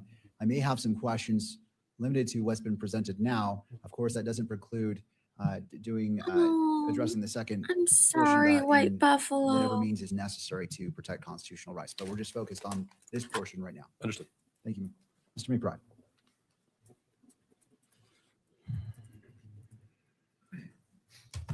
Your Honor, the evidence is relevant to 2 points. One is to the defendant's motive, which is not an element of defense, but nonetheless is powerful evidence, persuasive evidence. And 2, it is relevant to the victim targeting enhancement, which has been described and appears in the information. The statement clarifies what Turning Point USA, what Charlie Kirk's business was. And I think as you read this statement, it's clear that Charlie Kirk presented both religious and political arguments and positions in his presentations. And that is what correct. Paragraph 3 says, that he engaged others in debate, discussion of traditional family values, Orthodox Christian views on sexuality, marriage, gender, sex, America's founding principles, political doctrines, and so forth. He often spoke specifically and attempted to persuade attendees to follow a mindset rooted in Orthodox Christian and politically conservative values. Excuse me, Your Honor, can I lodge an objection to Mr. McBride reading the exhibit which we are discussing the admissibility of? And I'd ask the court to strike his statements and admonish him. All right. So as it relates to reading from the actual 1102, because it's not admitted into evidence, I will, well, before I do that, let me turn to you about the objection to make sure that you are heard as well. Yes, Rule 104 requires the court to consider evidence before determining its admissibility. How can you determine whether an exhibit is admissible without knowing what is contained in that exhibit? That's what I'm putting in front of Your Honor, is explaining this is why the exhibit is admissible, because it contains this language that is relevant and probative. I don't know how I can make an argument something's relevant and probative without saying this is what the exhibit says. Well, Mr. Novak, And I want to make sure I do see you have a microphone. Go ahead. Your Honor is not a jury. Your Honor can look at the exhibit. Bold determine for statement. itself whether it's relevant, whether it meets other criteria for admissibility. It's not necessary for Mr. McBride. Thank to read God, aloud in open Dan. court an exhibit which the court has available to it. I'm not saying that the court shouldn't read it. I'm saying that it's not admissible. I understand that the court has two roles, one under 104 and one as the magistrate, but that doesn't require Mr. McBride to read in open court the exhibit which we are discussing the admissibility of, especially where I have just expressed our concern that the exhibit has a tendency to confuse the issues in this case and create fair trial risks for Mr. Robinson. All right. Thank you, Mr. Novak. Any final thoughts before I rule on this specific issue about reading from the 1102 by Mr. McBride? Yes, Your Honor. I have to be able to argue here. I have to be able to refer to the exhibits. I can't do my job as an attorney without being able to refer to the exhibits. If the court doesn't want this to be in public, then we've got to close this proceeding, but I have to be able to argue the exhibits. I don't know how I can make an argument without actually pointing to the language of the exhibits, unless I want to say, you know what I mean? Or referring to line 13, it's just so cumbersome to do, Your Honor. And I think my job and my duty to my client, which is the state of Utah, and to their right to fairness, requires me to make a good and powerful argument, and that requires me to refer to the exhibit. And I'll submit it with that. Okay. All right. Thank you to both Cool. of you. In looking Got at it. this, typically, That's enough. We heard everything else. And that, like, the judge is going to allow the evidence in, but the attorneys are not allowed to, like, read verbatim. They have to essentially paraphrase throughout this part of the trial with this exact piece of evidence. It'll be interesting to see what that evidence actually is. Since he's reading, I think we can presume like the Discord. Yeah. So my theory is kind of null and void, that it was like a taped admission of some sort. And by the way, like, well, I was gonna say, why wouldn't he just take a plea deal at that point? But you never know. Like, I'm just rambling at this point. I saw a thumbnail for a video that I kind of addressed when we started the stream earlier today.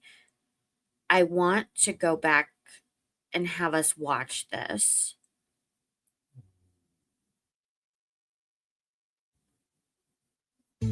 The week-long preliminary hearing for Charlie Kirk's accused assassin, Tyler Robinson, is underway, bringing him face-to-face with Charlie's parents and his widow, Erica, for the first time. Chanley Painter was inside the courtroom in Utah yesterday, and this morning she's outside the courthouse ahead of today's hearing. Chanley, what do you have for us?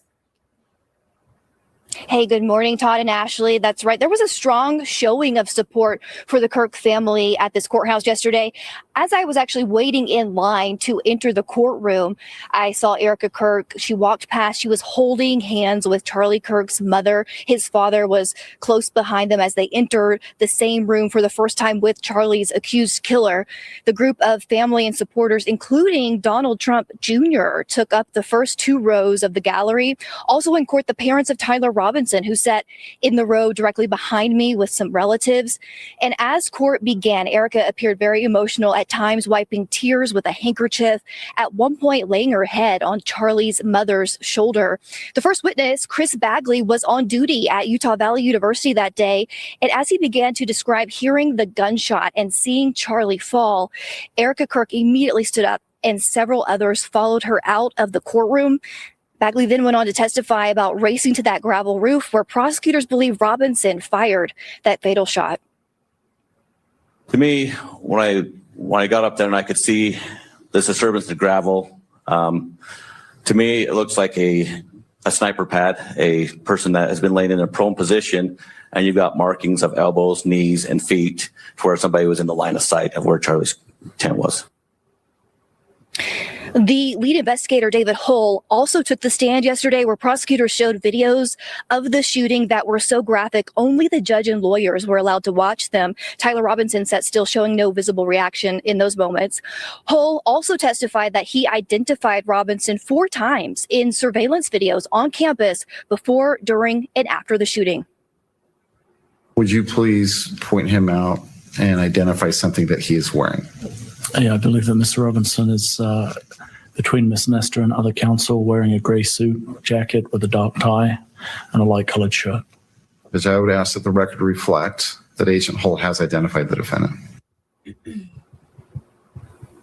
And Agent Hull is expected to return to the witness stand this morning as day 2 kicks off of this preliminary hearing, guys, which is expected to last this entire week. I'll send it back to you. And we will be watching. Chanley, thank you. With that, let's bring in retired FBI Supervisory Special Agent James Galliano, also in Utah right now. James, after day 1, do prosecutors appear to be on track to meet the very low threshold of evidence they need to get this case from the preliminary hearing stage all the way to trial?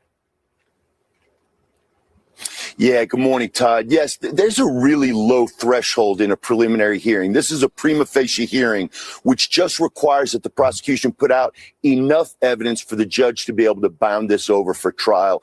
That is going to happen. And Todd, yesterday, there were no Perry Mason moments. There were no aha moments.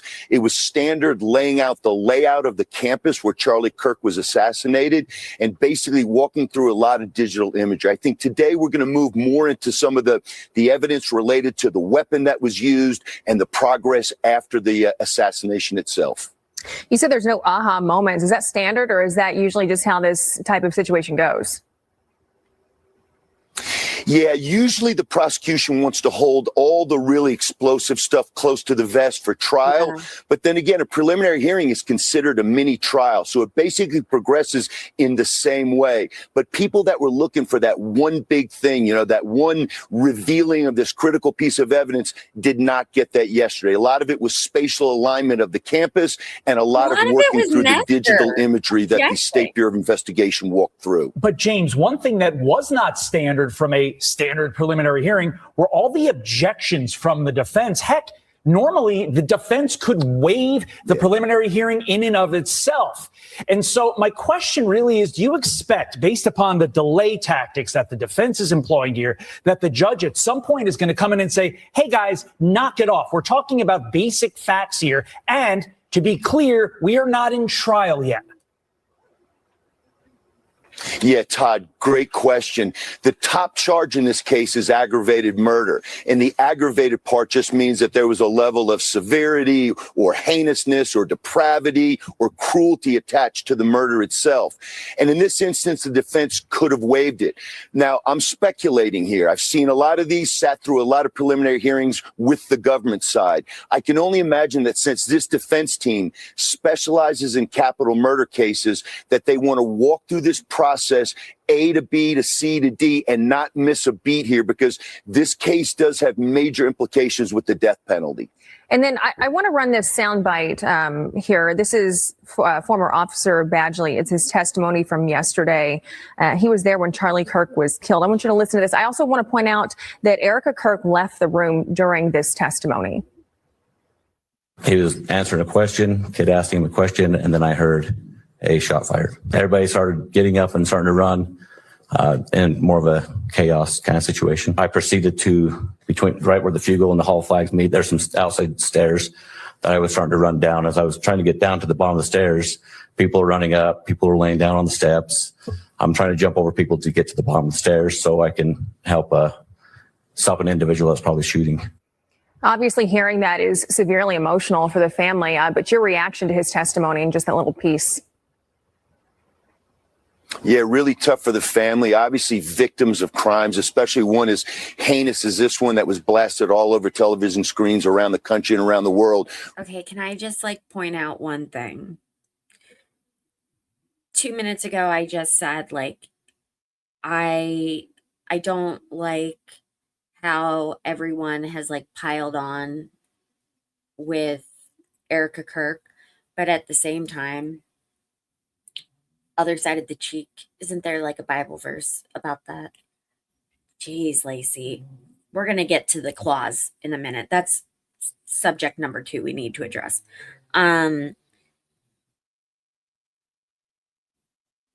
If you watch Erica Kirk during the correspondence dinner, when there was another active situation like this being rushed out, it was the same exact face as she was making when she left court yesterday. And that feels slightly manipulative to me. I don't know if you guys saw it, but like, it was right after it happened, and security was taking her away, and it was the same exact face as she gave yesterday. Also, that is my dog snoring. I hope you can't hear it. Next topic, the clause. The clause need addressed because I am not able to type things, and these are my natural nails, but I am struggling over here. I'm struggling. Let me show you what was shown in court today in case you missed it. Share this tab and share.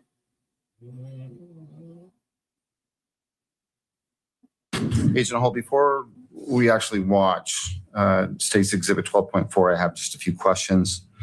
Yesterday, you testified at the very beginning of your investigation that you focused on the video that captured the shooter on the top of the Low-C building. Is that correct? Yes. I believe you also testified that you began by working your way, and this is what I remember you saying, so correct me if I'm wrong. But you, in essence, testified that you began with that video and you started working your way backward and forward with the UVU surveillance video in an effort to trace the shooter's steps on campus. Is that right? Correct. Okay. Would you mind explaining just in a little bit more detail what you meant by that, tracking forward and backward on that video? Yeah, we had a known when the shooting occurred, and as the officer testified, there was a video of an individual on the roof at the time of the shooting.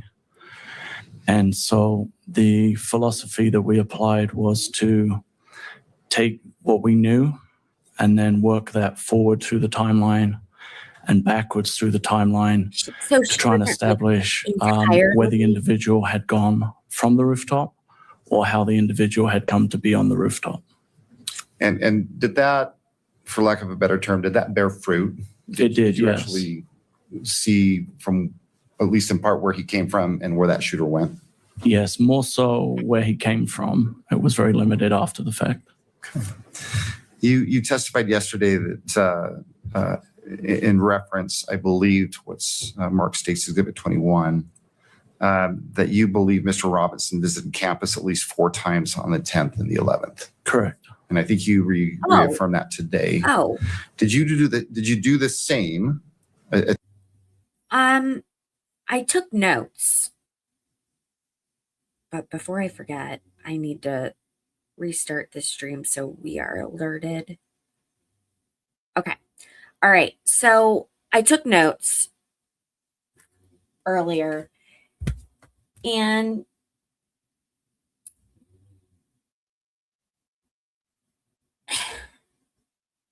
how does a non-student know exactly where Charlie is going to set up, and from there, if he visited 4 times in over the 10th and the 11th, or wouldn't it be the 9th and the 10th, since the 10th is when it happened? Anyways, he would have had to, on the fly, figure out the best position for him. How did he know he would get access to the top of the roof?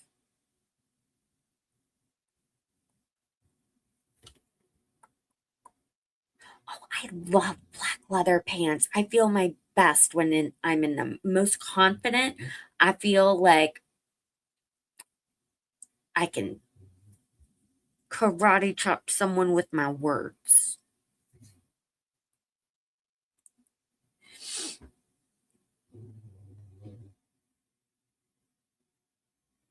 Oh, Wet Buffalo's still in the chat.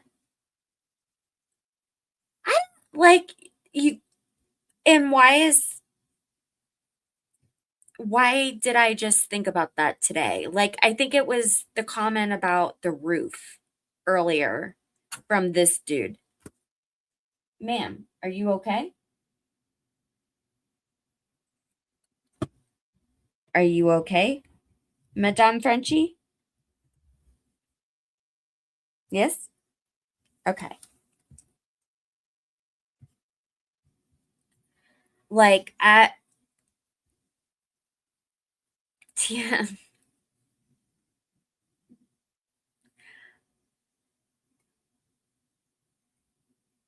Do you know it, for those of you who went to college? I went to Ohio University, OU. OU, oh yeah.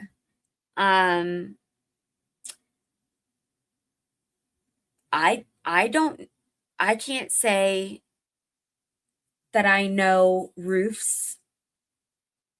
rooftop access is available when I was there or for students now, especially when there is a very well-known influencer, political influencer, coming to give a speech at a school. So it goes beyond premeditated, though. Absolutely, he scoped it out, but there had to have been some more information. And I'm just now, like this morning,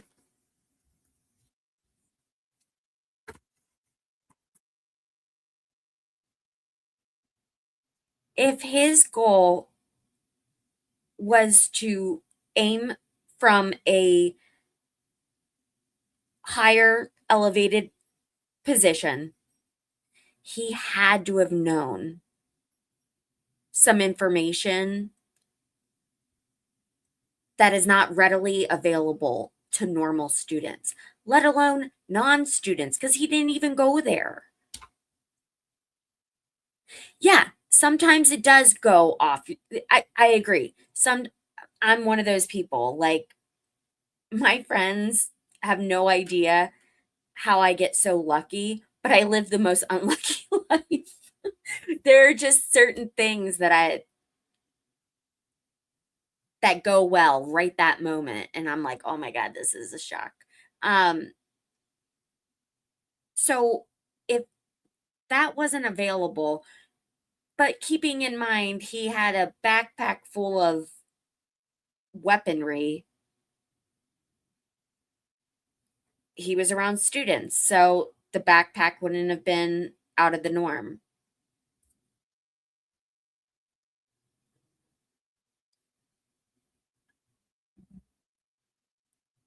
That's still a very risky thing to do. Walk around when you're not a student trying different handles to doors. Oh my God, don't even get me started. Don't even get me started. Ugh.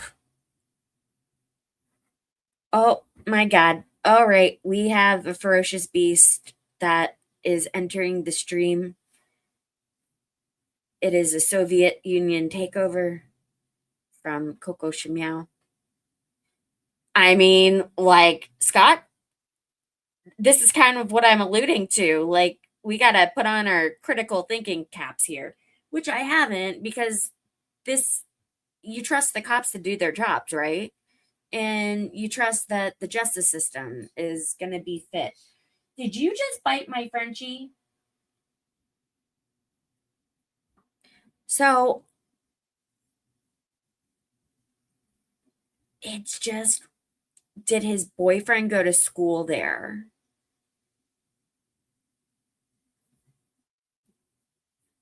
I need to go back and read some other, I missed a whole bunch of things. Okay. Hey, Rose. Howdy. Blah, premeditated. Erica is young and beautiful, and now she's wealthy. The attacks on her character have mostly been middle of the road women and the simps who serve them. Huh. I feel like I've only heard men berating her.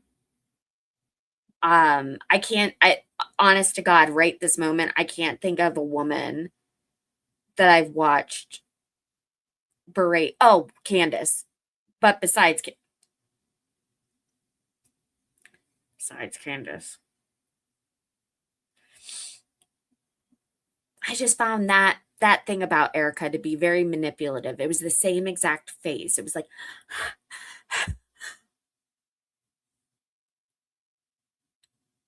yeah, he's a kid, but so was the kid in Butler, Pennsylvania. Or kind of what Rose has been saying all along, he was told to be there.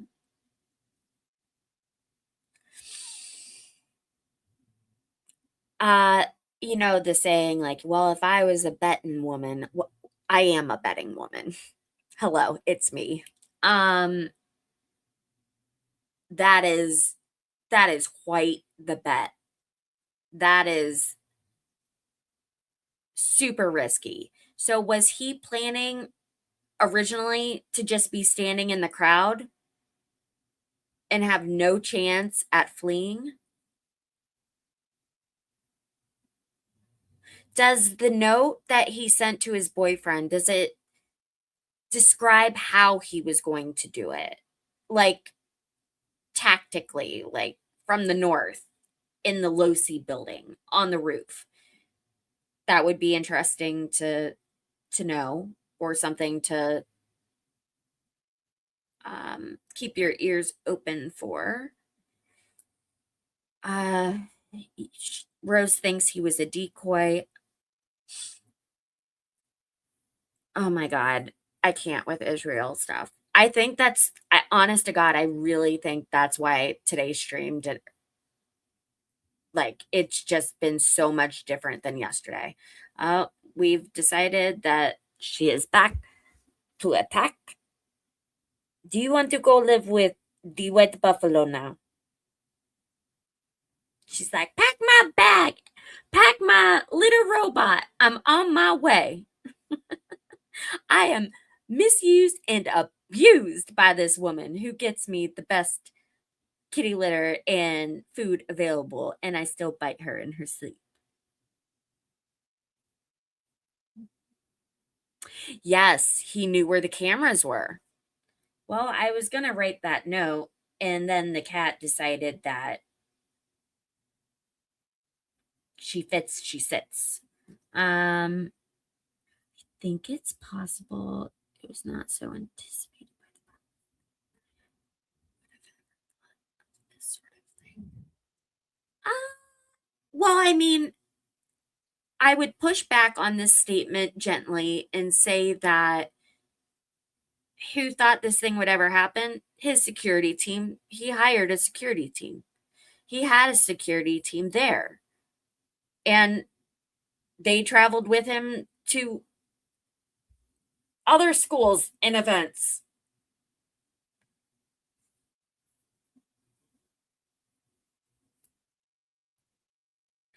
I still do think that this is an important question.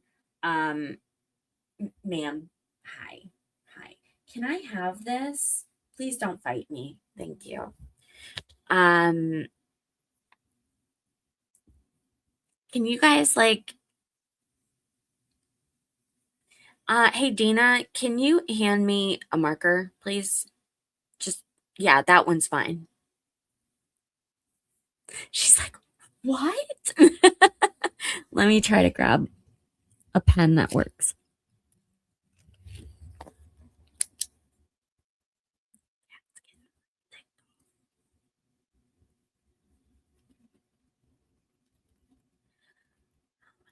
Okay, I will use, my autism says not to, but I will use the red pen. Okay. So, did Tyler Robinson know anyone affiliated with the university? What about Twigs?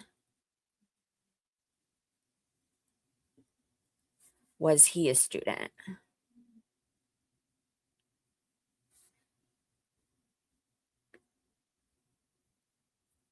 Okay.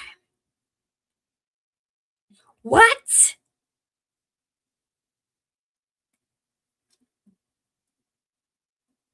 Okay. If he had those things, then he's taken.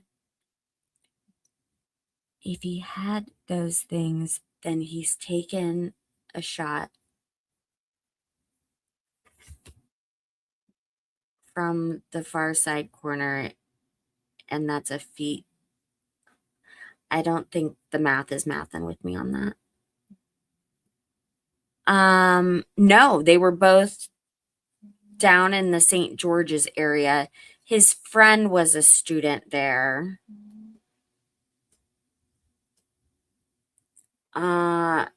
Erica's batshit crazy.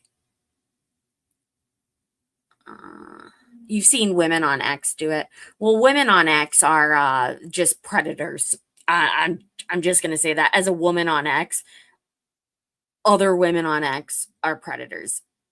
I couldn't even maintain eye contact because I can be feisty on there, but I am known as the nice one. He scoped it out, but high ground with that doesn't take nuclear physics degree to come up with. Well, I mean, these are very basic questions, Dan, that not even just myself, but jurors, lay people are going to ask, people who don't think regularly. Like, people who don't watch true crime stuff. Shout out again to everyone whose names are in green. That means that they are supporters of this channel, and they pay a $7 fee every month. Not a fee, like they pay $7 a month to receive access to having their comments on stage, to having their own emojis, to members only streams, and all that good stuff. Okay. I saw that it said where he put the long arm. It was behind the bushes by the parking area. I do remember that. Okay. White Buffalo, I love you, but like usually when I see someone write deep state, I just tune out because I've worked in politics. I've worked in Ohio politics and DC. Like, things are bad and people are crazy. But, and I've seen a lot.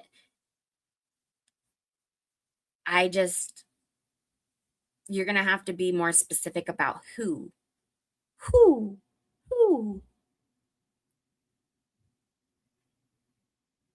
Okay, that's a very good point. So for the people who were, for the security, they were more concerned about a closer threat than someone far away.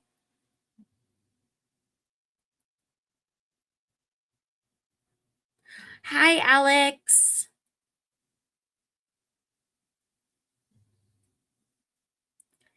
I thought you were talking about XTC. I don't know what that means. Am I supposed to know what that means? Look at this. Look at this friggin' fur on my lap. Just like, hey, hope it's not a problem. I'm just going to make your allergies go crazy again. And,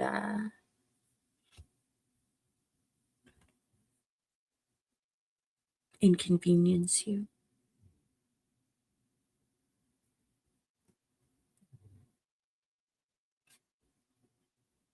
XTC, PC, okay.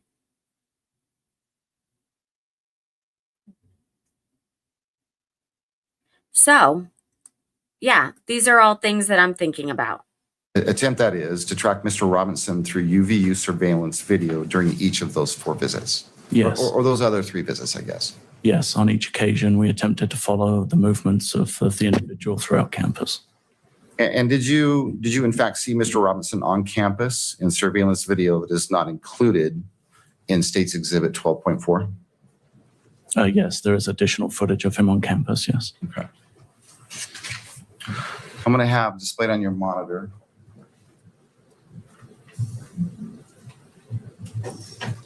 what you're going to see is a paused or a still image. And I'm going to ask if you recognize what you see that now, Agent Hall? I do, yes. Okay. Do you recognize what's displayed on your monitor? Yes, it's footage from the university that was provided to us, particularly of the parking structure. Okay. Does it appear to be State's Exhibit 12.4? It does, yes. So I'm going to go ahead and I'm going to have this video run. And if you don't mind, as it's running, I'm probably going to be asking you some questions. Thank you.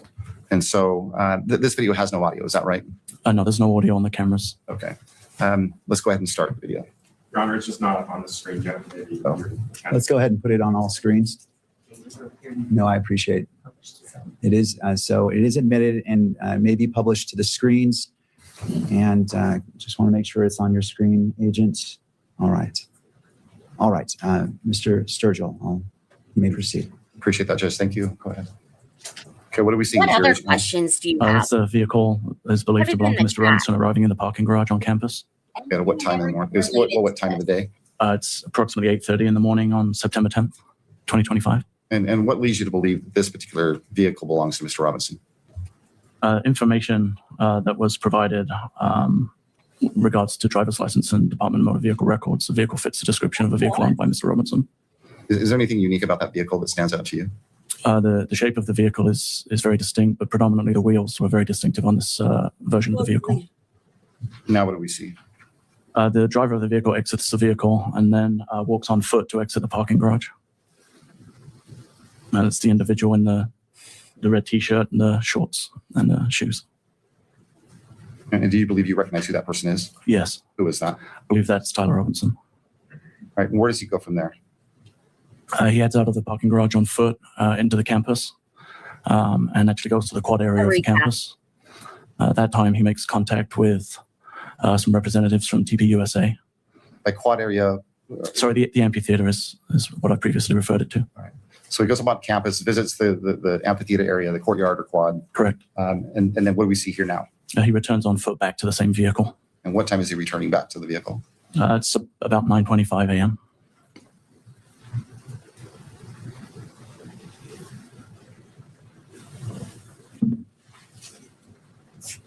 Okay. I'll wait till this is finished. And where is this parking structure located on campus?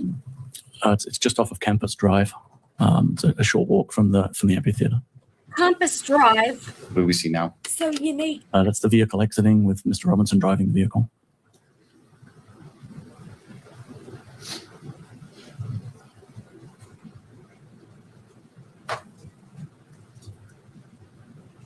Now what do we see? This is Mr. Robinson returning to the campus on foot from the neighborhood to the northeast. You can see he's wearing the same clothing as in the previous video. And he's carrying a blue backpack. Describe the clothing. It's a maroon colored t-shirt with gray or olive colored shorts and then Converse shoes. And what time did he return to campus? Just after 10 a.m. And does he leave the parking structure eventually? He does, yes.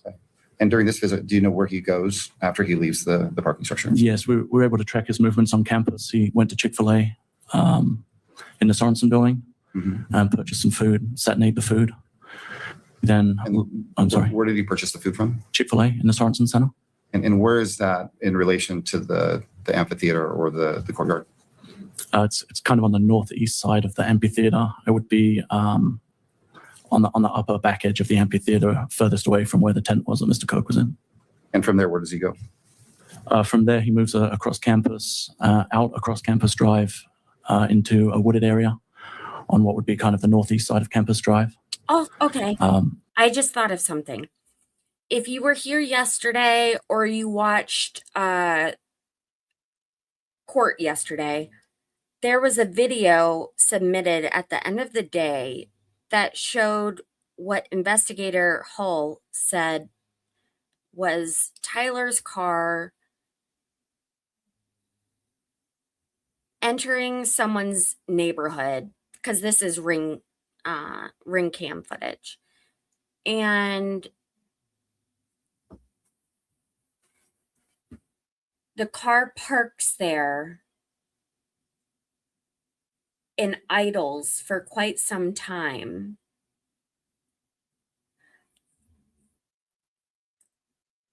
Why haven't we found out whose car that belongs, like whose house his car was parked at? Cat hair. Did anyone pick up on that? It just, why did he stop there? Why was he just hanging out talking with someone in the car? Who was that person? Because he and his boyfriend did not live close to there.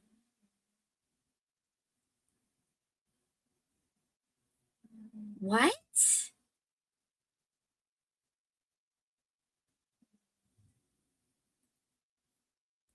Then returns back onto campus. We noticed at this point that he's no longer carrying the backpack that he was originally wearing. He moves through the Gunther building and the computer science building. And then, I'm sorry? And then goes where? Then goes across to the railing that gives access to the roof of the Losi building. From there? Told by From there, he comes back down the stairs and walks off campus from that point. And about what time was that he left campus that second time? Do you know? I believe it was approximately 11 a.m. or just after, if I recall. I could verify from my notes if you need an exact time. Yeah, if you don't mind. That'll help you remember, refer to it. Don't read it out loud. Let me know when you've had a chance to look at that, would you?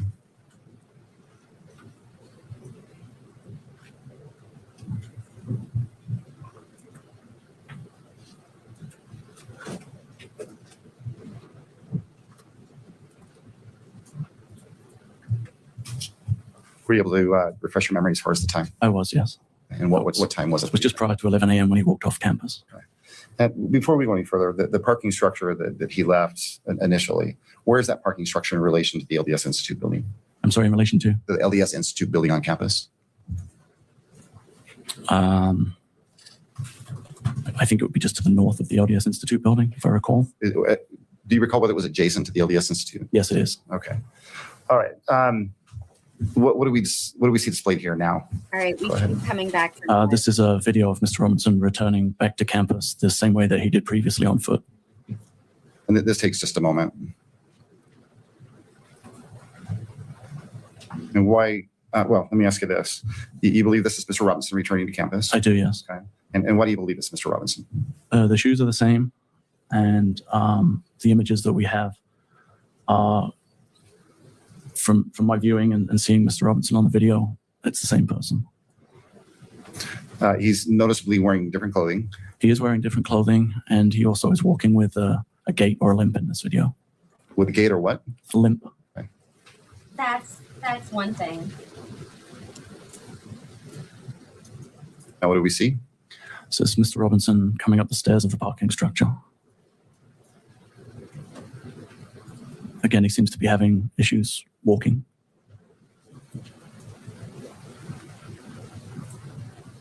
From jumping off the building. And again, we're able to track. So we're able to track Mr. Robinson when he leaves this parking structure. Yes, we were able to. Okay. So when he leaves the parking structure, where does he go? He comes up around Campus Drive, as you can see on the video here. There's a cut through there north of the Losi building, and that's Mr. Robinson coming up the sidewalk. He has the noticeable gait or limp in his walk, and then he moves south across the front of the Losi building. On the sidewalk? Yes, correct. Okay. He would be the rear of the two individuals in this particular video. So right now, if we were to break this picture into quadrants, where would he be? Who'd be in the top left quadrant, walking to the left of the image. Now what do we see?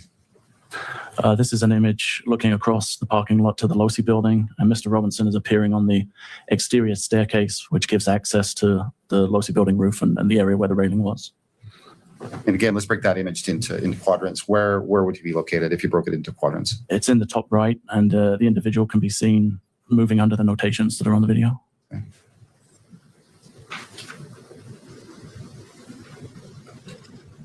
And what time is this?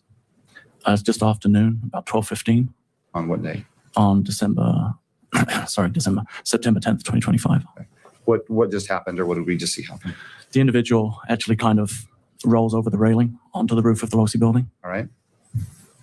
Go ahead, sir.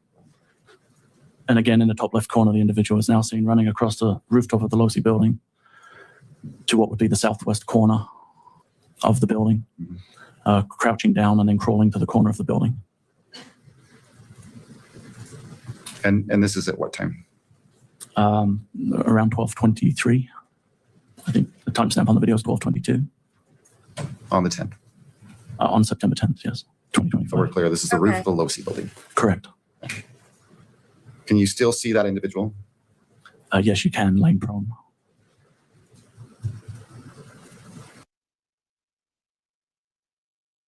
Okay, guys, looks like we are back to court. Back to court.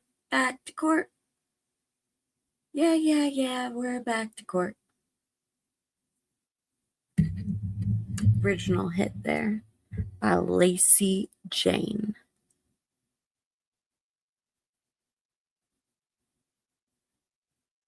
Yes. Wait.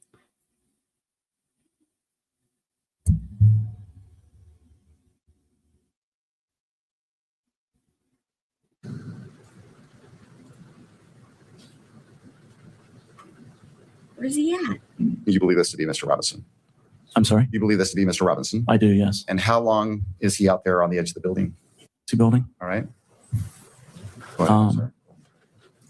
And again, in the top left corner, the individual is now seen running across the rooftop of the Losi building Yeah, it kind of looked To like what there would be the was southwest a corner did it, of the did building, it. crouching down and then crawling to the corner of the building.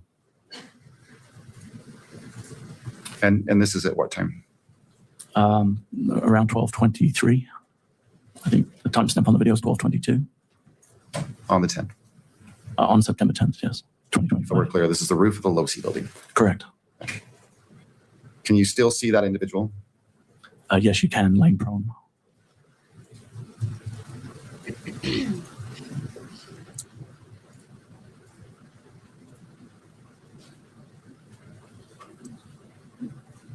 You believe this to be Mr. Robinson?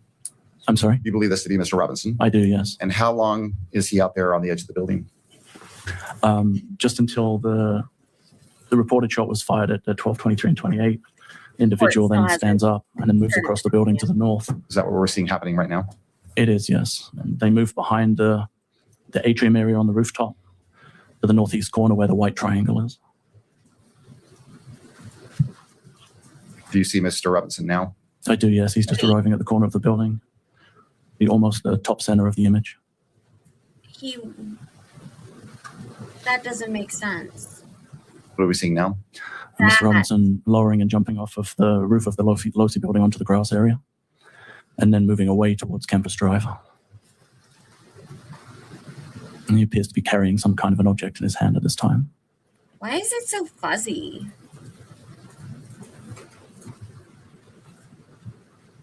So he's approaching Campus Drive. And again, broken into quadrants. Where is he currently? In the top right quadrant. And the time? It's 12:24 and 42 on the timestamp. What do we see now? He then crosses Campus Drive and drops down into the wooded area on the far side of Campus Drive. And that is located in what part of the video? What quadrant? It would have been just off center on the top left side. What do we see now? This is the intersection of Campus Drive and 800 South. There's a vehicle attempting to turn right onto Campus Drive. That's the vehicle that's driven by Mr. Robinson. And on the screen, where That doesn't help us with the running man.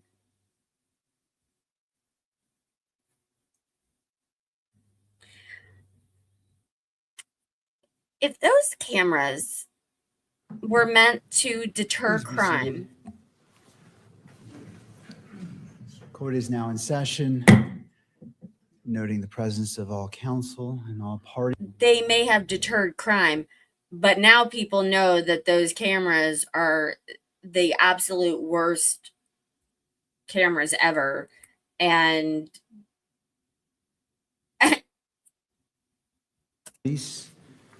All right. I don't know Mr. if they're going to deter crime anymore. Yes, Your Honor. Just by way of preview, we are going to call Jen Falmuina, Sergeant with the SBI, but how we're going to proceed is we're going to call her for a very limited purpose. We're going to pause her testimony. Defense is not going to cross at that time. And we're going to call an FBI DNA analyst out of order. It's a defense witness, but that's to accommodate that witness's schedule. Another helicopter. State calls Sergeant Jen Falmuina. Like to come forward and be sworn in. Funky Jen Medina.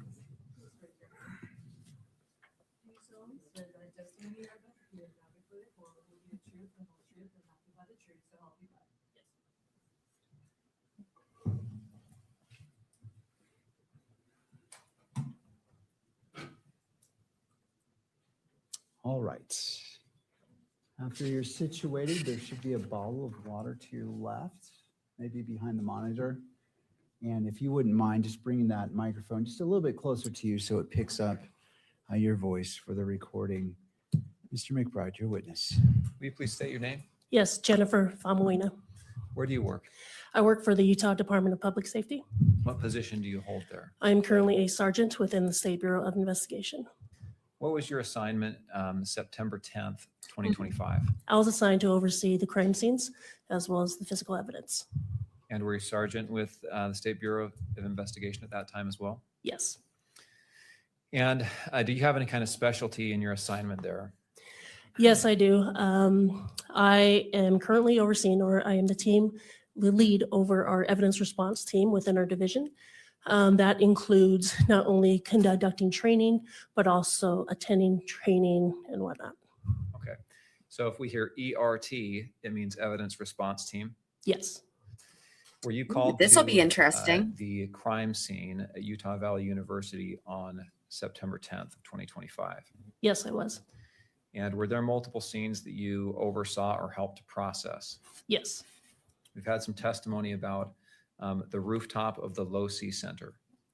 Did you oversee or are you aware of evidence that was collected in that area? Yes, I am. Was there a screwdriver that was collected from that rooftop? Yes. And do you know how that was collected and what happened to that screwdriver? Yes, that was collected by the Utah Bureau of Forensic Services Crime Scene Response Team, or also known as our State Crime Lab. And do you know what happened to that? Yes, it was packaged, and then that evening there was discussion on who would take custody of the evidence, and I was there along with FBI. Then it was decided that FBI would take custody. And did that evidence actually go to the FBI? Yes, it did. And was it sent for testing? Yes, it was. Where was it sent? Do you know? It was sent back to their, I guess, their equivalent of our crime lab. Were there other are there other areas there at Utah Valley University that were also processed for the presence of evidence? Yes, there was. Is there a wooded area that's northeast of campus? Yes. What was found in that wooded area? What was found there was a long gun that was wrapped in a dark colored towel. And you say a long gun. What does that mean, a long gun? Sorry, that would be a rifle. So for to be more specific, it was a Mauser 98 rifle. Do you know what caliber that was? It was retrofitted to a 30-06 barrel.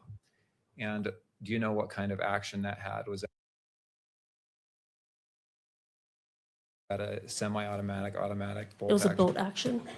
What is a bolt action rifle? I'm not too familiar with guns, but I just know there's a bolt and you have to pull it back.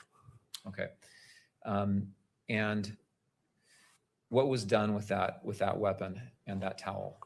That was documented in place, and then eventually pictures were taken.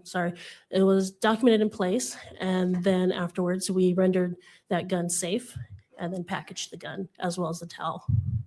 What was done with the towel after it was packaged? The towel was also provided to the FBI. And those two items, well, let me tie up that thread. The gun, what was done with the gun? The gun was packaged. It was taken to FBI custody. Then eventually it was provided to the ATF lab. Okay. So the gun went to the ATF lab. Is that correct? Yes. The towel went to the FBI lab. Yes. And the screwdriver went to the FBI lab. Yes.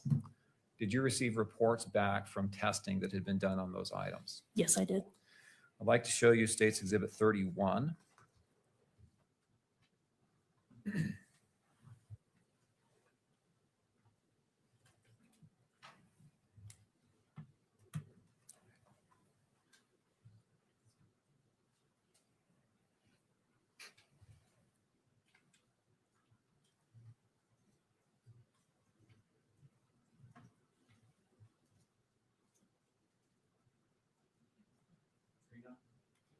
That's connected to the defense computer right now. Is there any way to switch it?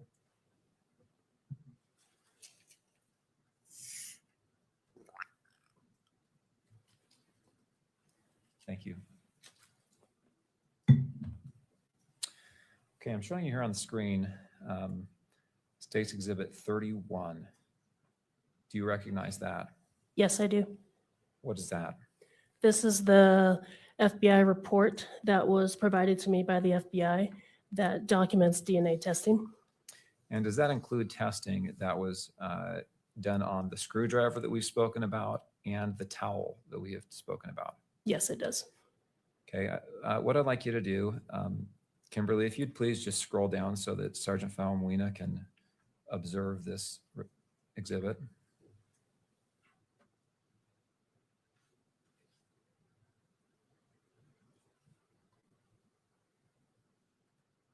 If I can have just a moment.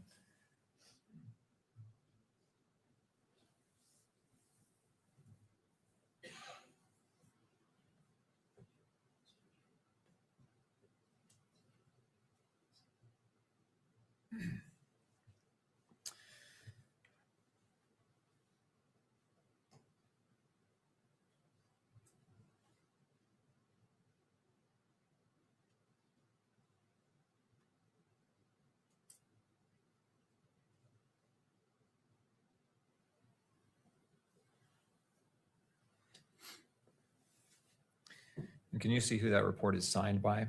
Yes. Who's that? Amanda Baker, I'm assuming is how you pronounce your last name. Is that in fact the report that you received documenting the testing results on these items and some other items from Yes. the FBI? Sorry, yes, And does it appear to be in an accurate condition as to how you received it? yes. I'd move the admission of State's Exhibit 31. Defense? No additional objection. All right, so I'll note the standing objection and as it relates to admission, what is your request as to publication? I'd move this admission and its publication both to the court and to the public. All right. Anything further, Mr. Burke? All right. The court will admit State's Exhibit 31 into evidence and allow publication of this exhibit to the gallery and to the monitor on screen in the courtroom and for the camera to broadcast. Okay, if you'll go to, Kimberly, if you'll scroll down to, still on page 1, where the screen will show items 7 and 8. Sergeant Falmuina, do you see the lines there that say item 7, that line? Yes. And will you read that portion of the report that describes what item 7 is? Item 7, Tau from around Mauser rifle, serial number 8863. And there's also some other identification numbers.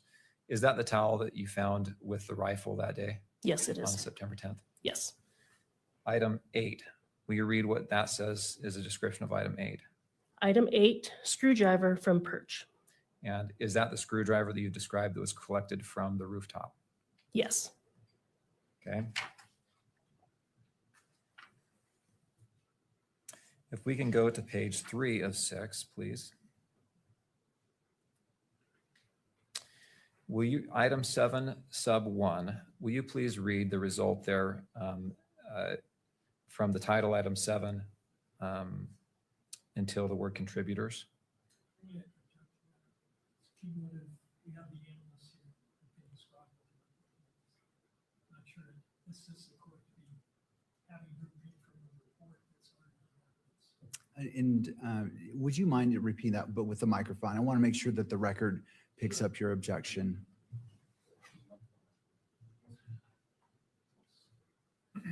All right. Either way, if you want to come up, that's fine, Mr. Burke. Judge, the objection is that her reading to the court what's in the report is cumulative, since we have the analysts here who will be testifying to what the report says and what it means. So if we've got the report in evidence, we don't need this witness's reading the report to the court. So it's a 403 cumulative objection. Mr. McBride, do you wish to respond? My point is only to draw your attention, Your Honor, to the relevant results that will be discussed by the other expert, as well as the results of the items we've discussed, the towel and the screwdriver. That's all. All right. The court will overrule the objection and allow a brief overview of it, not going line by line, page by page. So if it is brief, I'll allow that. Thank you. So if you'll read item 7.1 to the word contributors at the top of that page, if you will. Yes. Male DNA was obtained from item 7 sub 1. Item 7 sub 1 was interpreted as originating from two individuals, one of whom is Twigs. The DNA results from item 7 sub 1 and what are 1.7 octillion times more likely if Twigs and T. Robinson are contributors than if Twigs and an unknown, unrelated person are contributors. Thank you. Let's skip down to item 8.1. Do you see that bolded and underlined line there? Yes. And this is relating to swabs of the handle area of the screwdriver. Is that right? Yes.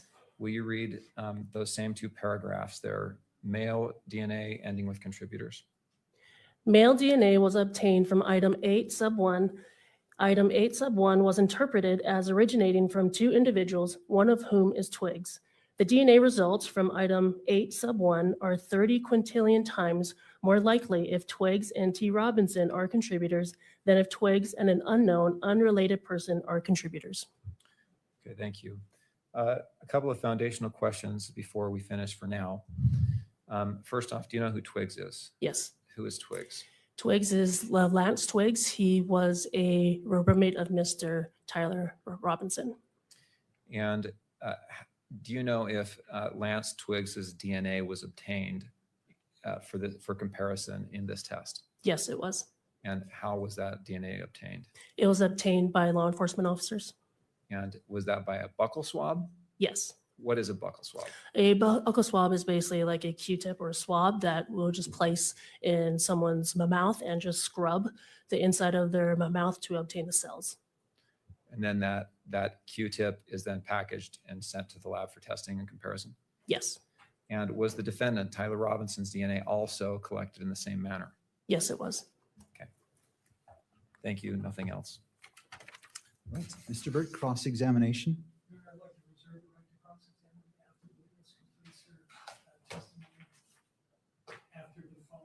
Oh, would you mind grabbing the microphone? I just want to make sure what you say is on the record.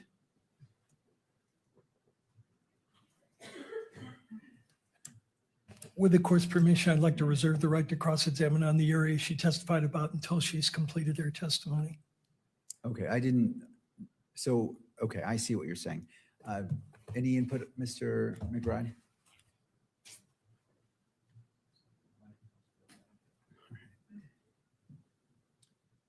Your Honor, that's what we expected to happen. We discussed this beforehand. We stipulate.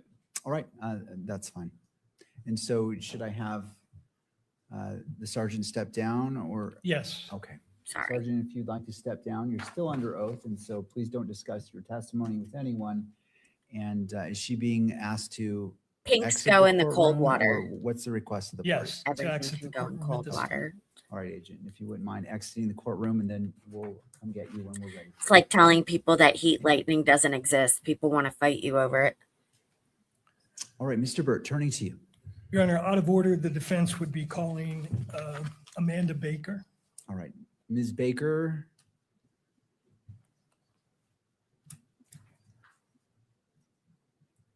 I feel like the camera zoomed in on me. Hold on, let me. And I don't know All why. right, Ms. Baker, if you wouldn't mind coming forward right up here by the bailiff and being sworn in.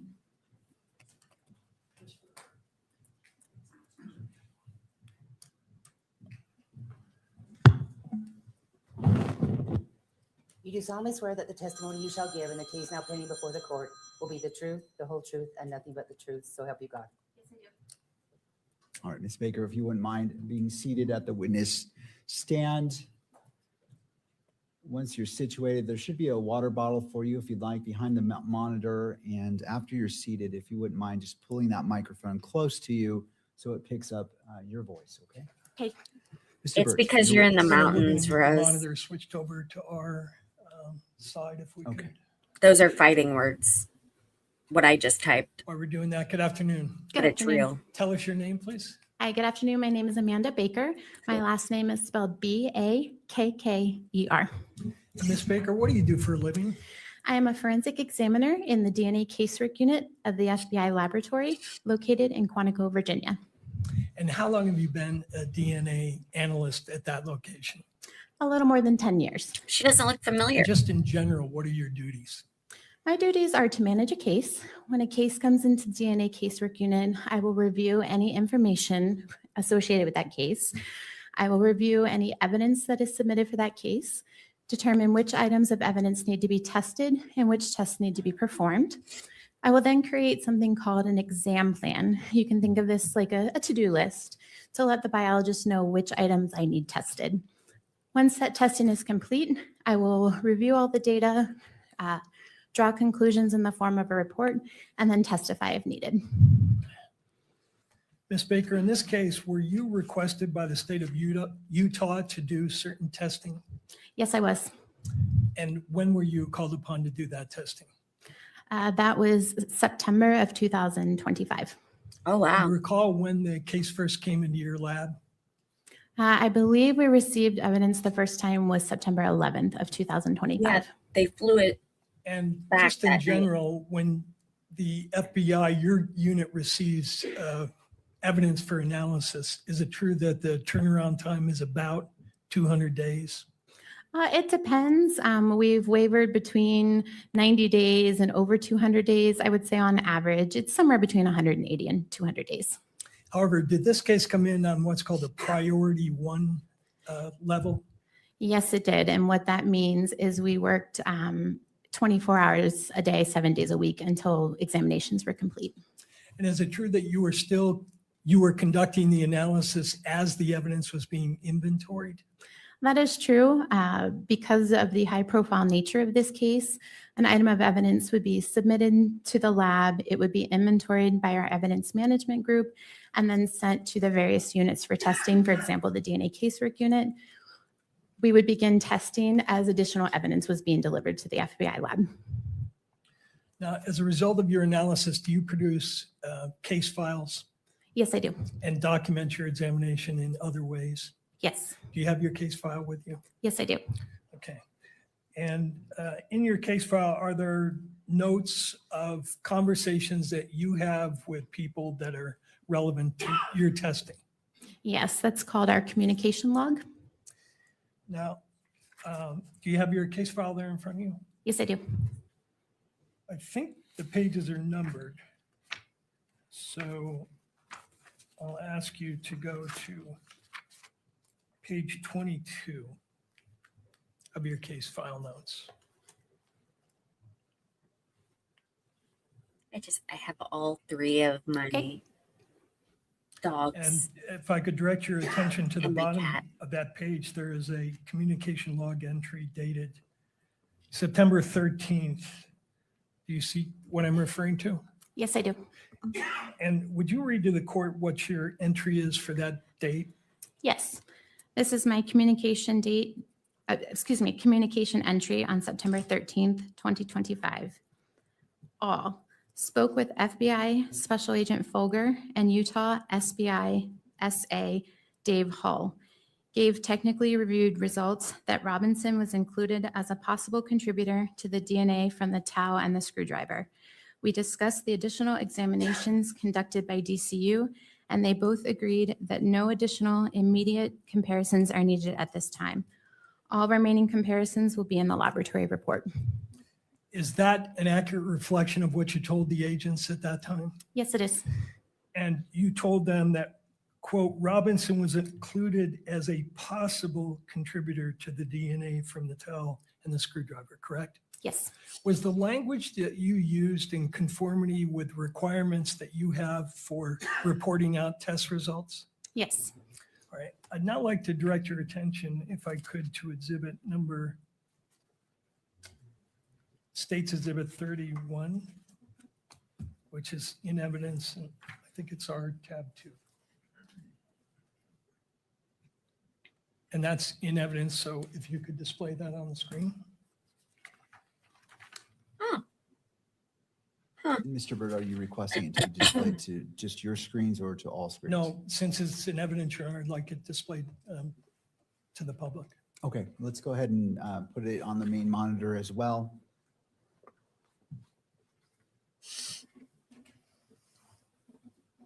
Okay, could you go to page 6, please?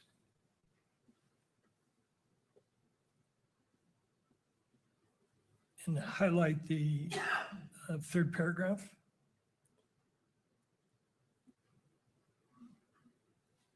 This is your report dated September 15th, 2025, correct? Yes, that is correct. So this is 2 days after you had the conversation with the agents as to what your results were. That is correct, yes. And in your report that you wrote 2 days later, you included this language that's highlighted there, correct? That is correct.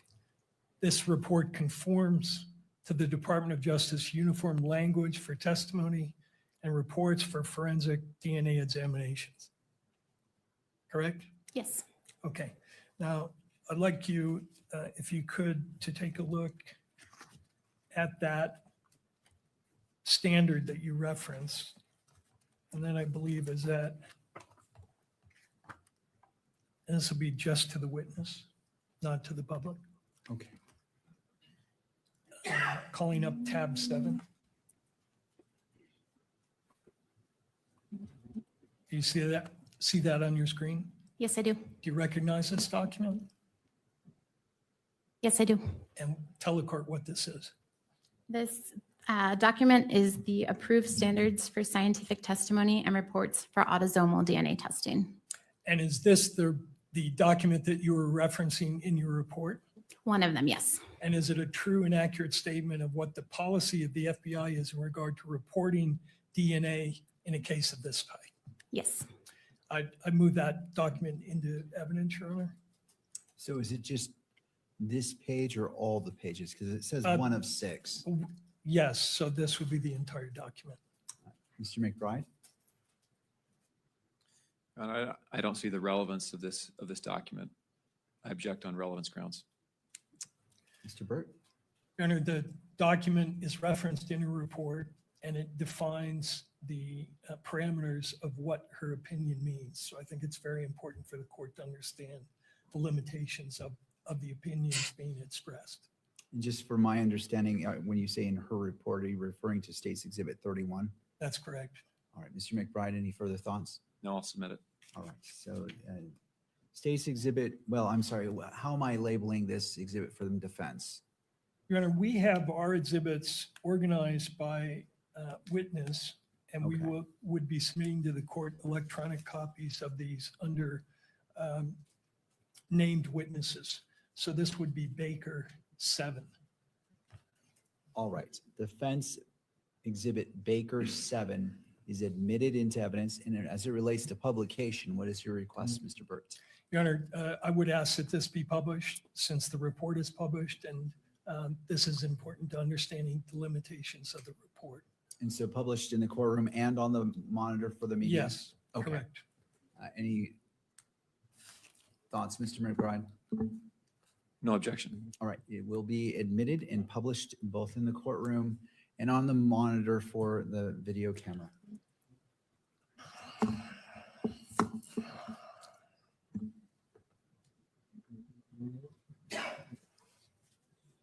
Okay, so this document has various subjects, correct? That is correct, yes. And it, in the beginning, tells you how to frame your testimony in terms of inclusions or exclusions, mixtures, sex determination, et cetera. Correct, yes. And then there's a section called statements not approved for FBI autosomal DNA testimony in our laboratory reports. That is correct, yes. Okay, so if we could go to page 5 for that statement.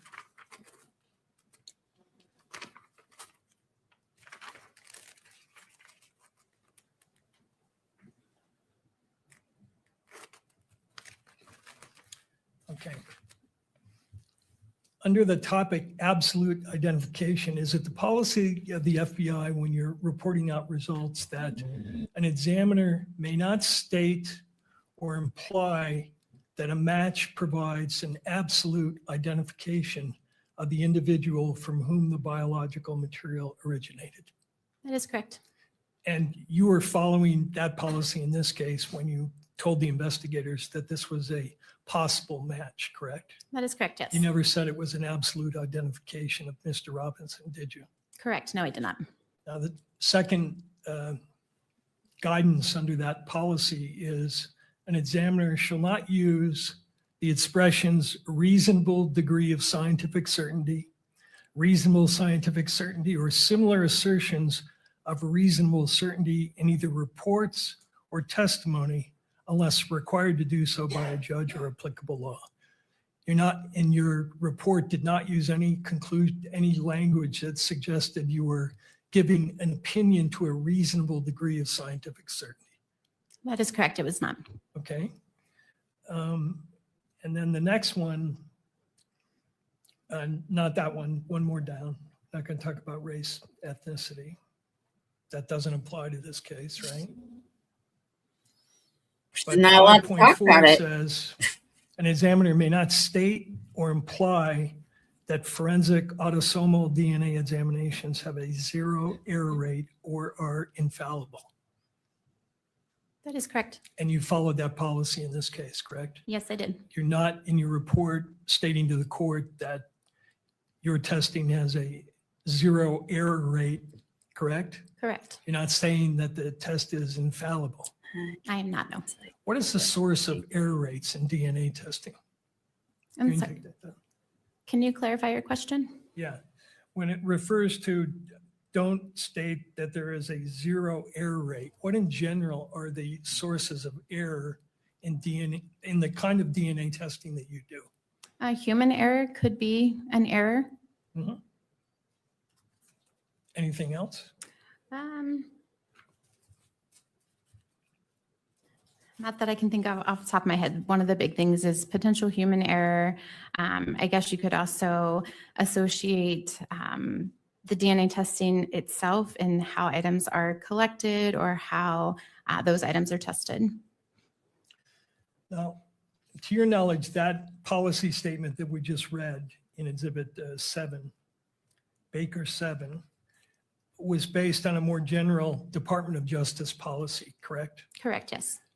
And that policy is called the Department of Justice Uniform Language for Testimony and Reports for Forensic Autosomal DNA Examinations using probabilistic genotyping systems, correct? That is correct, yes. And could you display 8 for us, please, to the witness?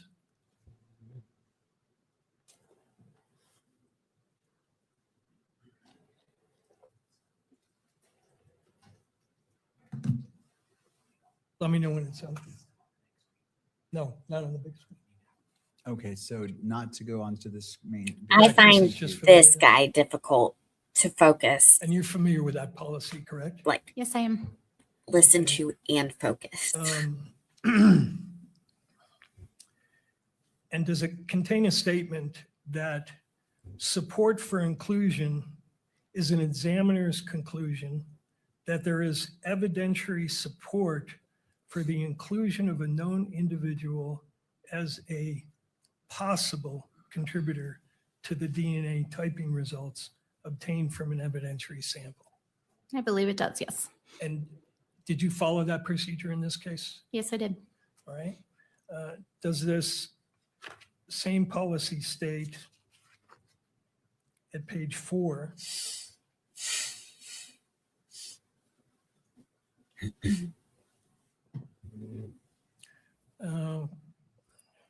fourth down, one more. No, next one.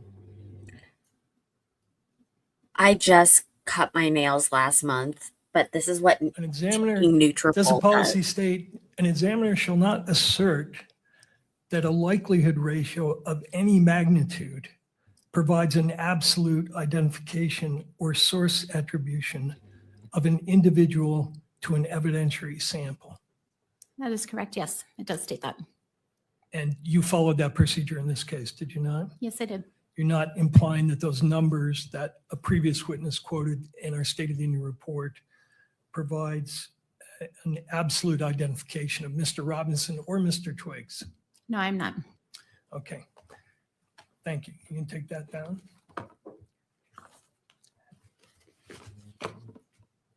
Are you also familiar with a concept called formal activity level?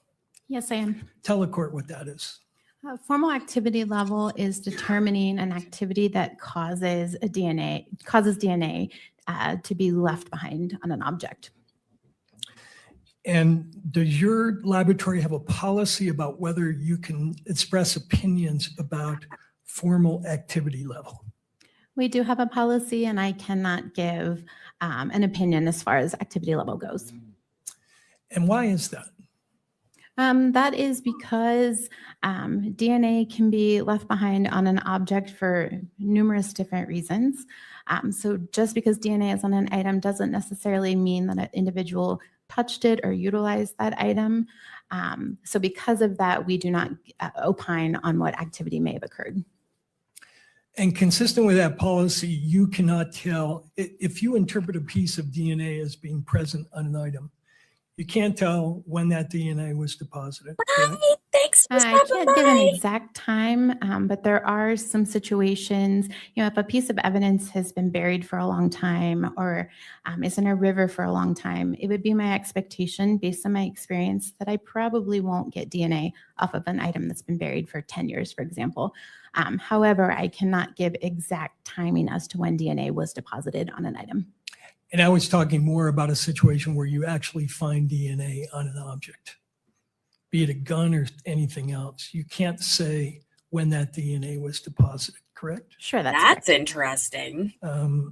And how long in general does DNA persist on an item? Once you've made contact, how does DNA get deposited on an item in general? In general, DNA can be deposited a few different ways via body fluids such as saliva or blood, or skin cells. So touching an item or wearing an item, DNA can Shitting be them. deposited. Sprinkling of them. Once DNA is on an item, if it's subjected to ideal conditions, it's out of heat and high UV, it's not subjected to any kind of cleaning or chemicals, it can persist on an item rather indefinitely. It can degrade slowly over time, but we've certainly worked items of evidence that are 40 and 50 years old, and we've been able to recover DNA. Now, could you explain to the court the concept of degradation of DNA samples, what that means and what it suggests with your testing? Sure. So degradation of DNA is breaking up the DNA. So if you think of DNA like a long rope, it's essentially taking that rope and cutting it up into pieces. Seeing degradation in a sample could lend me to believe that there may be, that sample may have been subjected to cleaning or high heat an extended period of time. So I can't tell why an item is degraded, but looking at my data, I can tell if that sample is potentially degraded or broken down.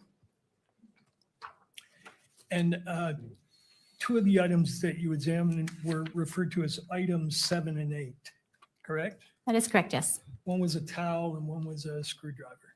That is correct, yes. Were both those samples degraded to a certain extent? May I refer to my Certainly. data?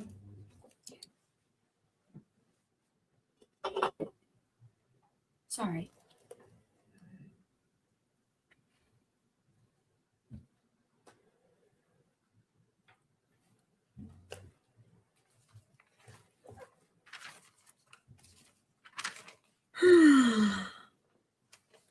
So item 8 was the screwdriver from the perch. I would say that there was some degradation as I look. Actually, she does kind of look familiar. So I'm wondering who else's trials she's testified in. At the DNA peaks or the DNA data. In an ideal world, if there's no degradation, I would expect all the peaks to be at the same height. Here I see a ski slope type effect, meaning that the data on the left is a little bit taller than the data on the right. As far as item 7,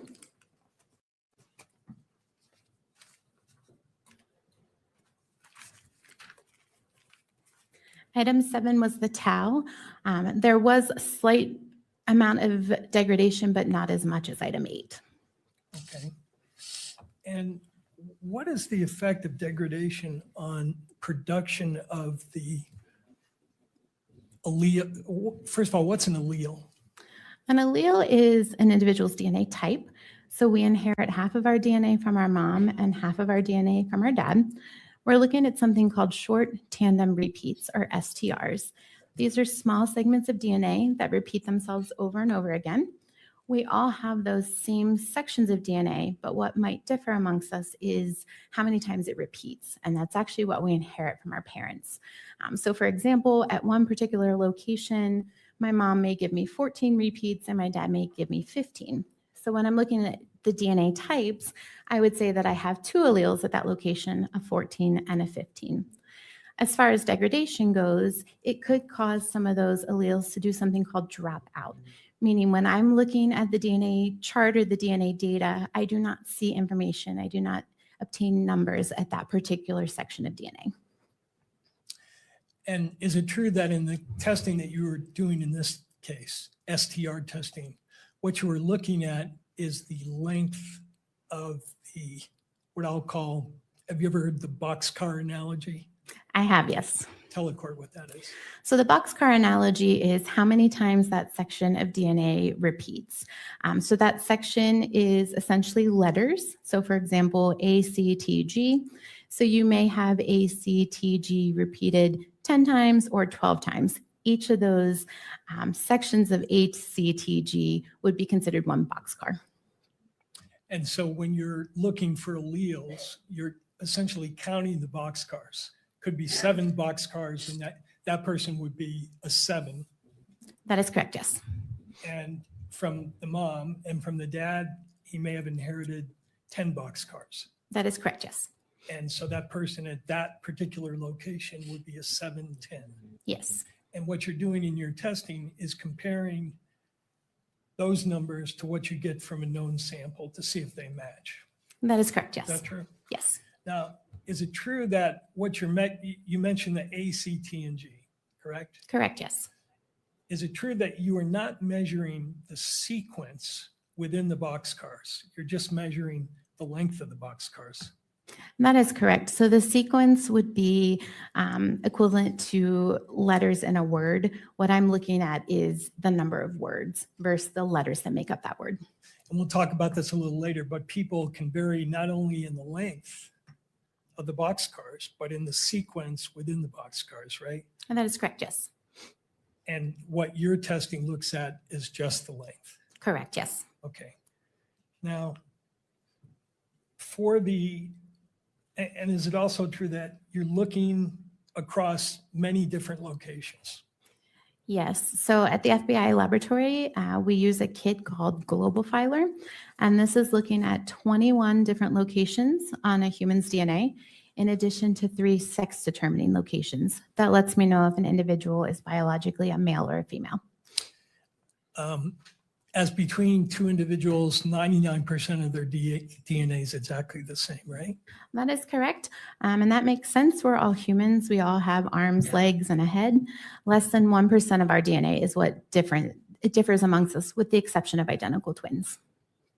But with the within that 1%, you're looking at these length differences, correct? Correct, yes. And you're looking at what you called short tandem repeats. Yes. How many, you said you looked at 25 locations? We're looking at 21 and 3 sex type determining, so 24 total. What are the sex determining? They're called the locus, correct? Correct. So What are- locus is that individual section of DNA.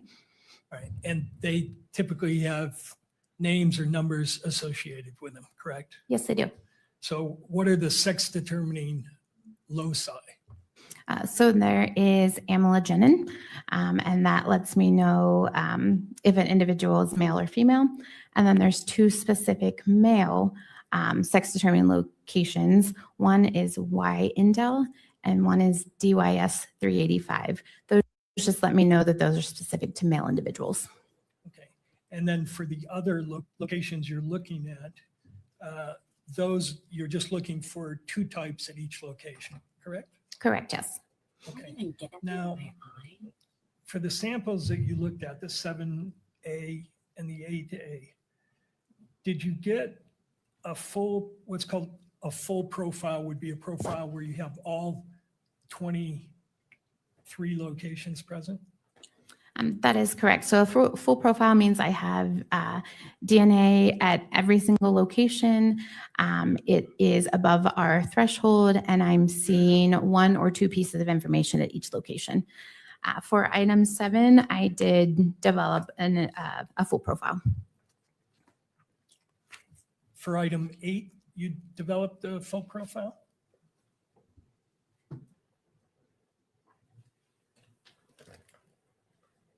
Item 8 was a partial profile, so I did not develop DNA at every single location.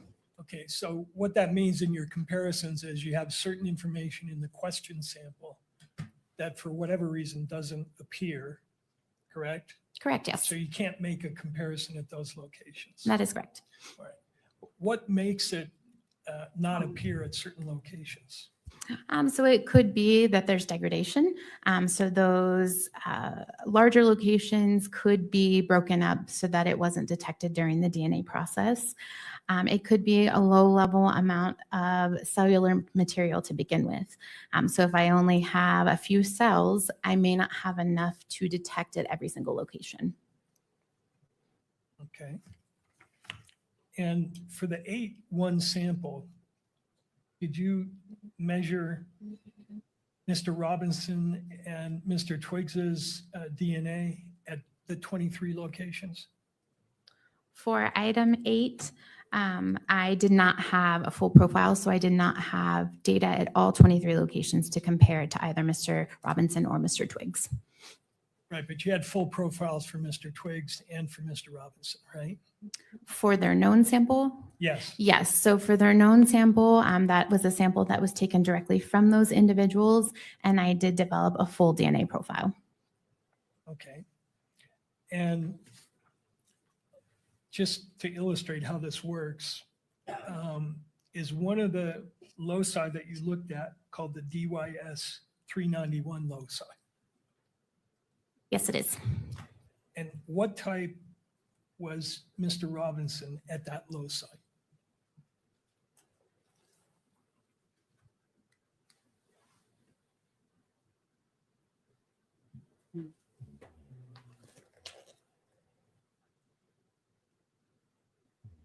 At that location, Mr. Robinson was an 11. Oh, okay. And I think you said you inherit one from your mother, one from your father. But when you say he's an 11, technically he's what's called an 11-11, correct?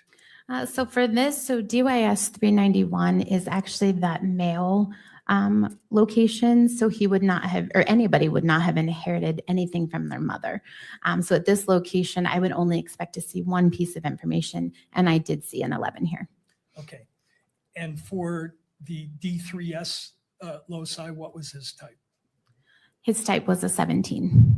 Now for that loci, you'd expect two types, correct? That is correct. And when you say he's a 17, do you mean he's actually a 17-17? That is correct. He inherited 17 repeats of that location from mom and 17 from dad. Other locations, for instance, the VWA, he's type 18-19, correct? That is correct, yes. So you're looking at those, and what the machine produces are peaks, correct? Correct, yes. They're just spikes on a graph, similar to like spikes on a heart monitor. And you said for 8A, you had certain locations where the test sample didn't have any results. That is correct.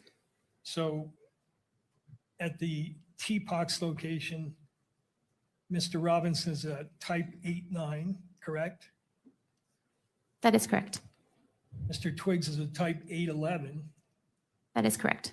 Why is But when this you looked at the moving? sample, 8A, it didn't have any of those types. That is correct. So I could not compare at that location. Now, are there certain rules for when you exclude someone? In other words, when you're comparing two samples, are there rules which say, here's where I would conclude that he could not possibly have contributed this sample? Yes. Your field has a lot of literature written about it, correct? That is correct, yes. And do you generally like to keep up with that literature? Makes I do, two yes. of us. And across time, there have been several books, publications that attempt to educate you and courts and lawyers on the technical aspects of DNA testing, right? Correct, yes. One of the books, the early one, DNA Technology and Forensic Science by the National Research Council. Oh, I'm yeah. I familiar read it with that, last yes. year. That's an authoritative book that was really one of the first books on DNA testing, Yes. all right? And then by the same organization, National Research Council, the Evaluation of Forensic DNA Evidence, Correct, yes. published in 1996. So you're familiar with that as well. Yes, I am.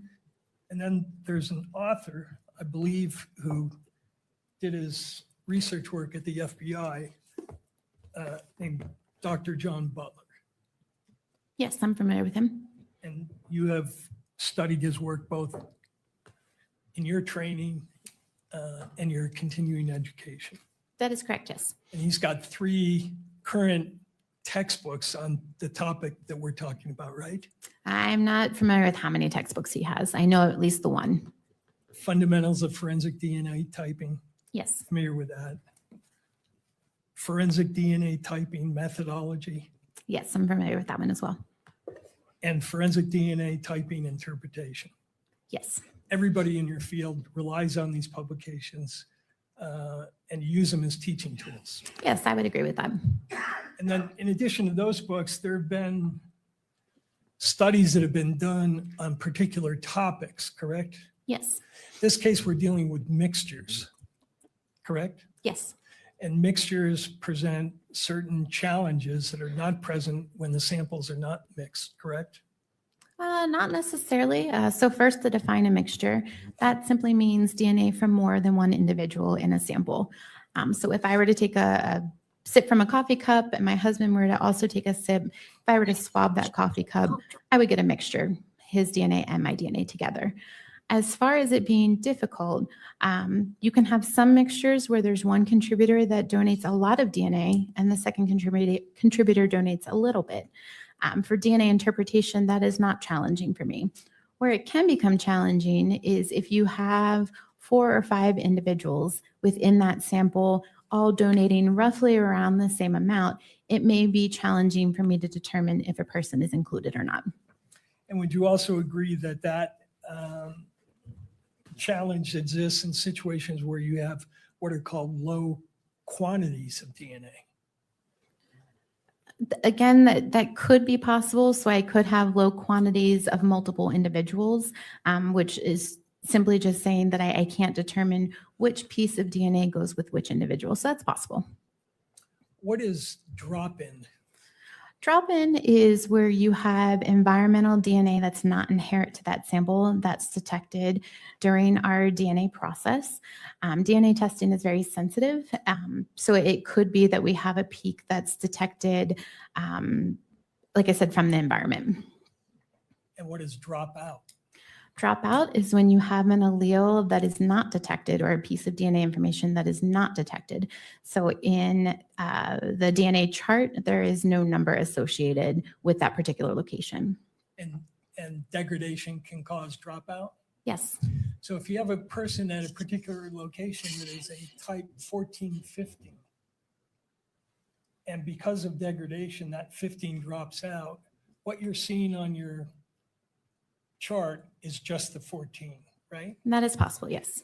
And that presents a certain challenge, does it not? Because if the 15 is not there, you could misinterpret that as a type 1414, correct? Not necessarily.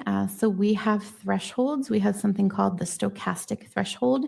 If that 14 is above that stochastic threshold, I'm confident based on our validation, our testing, and my training that I only, the DNA type there is only a 14. If that 14 falls below that stochastic threshold, that could be indication that there is another peak. So when I'm interpreting, when I'm comparing, if that 14 is below threshold and someone is a 1415, I will not automatically exclude them. What is stochastic effects?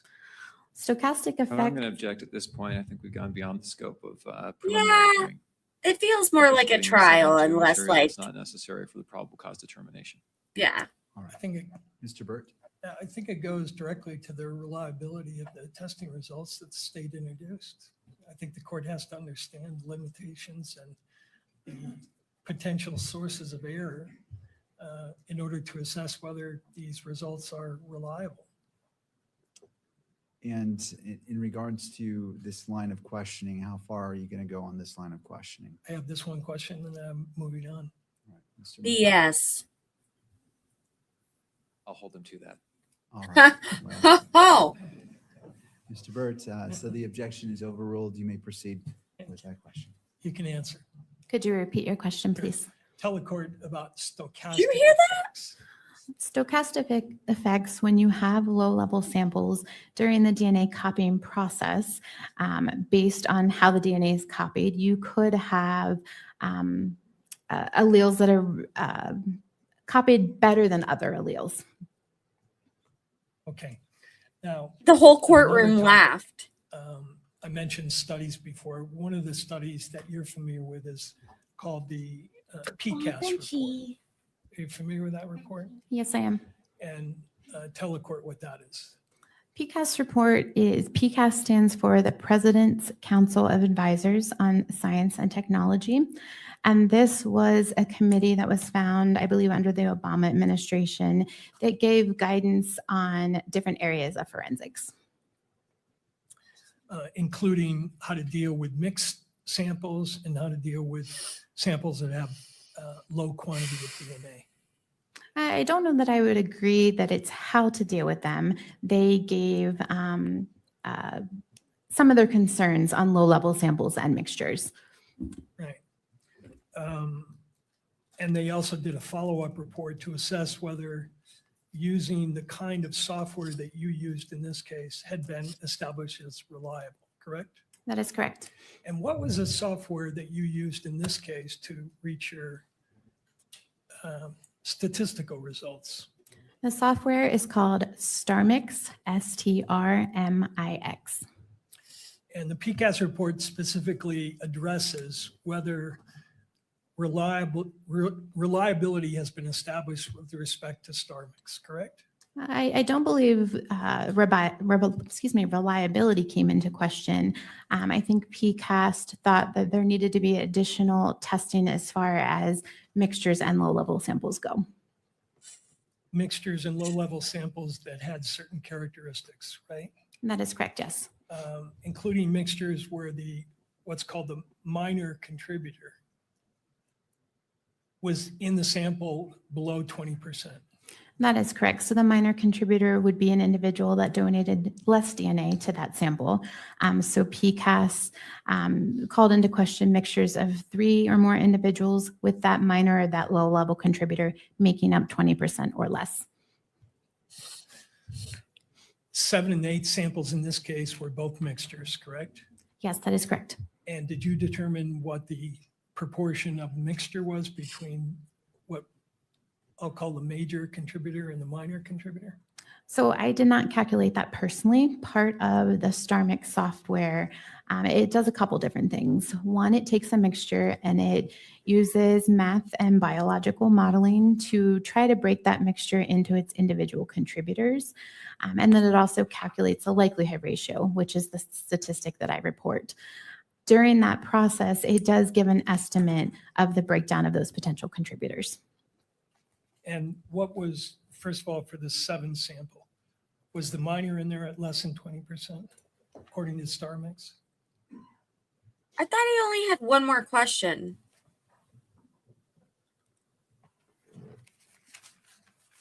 Yes, it was. For one of the runs, when I compared to Mr. Robinson conditioning on Mr. Twiggs, it was a 5% to 95%. So DNA was found on the screwdriver and towel that belonged to the boyfriend.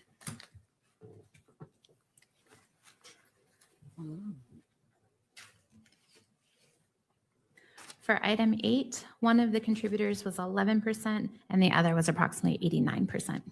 So, Correct, yes.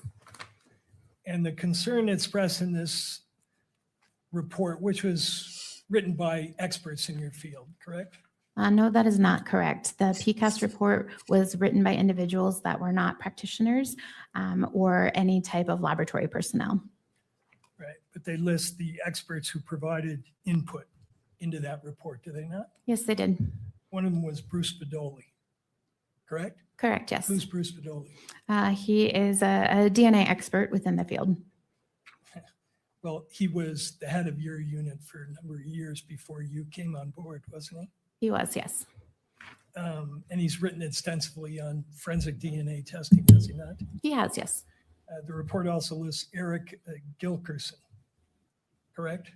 That name does not, I do not recall that name. Forensic examiner for the Federal Bureau of Investigation Laboratory. I don't recognize that name. How about Bruce McVicker, forensic examiner, Federal Bureau of Objection, Investigation? Your Honor. I'm going to renew my objection. I think this is beyond the scope of determining probable cause.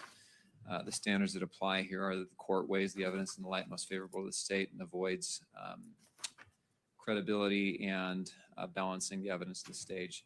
I think we're far into 702 territory at this point. Mr. Burton. I'm not sure I understand the objection into 702 territory.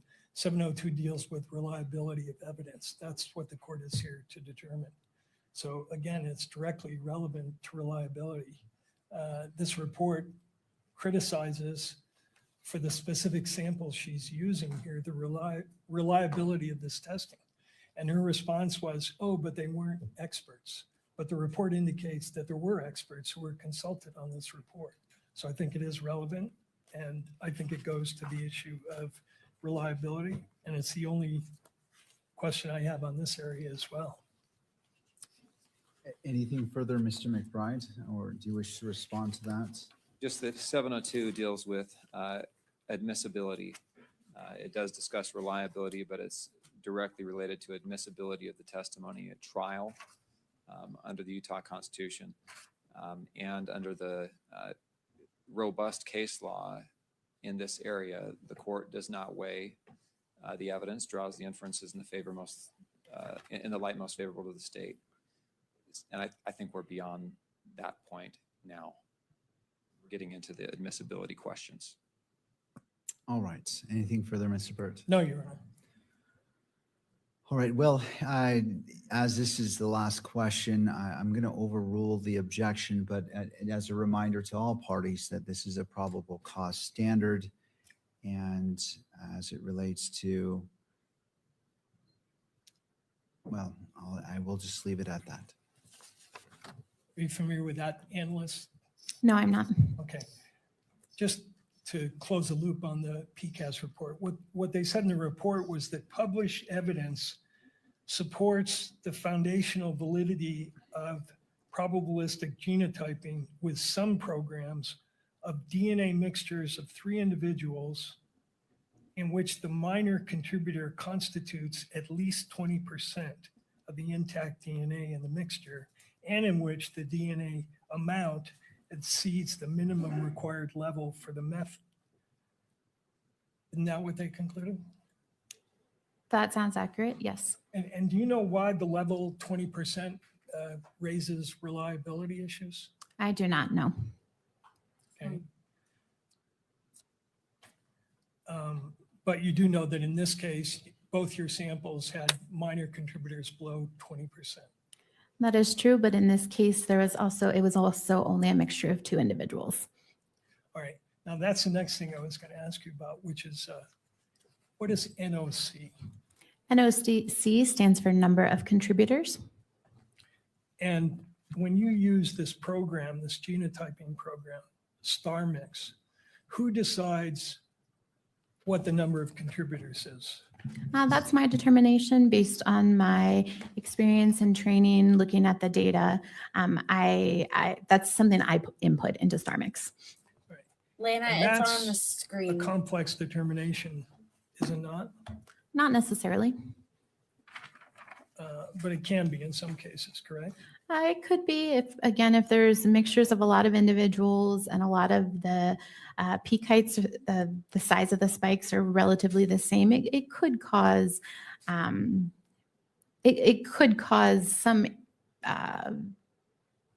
trouble for me as an examiner. All right. One of the groups that studies your field is the National Institute of Standards and Technology, correct? That is correct, yes. They're in the Department of Commerce, I believe so, yes. federal agency. Yes. And they published a report in 2024 called Forensic DNA Interpretation and Human Factors, Improving Practice Through a Systems Approach. You're familiar with that publication, right? I am, yes. And was that publication written by scientists? I don't recall exactly who the authors of that publication were. Okay. Oh, Make sure. okay. No more questions. The whole courtroom is holding you to that. That the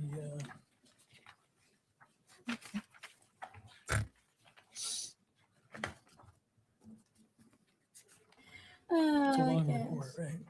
Yes, it is. And you've read it. I've read highlights of it. Is it true that one of the things that they say in that report is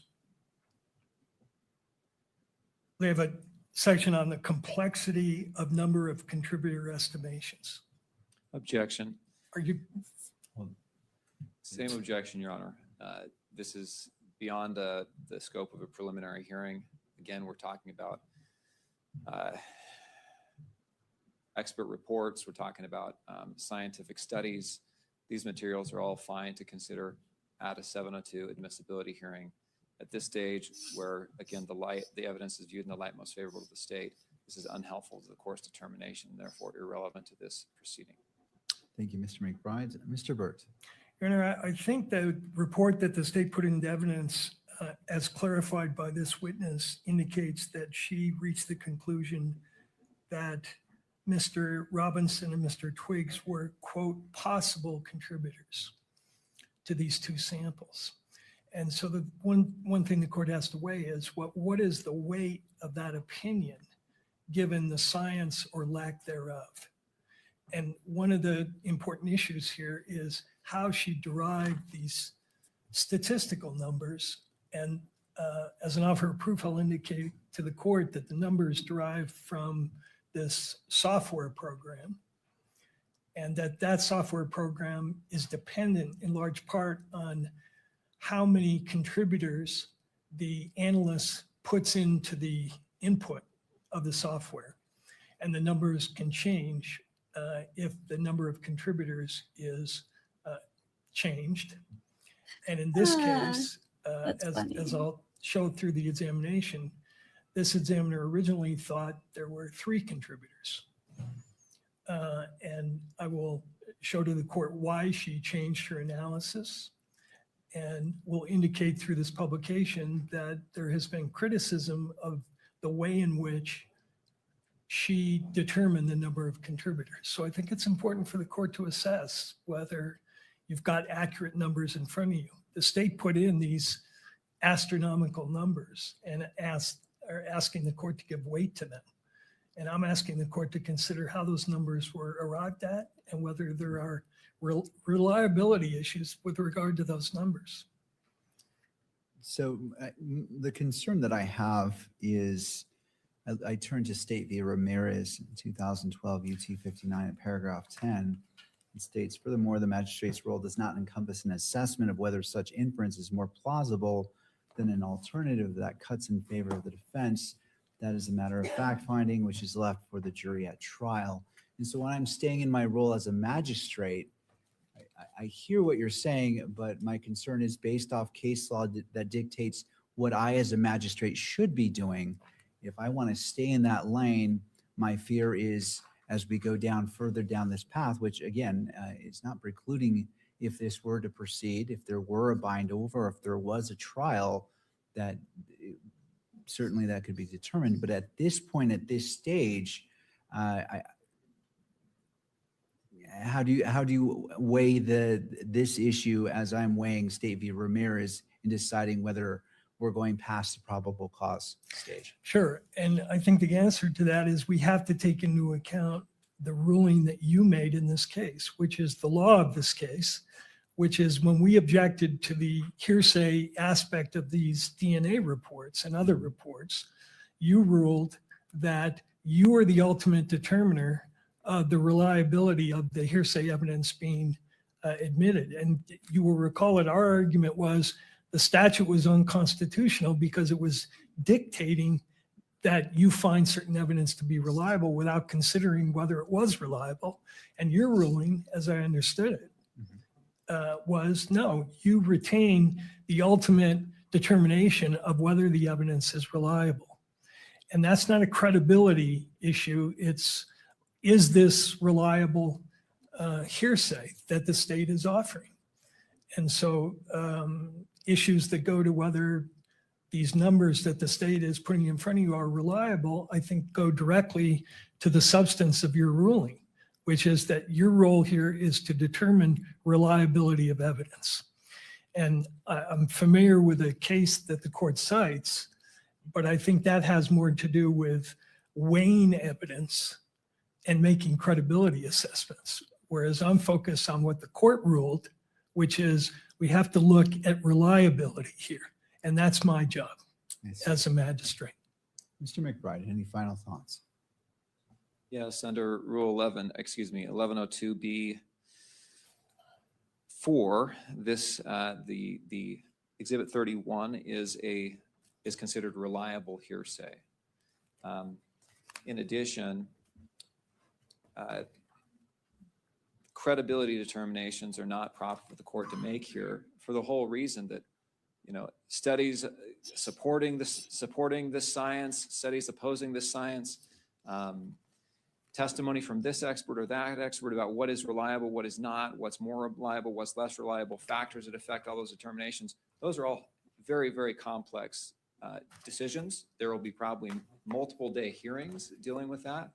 And a probable cause determination is just not the place to conduct that kind of thorough, in-depth, and searching analysis. Rather, the case law, the Constitution of Utah that says the only purpose of a preliminary hearing is determining probable cause, the case law, the rules that all say the court does not weigh the evidence at this stage, but leaves that for a finder of fact, the jury in the end. That all supports cutting this line of questioning off at this point rather than going on for into greater depth, Your Honor. All right. So, based off what's been presented before me, I'm going to sustain in part and deny in part the objection made. I'm going to allow this question to be asked, and so that is denying, but sustain in the sense that this would be the last question, and if Mr. Burt would chooses to, may go on to a different subject or a different line of questioning. Sure. Did that NIST report conclude that it remains unclear if visual inspection renders consistent number of contributor estimations across analysts over time? Can you repeat that? Yeah. Did the report, the NIST report that you referenced, conclude that it remains unclear if visual inspection renders consistent number of contributor estimations across analysts over time? I think that goes to the DNA evidence. Again, we never truly know the number of contributors in a forensic sample. So like I mentioned before, you could have DNA mixtures that are made up of 2, 3, 4 individuals. I have training, I have experience, I followed standard operating procedures. So I'm making the best determination based on the evidence, the DNA evidence that I have as far as number of contributors goes. Now, if I could, I'd like to return to your case notes, and could you display for the witness page 365 of tab number 4? And while he's doing that, by the way, it's true that if you change the number of contributors, you're going to get different numbers from the software program.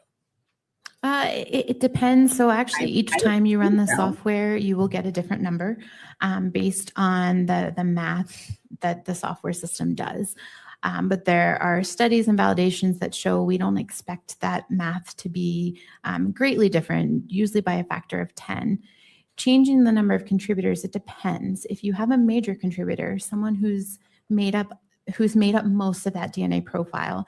If I originally interpret something as 3, calculate a statistic, if that major contributor is the individual that I'm comparing to, if I change the number of contributors to 2, based on the studies and based on my own experience, it doesn't change the likelihood ratio of that major contributor by much. But it does change it, correct? Yes. And you just said, I think, that even when you put in the same parameters, you don't get the same answer if you run it through STR mix more than once, right? That is correct. Based on how StarMix utilizes math and distributions, you will never get the same answer twice, but it will be no more than a magnitude of 10. So that test is not reproducible in the sense that you can run it a sample or your assumptions in there 10 times, you could get 10 different answers. That is true. Again, all within the first time I run StarMix, I'm not going to get a likelihood ratio of 10, and the second time get 10 quadrillion. I might get 10 quadrillion the first time, 2 quadrillion the second time. But even if I run it 10 times, I'm still going to get around the same likelihood ratio value. Now, could you look at tab number 4, your case notes at page 365, if you could bring that up for the witness?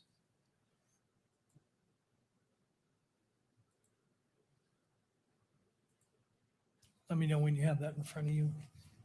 think you need to scroll up one page.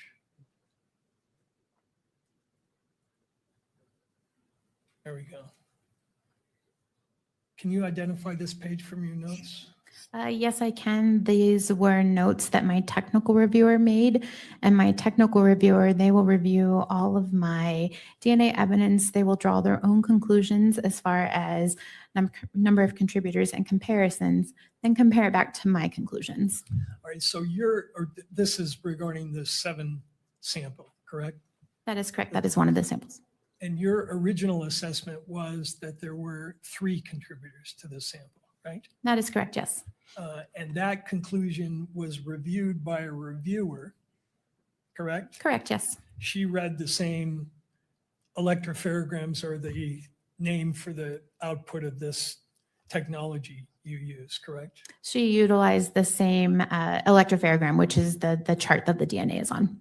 And does this page in front of you, is that an accurate representation of your case file? Yes, it is.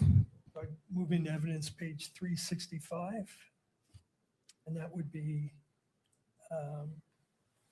Baker 4. Mr. McBride? I'll object on relevance grounds. All right, did you want to respond, Mr. Burt? Your Honor, it's relevant because the witness originally determined that there were 3 contributors. And I'd like her to explain to the court how she reached that conclusion, because I think it does go to the reliability of her testing here.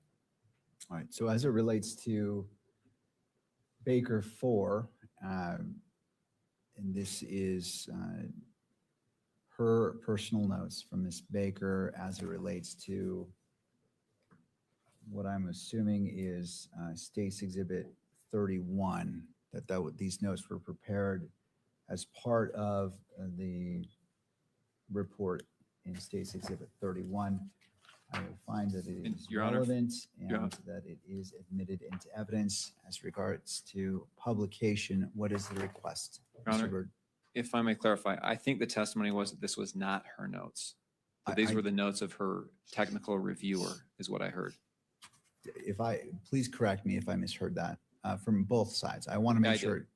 I want to make sure, are these Ms. Baker's notes? Could I clarify that? Absolutely. Absolutely. Ms. Baker, these are notes in your case file, correct?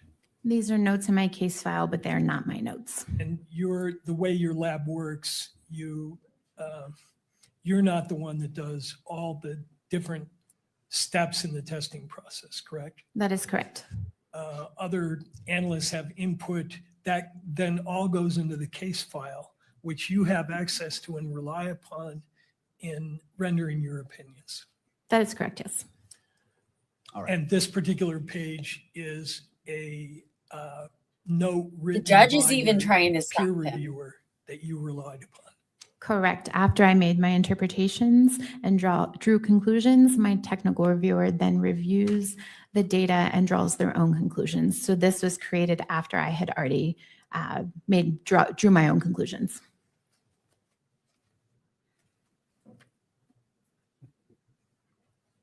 All right, I'm just trying to put it together here.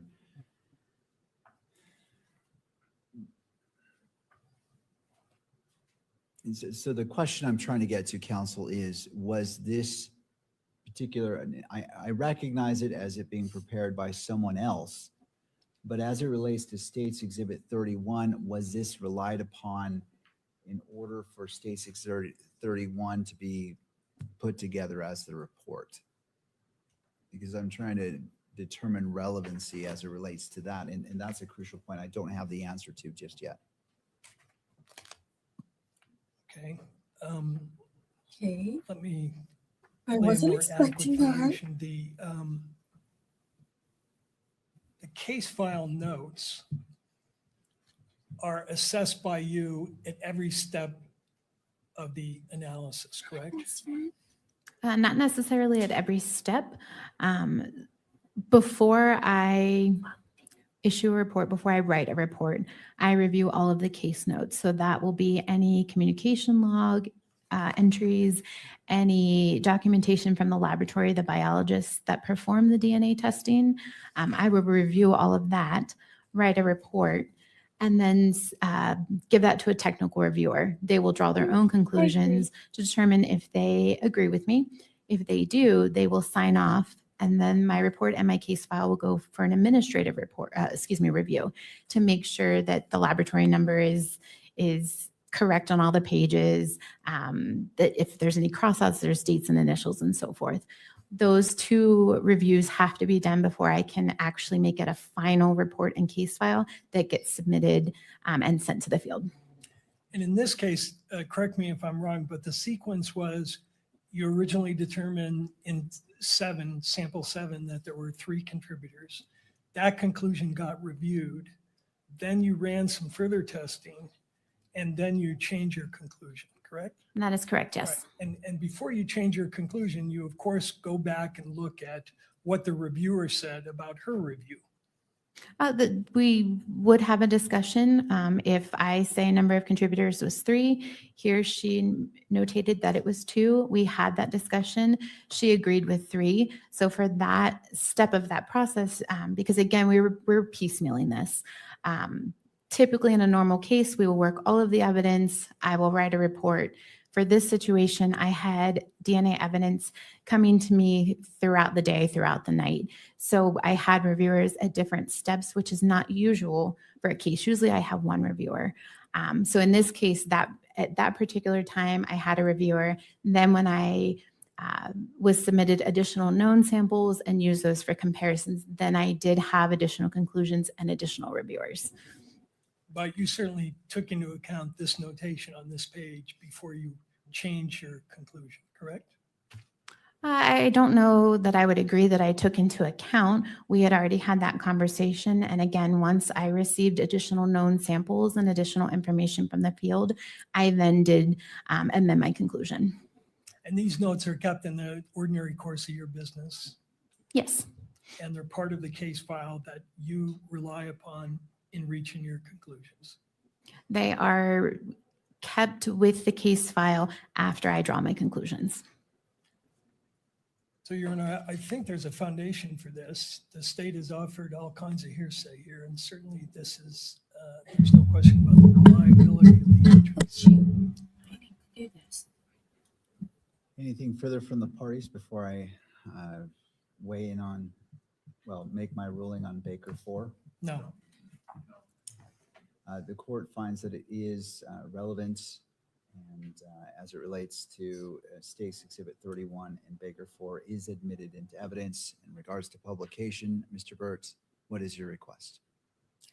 That it be published. All right, in the courtroom. In both the courtroom and to the campus. All right. Any objection, Mr. McBride?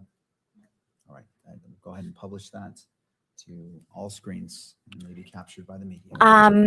Giving you guys a heads up to make sure to subscribe and double tap your screen because we are giving away memberships. For us, what that means? Sure.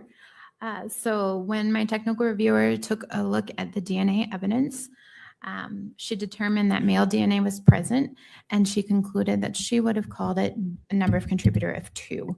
She compared it to my conclusions. I said number of contributor 3. So we had a discussion as to why she thought it was 2, why I thought it was 3.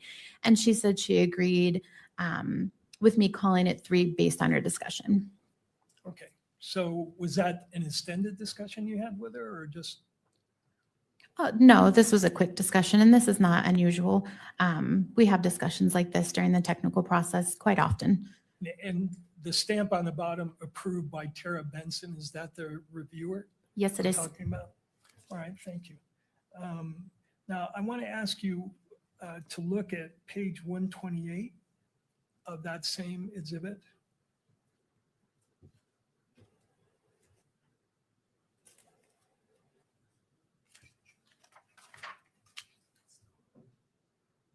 No. Is this an electropherogram that is a part of your case file? Yes, it is. And is this an accurate representation of what's depicted on this page? I'm sorry, there's nothing on the screen. Am I? Yeah, 128.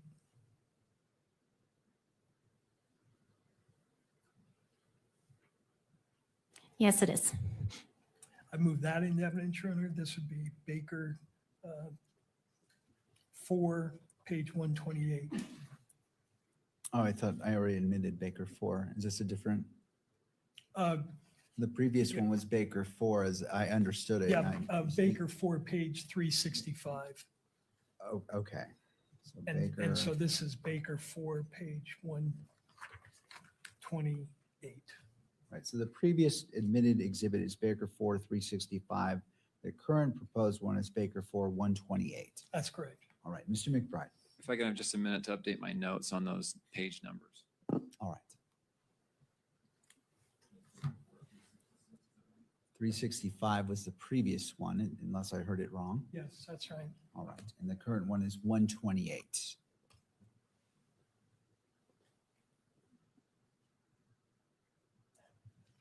First, I'll note, this is the first I'm seeing these as exhibits. Of course, I have this file, but I was unaware that we were going to be, these are going to be offered as exhibits. So I'm looking to find them in my file as we go.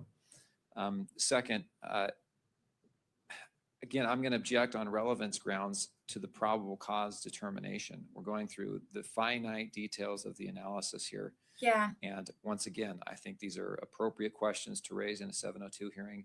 But when, with the standards that apply at the preliminary hearing that I've already discussed, I think we're beyond the scope of probable cause determination as we dive into I agree this with the evidence. state.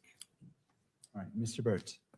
Your Honor, I think this exhibit is Thanks, Scott. particularly important because the court does not yet have in front of it what an electropharogram is and how it's interpreted.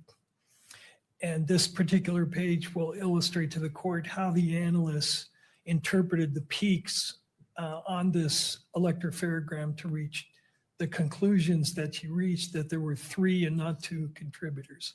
And I think it will assist the court in determining exactly how this comparison process works and what the output looks like, so the court can see exactly how the interpretations are being made. And is this the dose that were relied upon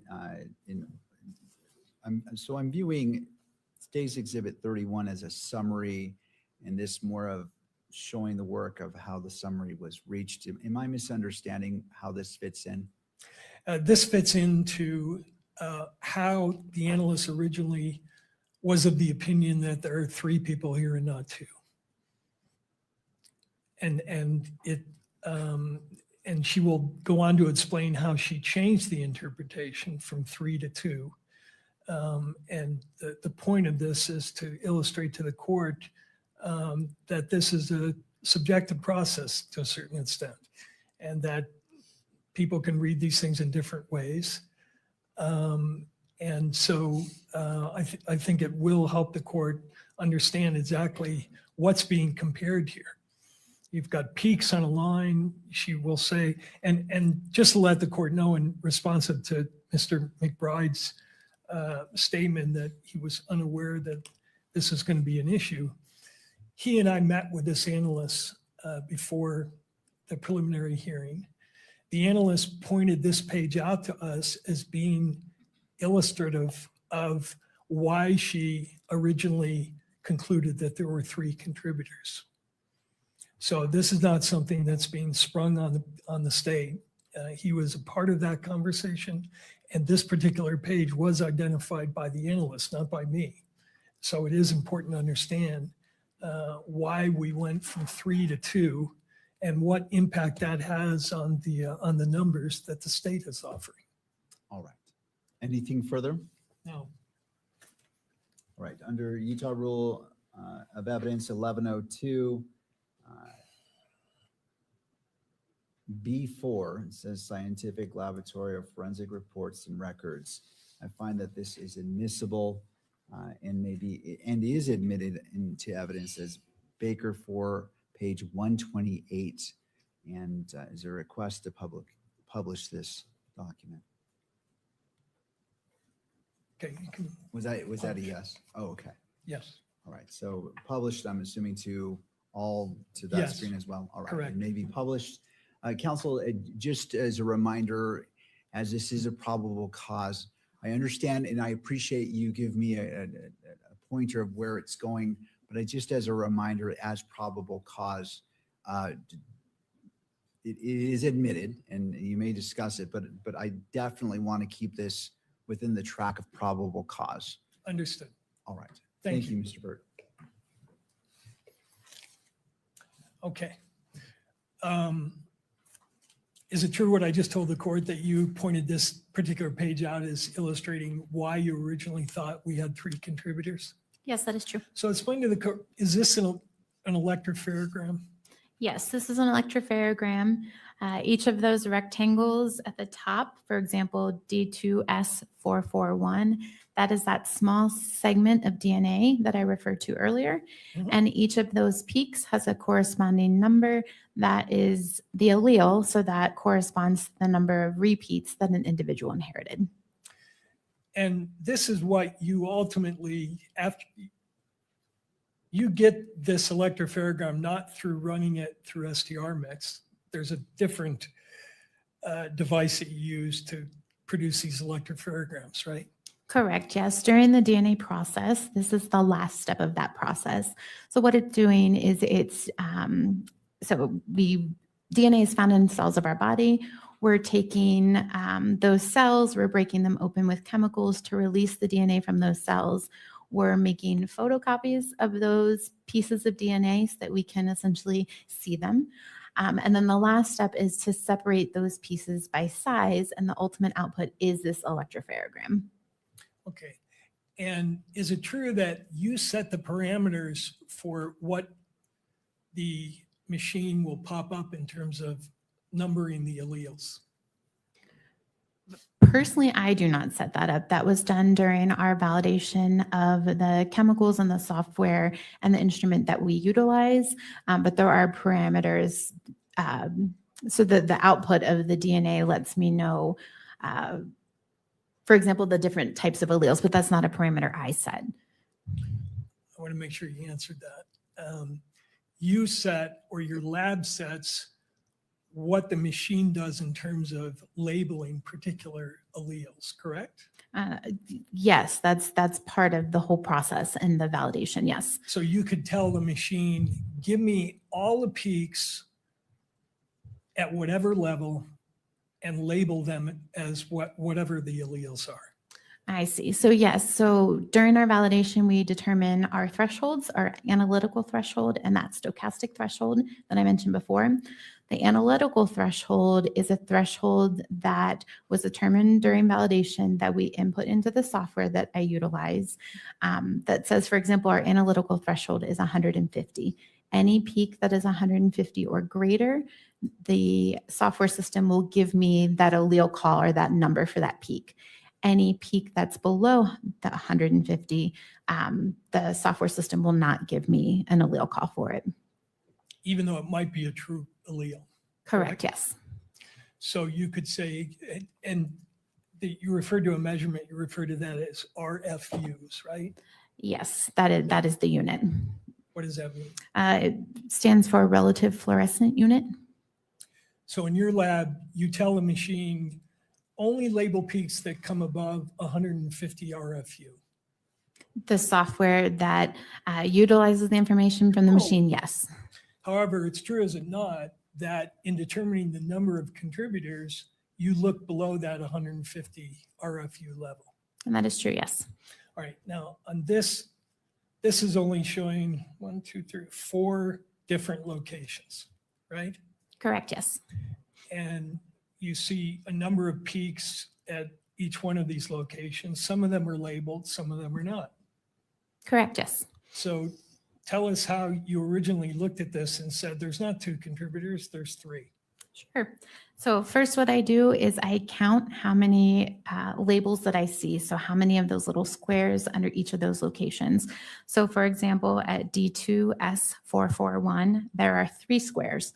Knowing that one piece of information comes from mom and one comes from dad, if it's a single source profile from one individual, I expect to see no more than 2 squares. Because I see 3, that gives me an indication that there's at least 2 individuals.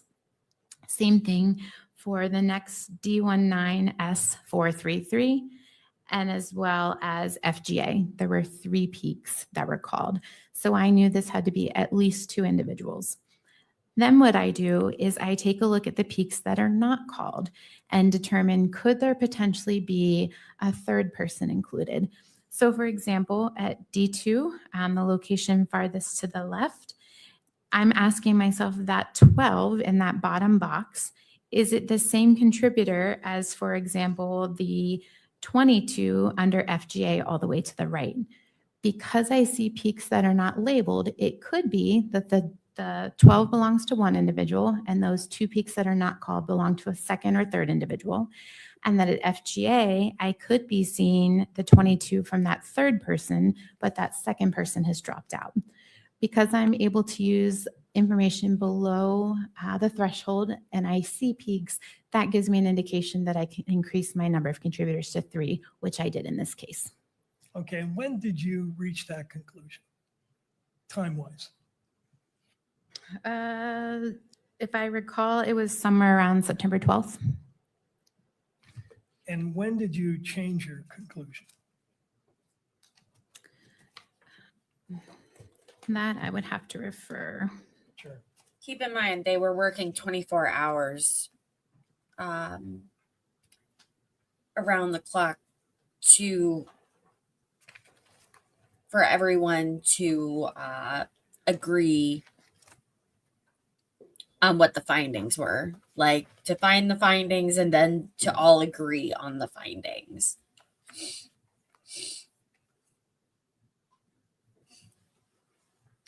I changed my conclusion on September 13th of 2025. And explain to the court why you changed your conclusion? I was submitted an elimination sample from Mr. Twiggs, and an elimination sample is a sample in which it's from a known individual, and then there's an expectation that the individual's DNA might be present. In receiving that sample and talking to the investigators, it was decided that Mr. Twiggs should be used as an elimination. When I compared him to this sample, all of the DNA, unlike that major contributor, matched to Mr. Twiggs. So because of that, I determined that there's actually only 2 individuals because those small peaks, there was nothing left for a third individual to be compared to.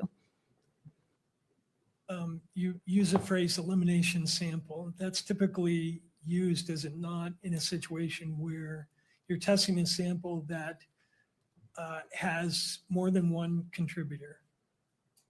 Not necessarily. An elimination is just simply an individual that we're expecting their DNA to be there. So for example, if we have a stolen vehicle, I will request an elimination sample from the known driver of the vehicle so I can subtract out their DNA to see what I have left over. It doesn't necessarily have to be more than one individual. There certainly has been times where I only detect that known expected individual. And you said you had a conversation with the investigators as to whether Twig should be included as, or you talked to them about whether you should get elimination samples? I talked to them with regards to if I should utilize Mr. Twiggs as an elimination versus comparing him and offering a statistic. Okay. Welcome But if in you your just report, received a you concluded- membership. Happy to have you here. Did you not, that one of the contributors to both samples was Twiggs? That is correct, yes. Right.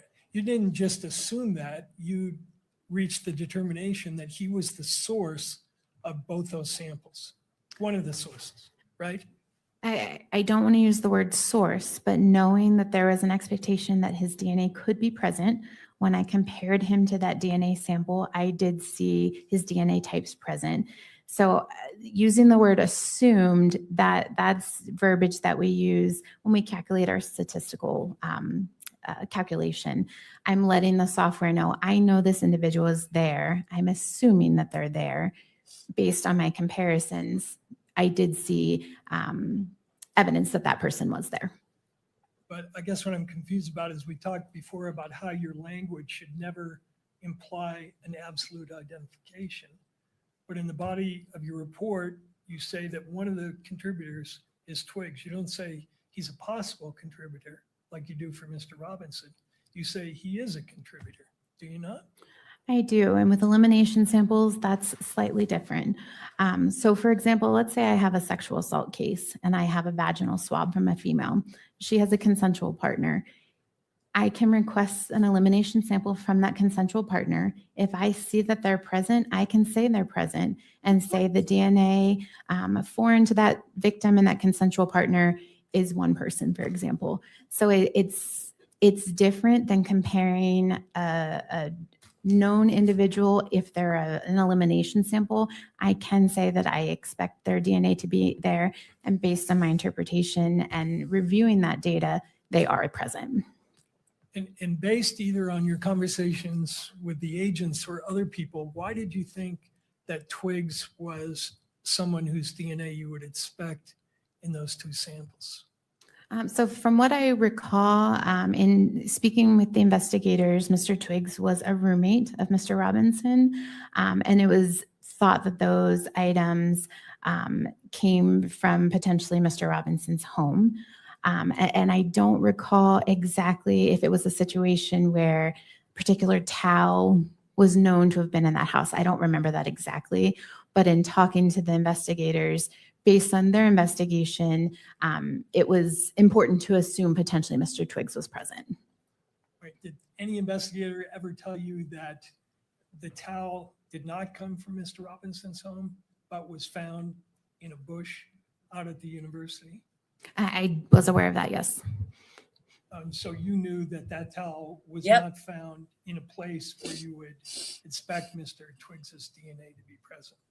That is correct. It was found outside of a home, but again, based on speaking with the investigators, they had information to suspect that that towel came from Mr. Robinson's home, and I should utilize Mr. Twiggs as an elimination. Right. And again, you didn't assume that, you actually concluded it based on the match, right?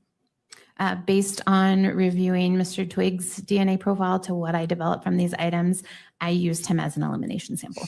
Now, you did various STR mix, what I'll call runs, correct? That is correct, yes.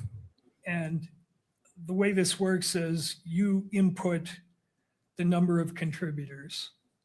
You determine that. And then they also have something called HD and HP, right? Correct, yes. Tell the court what that is. So those are different propositions. So in calculating the likelihood ratio compares the probabilities of seeing a DNA profile given one of two different scenarios or explanations or hypotheses. One is that a particular person of interest is a contributor, and the other is that an unknown, unrelated individual is a contributor. So depending on the question being asked is how I set up star mix, number of contributors. For example, if I'm utilizing someone as a known elimination sample, I will apply their DNA profile both to the HP and HD.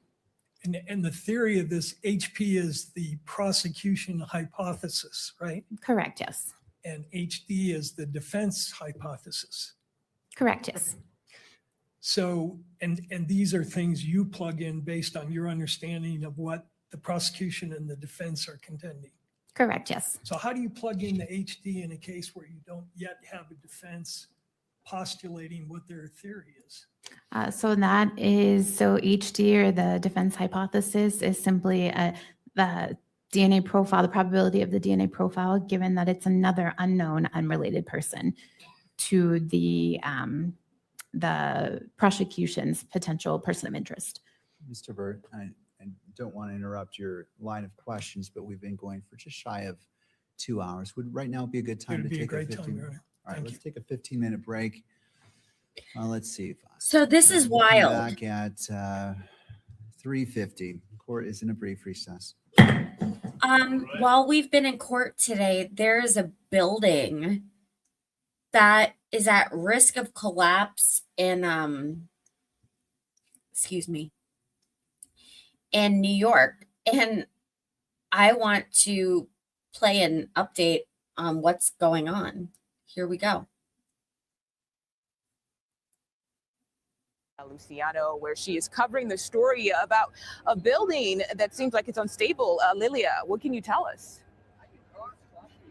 Well, Mugo, we are standing on the corner of 41st Street and 2nd Avenue. The building is on 42nd Street. It's this one that you can see behind me. As you can see, it's a construction site. It's a building that was commercial. It's being converted to residential. We have been learning more details from a union rep from the iron workers who explained to WCBS, to our colleagues here in New York City, that apparently this building was being, as part of this renovation, they were adding between 6 and 10 stories to it. And it seems that the beams, those iron beams that were holding the building, could not hold these extra floors, that it wasn't reinforced enough, according to this union rep, and that the beams could bend like cigarettes, he said. This is his wording. He said that some of his members were inside the building and reported seeing bent windows, bent beams, and that they evacuated the moment that they started seeing some concrete blocks start falling off, that it was a scary experience for them.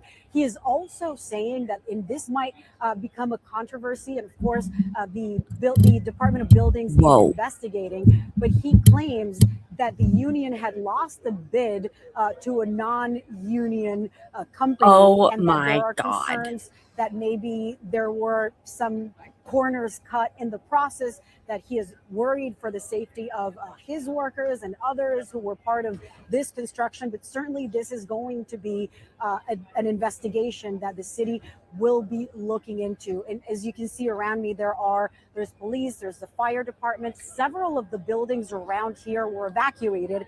And just to explain it to a little bit more detail, this is approximately a 30-story high, or nearly 30-story high building. The beams that collapsed, that buckled, were on the 21st floor. So you have between 6 and 10 more stories over that could have collapsed, and that is why all of these blocks are being cordoned off to make sure that, and the buildings around it were also evacuated. What's happening behind me is that they're setting up for a press conference, so we're hoping to learn a lot more detail from authorities here in New York City about what led to this. How concerned should people be of walking around this area? Could it still collapse? And what is being done to reinforce it and prevent what could be a major catastrophe of a building that high coming down? Yeah, and Lilia, I know you were saying earlier that some of those people in nearby buildings, they had to be evacuated, but do we have any insight? Again, waiting for officials to get us more information, but right now, any insight as to when it became clear that, hey, something's wrong, people need to get out of this building, including those construction workers? Those construction workers were there early in the morning, and the fire department was called at 8 a.m. That is when they responded and immediately evacuated the construction workers who were working in the building, and also, as a precaution, the people who were nearby. No injuries have been reported from those blocks falling. And right now, what we're waiting to hear is how long it'll take to fix this, how wide the area that needs to be protected. Did you see that? Hold on. Be inaccessible. Did you guys see that headline that was like in the whatever that thing is, the banner?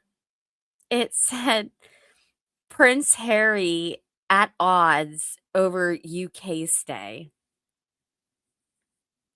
First of all, didn't he like renounce his princehood, princeliness?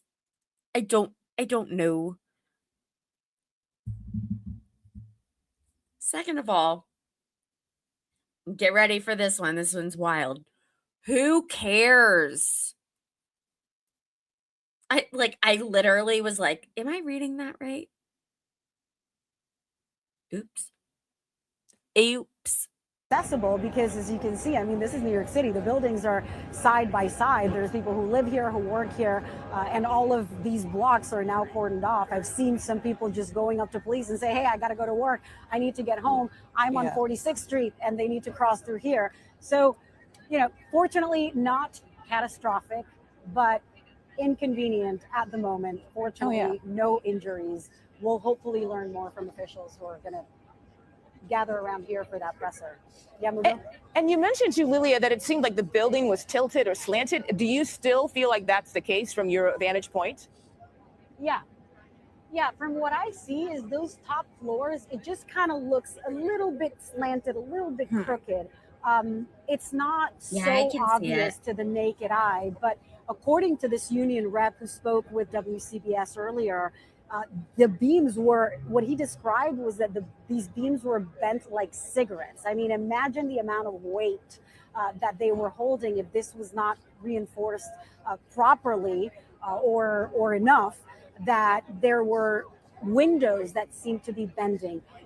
Also, another thing to notice about this broadcast, imagine being this woman who is a journalist, reporter for CBS, and having to, in a very short amount of time, learn everything she needs to know about building reinforcement so that she can go on a TV show and repeat all of what she's learned out just like that. Like, it's pretty technical. I don't know. What do you guys think?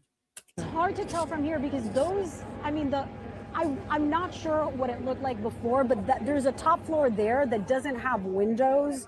So it's not, and that is kind of where you can see I agree, that Nanya. tilt, where you can see one outside beam, one structural beam that seems like it's the one that buckled, but we don't have enough information to know whether that is the one. But from what I'm seeing here, it does seem like there's one little beam there in the corner that seems to be kind of off to the side. And the building itself, those top floors just seem a little bit uneven from down here. And of course, we're 30 stories down and across the street. Yeah, but maybe Fred is zooming in there for you to take a closer look, and I'll let our audience decide whether this looks like this is the beam that buckled. We're hoping to hear more from the authorities here, but just from where I stand, not as an expert, it does look a little bit like off to the side. And Lilia, I know obviously, as you mentioned earlier, we are still waiting to get the official details from investigators and officials out there. But what is the scene like? Earlier when we were talking to you, it seemed really frantic and they were still moving you to other areas. What is the scene like right now? Do you have people standing out there waiting to see what's going on? Yeah. I'll have Fred pan to the side a little bit so you can see the amount of people just here curious, standing around, taking a look, wondering what's happened, asking us reporters. There is a lot of media here. Of course, we are in Midtown Manhattan where TV stations, networks, we all work around here. So a lot of people got here very quickly. And there's fire trucks. There were a lot more fire trucks lined up here on 2nd Avenue behind where I'm standing. Those have since been moved. The police presence is mostly to keep people from entering the area, but it seems to have calmed down a little bit. I'm seeing the officials now standing in line here and answering some questions from print reporters as they prepare to give more of an official statement. But yeah, it's calmed down in terms of the presence of authorities and of fire crews. So that, I guess, gives us an indication that perhaps this is not an immediate threat, but that it's they're figuring immediate out or enough. they're handling the situation to keep the building from collapsing. It's and that immediate is so good enough to know. for Lilia there to be Luciano a in live Midtown stream right Manhattan now for us of this today. building. As Lilia said, and as we told you earlier, we are expecting a press conference from officials any moment now. We know officials from the fire department and New York City Mayor Zohran Mamdani will be present. We'll bring that news conference to you live as soon as it begins right here on CBS News 24/7. But now let's get to coverage from WCBS in New York. Let's begin with that breaking news on the east side. 9 buildings, including schools, have now been evacuated on the east side after buckling columns caused major structural damage. Let's go out live to Lisa Rosner. She's on scene with the very latest about what's happening. Lisa. Well, Jessica, we are on 2nd Avenue, very close to the building in question here. Several areas of several blocks are shut down, and I want to show you the building right now. It's been under construction, And a rep from the Steamfitters Union that was inside tells me that they saw cracking windows, bent beams, and concrete falling from the roof.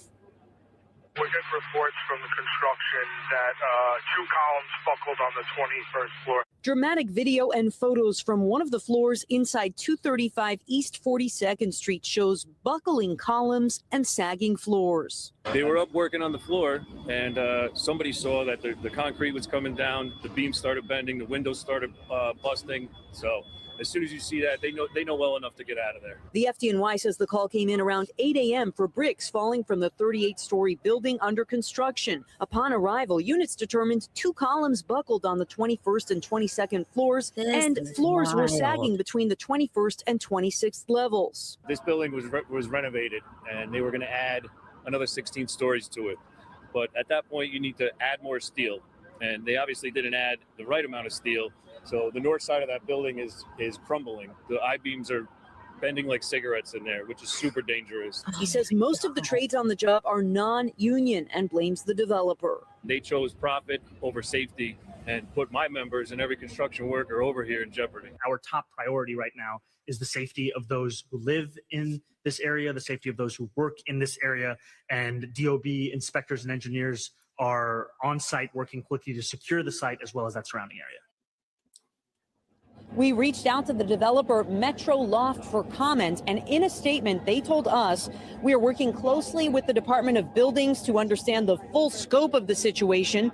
The safety of our workers and the public has always been and remains our top priority. Again, at this time, no reports of any injuries. We're live in Midtown. Lisa Rosner, CBS News, New York. All right, Lisa, thank you. Let's bring in Tim McNicholas now. He's live there on the east side. Tim, 2nd Avenue and 42nd Street. What are you learning about the history of the ongoing work at this building?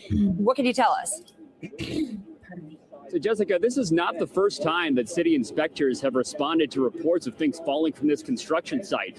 About a year ago, in July of 2025, inspectors issued a $5,000 fine to the contractor, that's 235 GC LLC, after the buildings department said a piece of window glass fell from the 8th floor onto a sidewalk shed. About a month later in August, city records show a metal pane fell from the 33rd floor and landed on the sidewalk. The city then issued a $10,000 penalty for that and a temporary stop work order for the entire site. All told, the contractor has racked up 7 violations and tens of thousands of dollars in fines over the last year. All of them are now listed as resolved, and there were no open violations here as of this morning. The most recent violations were in December. That's when inspectors said a worker actually fell about 6 feet from a ladder while dismantling a crane. The city also issued a violation for failure to report that worker's injury to the Department of Buildings within 3 days. Now, we have reached out to that contractor. Again, that's 235 GC LLC, and we are waiting to hear back. And as Lisa mentioned, the developer Metro Loft says they are working with the city to fully determine the scope of this situation, Jessica. Well, as you heard from one of the union reps out there, he's accusing the company of choosing profits over safety. I know there are going to be a lot of questions, and we are waiting for the FDNY to give us an update. Tim, thank you. Keep us updated on that. Let's go now to Mike Shinoda. He's a civil engineer at Farmingdale State College. Mike, thank you so much for weighing in. We could use your expertise. Let's start with, how serious is it when engineers hear multiple floors are sagging? And can you paint the picture of what's happening beneath the surface that we can't see? Oh, sure. Obviously, it's very serious when you have a situation like that. I mean, the building could be imminently collapsing potentially. But the thing is, temporary shoring and support for a building is generally one of the more complex things that happen during construction. But what makes it even more complicated in this situation is, number one, it's changing from a commercial to a residential use. So the loads and where they're moving are changing during the course of this. And you're doing this also at great height. There's a lot of equipment moving around. So it creates a double hazard that makes it really complicated to set this kind of thing up. So when people hear the words buckled columns, sagging floors, they immediately think of collapse. As you said, that could potentially happen. Put it into perspective for us, though. How is this? How concerning is it? And how will officials determine which surrounding buildings need to be evacuated? There are usually more, I would call them catastrophic signs, that if the building is in imminent danger of complete collapse. These are certainly extremely concerning signs, but it doesn't seem like the building is in danger of imminent collapse at the moment, but it's something that could loom relatively close. And so for sure, the steps that they've taken, evacuating the building, evacuating nearby buildings, are quite prudent and necessary. So what is the process for stabilizing this building before construction can resume, before people can return to their buildings? So you can put temporary members, you can put jacks and things like that. Normally the typical things that are done for temporary shoring of the building, they'll have to look at it again. It's potentially possible to resume construction with the right type of temporary support put in place, but for sure, the temporary step at the moment of evacuating and investigating is very important. I know we're not going to hold you to this, but in your expert opinion, what are we looking at for a timeline? Do you think they'll be resuming today? Will people be allowed to go back today? Is it hours? Is it days? No, I would be surprised at least several days before any kind of work could resume. It needs some deep investigation to make sure that it's safe for work to resume at a few days at the very least. All right, Mike Shinoda, thank you. We may check back in with you in a bit once we get some more information from fire officials. Thank you so much for your expertise. Most of our livestock was kept in better conditions than the children. 16 children.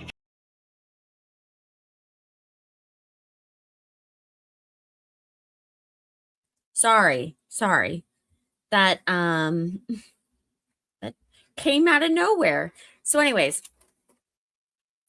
that what we just watched.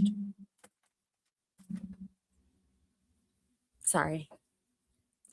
It's me. It's my fault. I got distracted. Okay. So what we were just watching is absolutely insane. And that is like everyone's absolute worst nightmare.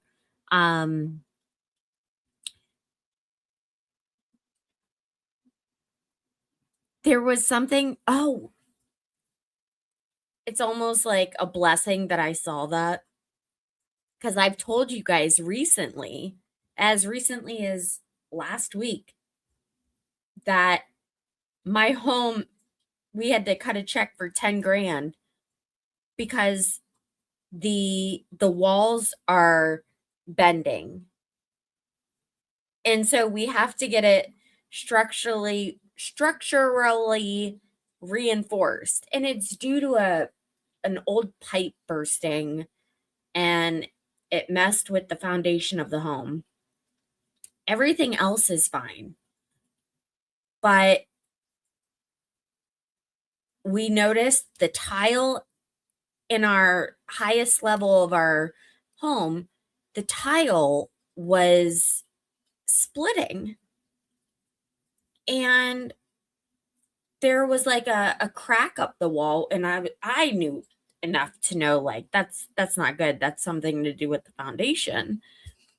That was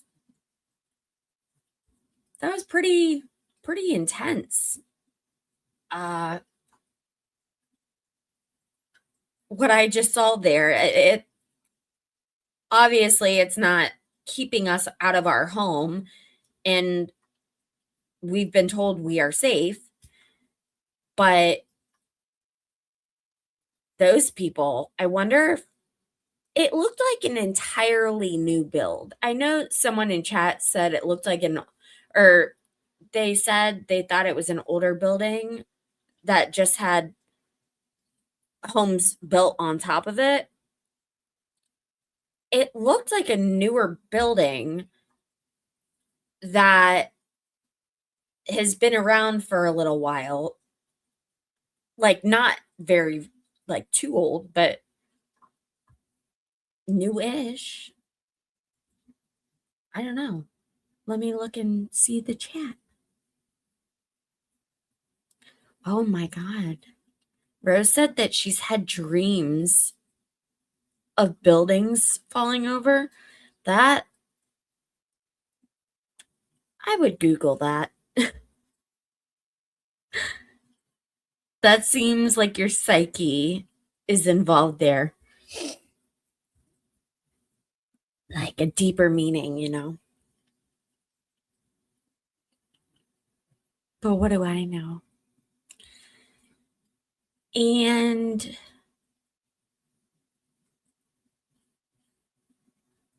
I was rolling my eyes when they immediately started dogging on a private bid. But I mean, damn. I think they might be right on this one. That was crazy.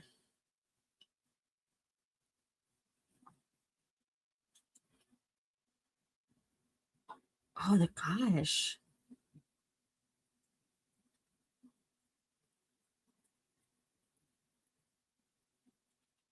That's wild. Hmm.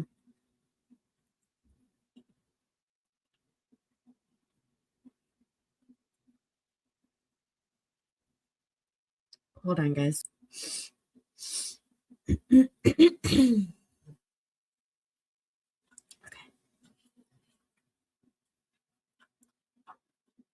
When did he say that they would be back? They said 15 minutes. I've been playing this.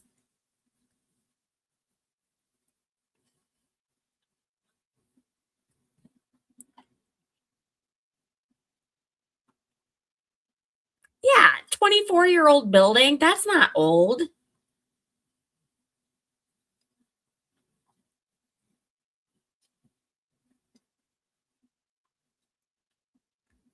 I think he said 15 minutes.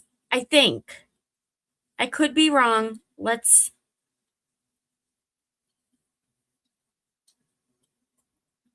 Wait, it's moving. Never mind. We're still with Mr. Burt and Ms. Baker, direct examination. Thank you. Mr. Burt, your witness. Ms. Baker, would you take a look at, in your notes, page 24 of 379?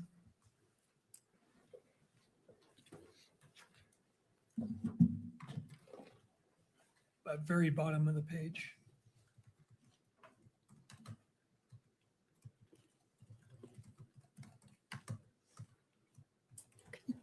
Did you write there on the 15th of September, 2025, spoke with Special Agent Folger, gave update on report timeline, discussed it upon review, it was decided that additional statistics needed to be run. Report will still be issued with Twigs as an assumed contributor per previous discussions with Folger and Carmack. You see that? Yes, I do. And what additional statistics needed to be run at that time? So at that time, I believe I ran statistics with just Twigs comparing that individual to the sample. If I may refer, I think that was the only additional.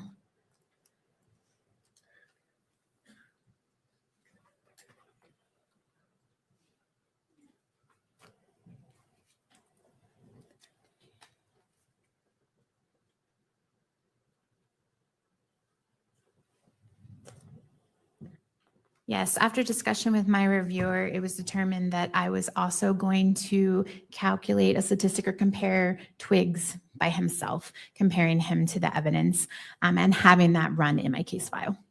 Okay. And could you go to tab 38, page 39?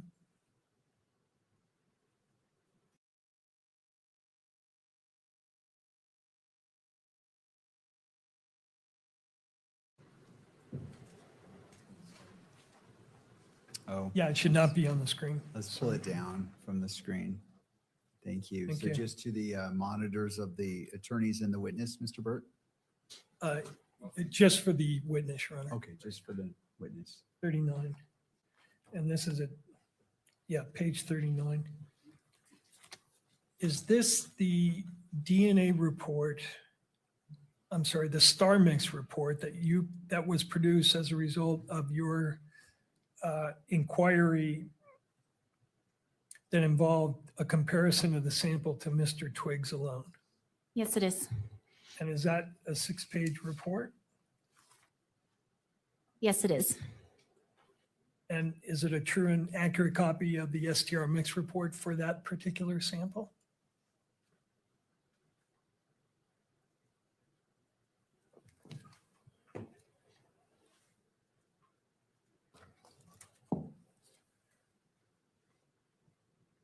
Yes, it is. And move that into evidence, Your Honor. This would be Baker 38, page 39 through 44. Baker 38, page 39 through. I'm seeking admission as well as publication to the audience and the camera. I just want to make sure I have the label correct. Baker 38, pages 39 through 44. Did I hear that correctly? That's correct, Your Honor. All right. To the state? Yes, Your Honor, I object on grounds of relevance to the probable cause determination. All right. And Mr. Burt, would you like to respond? Submitted, Your Honor.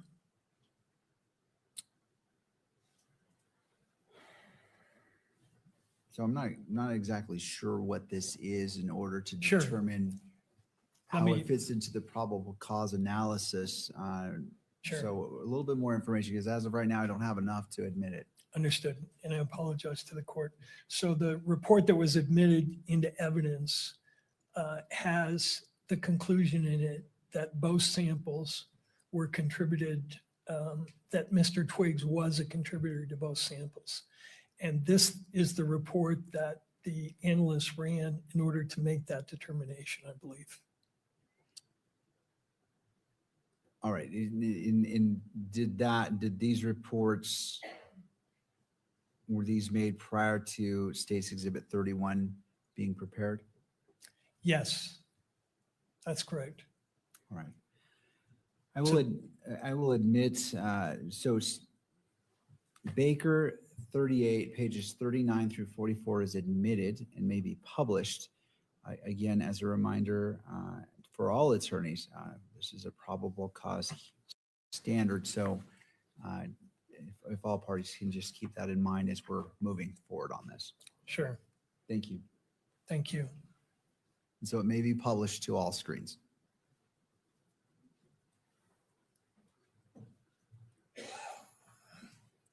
I really needed to get up Yeah, and it's eat page some pretzels. 39. No, the actual dates number, I'm happy.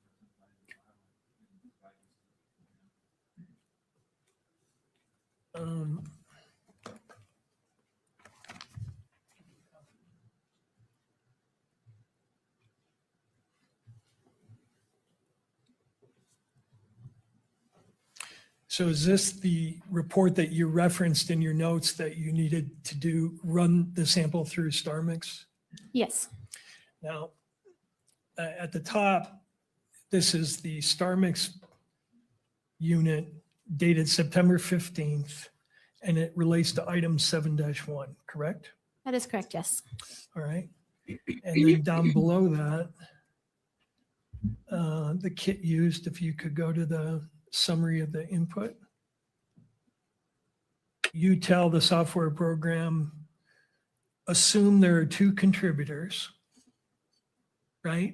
Correct, yes. You input sample 7A. Correct, yes. And when you input it, it's just the raw data, right? Correct, just the numbers from the graph. The numbers, and then known contributors under HP, the prosecution hypothesis. Correct, yes. Right? And you put in sample 61. Yes. Right? That's Twiggs's known sample. Correct, yes. And then the known contributors under the defense hypothesis, you left that blank. Correct. Is that because you didn't know what the defense hypothesis was? No, again, the defense hypothesis for this situation, if I'm comparing someone, is an unknown, unrelated individual, and that is taken into account during the calculation. Okay. And then you input that data, and what you get out from that is a likelihood ratio, right? Correct, yes. So let's go to page 2 of that report. And is this a summary of the results from that test on the 15th in terms of a likelihood ratio? Yes, it is. What is a likelihood ratio? What does that mean? A likelihood ratio is a statistic that calculates the probability of seeing a DNA profile given one of two different hypotheses. One is that a particular person of interest is a contributor, and the other is that an unknown, unrelated individual is a contributor. The probability with the higher number gets the support, and the magnitude of the support is determined by the ratio of those two numbers. That's pretty technical stuff, but the bottom line is that we know the software computes the numbers, and then you look at those numbers and determine whether it has any significance, right? I don't know that I would say if it has significance. I report the value that's calculated. Right. And why is one column, these columns relate to different, what are called population databases, right? That is correct, yes. The one on the far left, BAH, is an FBI population database on Bahamians. And African Americans, yes. African Americans. Another one for Caucasians. Correct, yes. SEH is Southeast Hispanics. Correct. And then Southwest Hispanics. Objection. That's all I have on that. I'm just trying to explain the chart. All right, well, there's an objection. Let's pause and turning to Mr. McBride. Sure. Your Honor, at this point, I'm going to object on, again, grounds of relevance to probable cause hearing, State v. Drosbeck, State v. Merrill, State v. Ramirez that the court has cited, all hold that the court should bind the defendant over for trial unless the evidence is wholly lacking and incapable of reasonable inference to prove some issue which supports the prosecution's claim. I don't know that any of this analysis goes to whether or not the expert's testimony and her report is wholly lacking and incapable of reasonable inference to prove her result in this case. We're far beyond this. We're hours into this examination. This feels like a 702 hearing to me. I think we're far beyond a probable cause hearing, Your Honor. I would ask the court to I agree. Sustain the objection, not allow questioning on this or any other matter that does not deal with the issue of probable cause.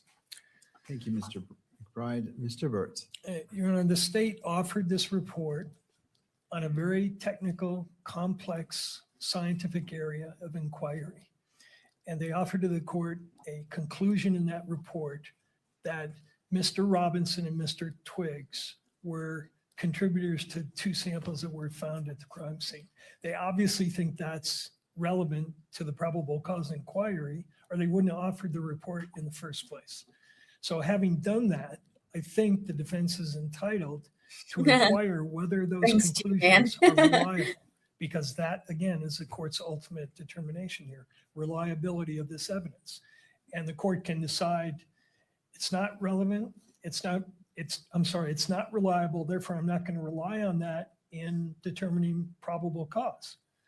And that, or the court could say it is reliable and it bolsters up other evidence that the court is going to hear from.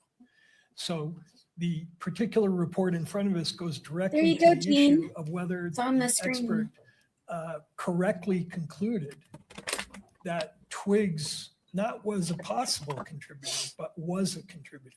And the state's theory here apparently is that both Mr. Robinson and Mr. Twiggs are somehow connected to this crime scene. So I think when the court sees what the numbers were generated and how that compares to her own standards for assessment, the court will see that the conclusion is not justified that she reached. Well, I understand what both parties are saying, and at a probable cause hearing, the issue is whether we walk 1 mile or 100 miles down the path. And so I want to keep it limited to 1 mile and as opposed to 100 miles, because that would exceed the probable cause standard for a preliminary hearing. We're not going to fight you on that. For me.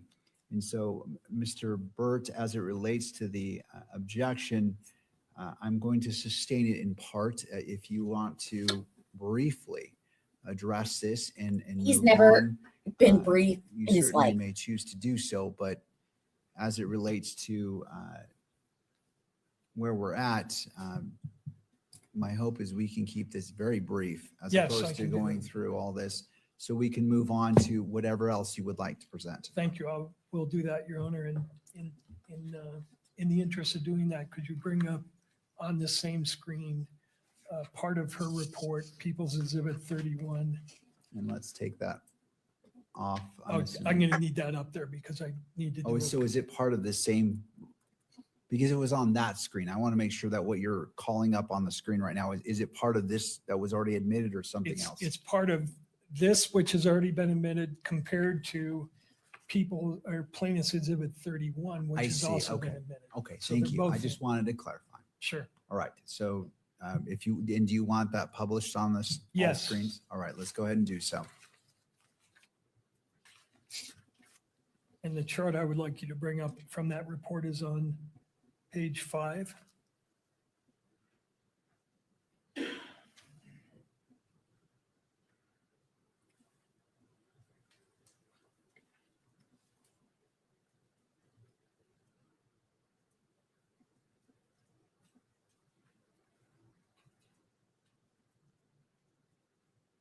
And just highlight that.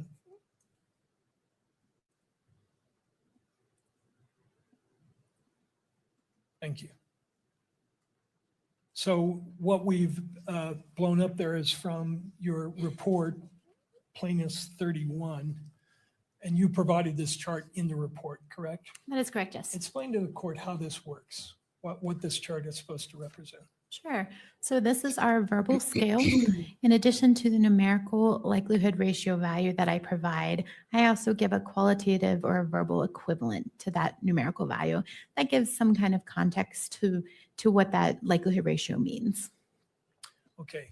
And on the left, explain what the greater than 1 million, less than 1 in 100 means. What does that scale relate to? Sure. So that scale is the numerical value of the likelihood ratio. So if I have a likelihood ratio that's greater than or equal to 1 million, I designate that as very strong support for inclusion.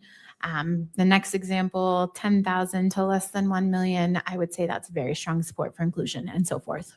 So you need to reach a likelihood ratio of 2 in order to get even limited support for an inclusion, correct? Correct, yes. Okay. If you could not reduce that.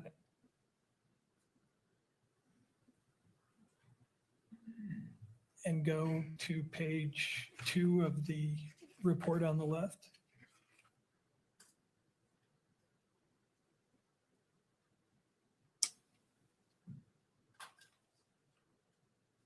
So from this chart, when you ran Mr. Twiggs against the sample, what was the likelihood ratio that you determined? I believe this chart is not the comparison to Mr. Twiggs. That's not in the report? The chart at the bottom of the screen is not my comparison to Mr. Twiggs.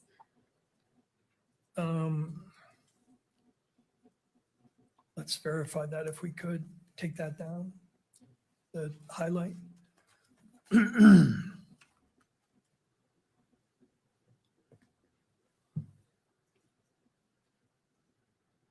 And repost 38, page 45. I'm sorry.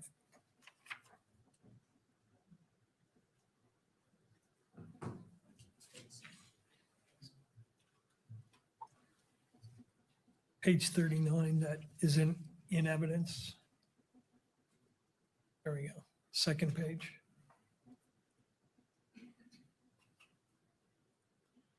Is this the likelihood ratio from your Twiggs comparison? Yes, it is. Okay. Now, what was the likelihood ratio that you calculated? Excuse based on this chart? Likelihood ratio was 1. 1. Yes. So that doesn't rise to the level of even limited inclusion, correct? Correct. It would fall under an uninformative.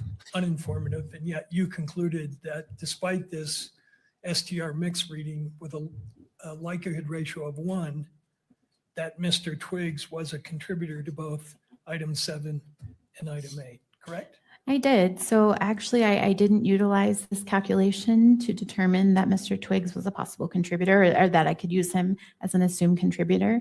I visually looked at the DNA sample, and the DNA, unlike Sorry, that guys. major contributor, he also had those peaks. So that was one proposition or one hypothesis that I determined that he was an assumed contributor. There are multiple different ways. We don't have a threshold. I don't have to see 2, 4, 8 peaks to determine I think an individual is present.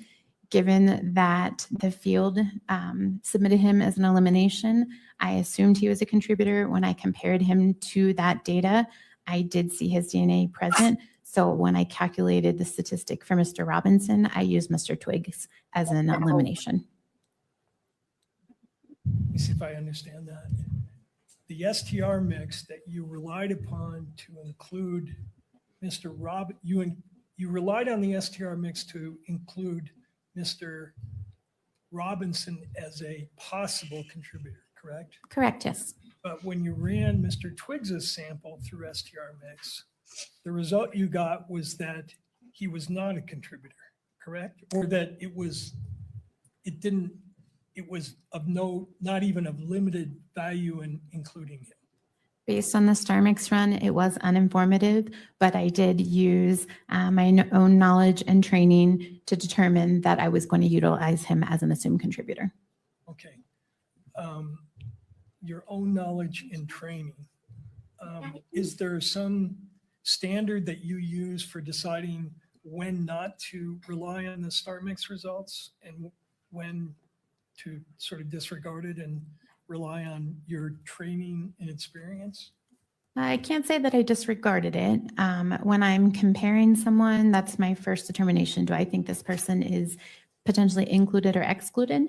If I determine that I think they're included, I will run STAR mix to give weight to that inclusion. Elimination samples are different. If I'm told that an individual is submitted as an elimination sample, I can assume they're there. Visually, I'm able to look at the DNA evidence and determine, yes, I think there's enough evidence there to assume that individual, which is what I did here. Okay. At D16, Mr. Twiggs was a 912, right?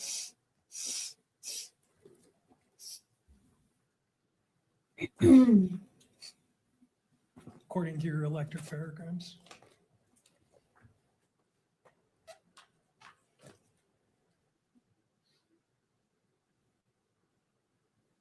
That is correct. Yes, Mr. Twiggs was a 912 at D16. 912. And did you find 912 at that location in the 8-1 sample? I'm sorry, the sample 8 or sample 7? Sample 8.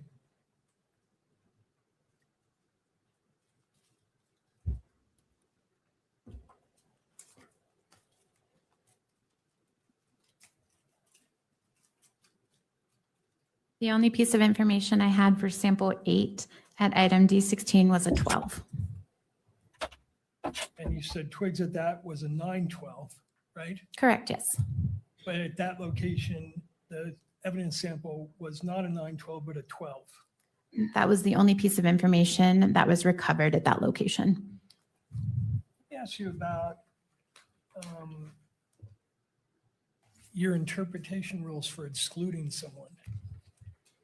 Is this an accurate statement? This is from Butler's textbook. In forensic DNA analysis, if any STR locus fails to match when comparing the genotypes between 2 or more samples, then the comparison of profiles between the question and the reference sample is usually declared a non-match, regardless of how many other loci match. I would agree with that if it's a single source sample. So single source, again, meaning from one individual. If I have a DNA profile from evidence and I compare it to a known individual, if there's a difference at even one location, I can say it's an exclusion. If I have a mixture, it's not that cut and dry. I have to take into account how many people are in that mixture, how many pieces of information I have, is there potential dropout? So it's just because someone may not be present in a mixture doesn't necessarily mean that I'm going to automatically exclude them. I see. At D19S, what was Mr. Twiggs's type?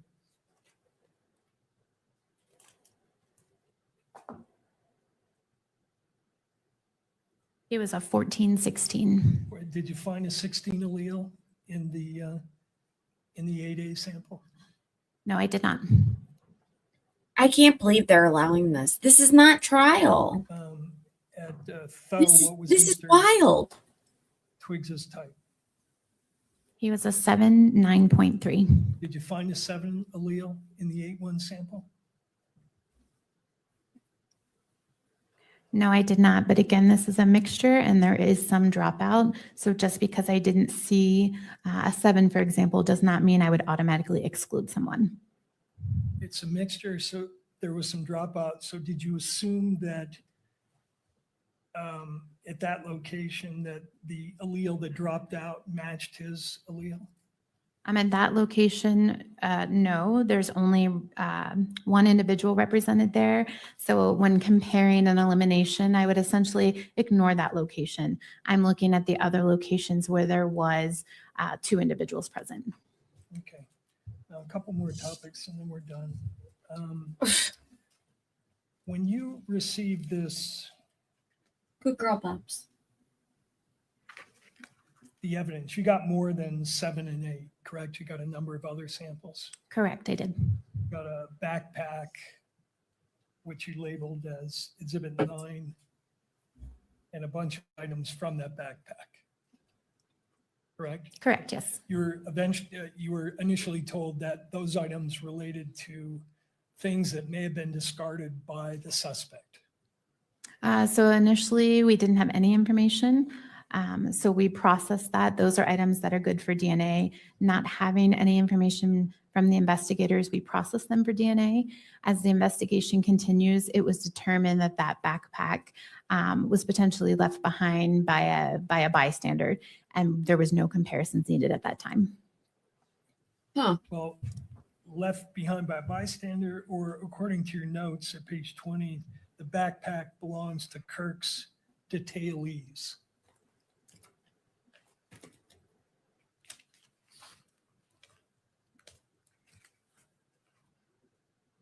Yes, based on the individual that was not my communication log. That was someone else within the laboratory. That was the information that they received.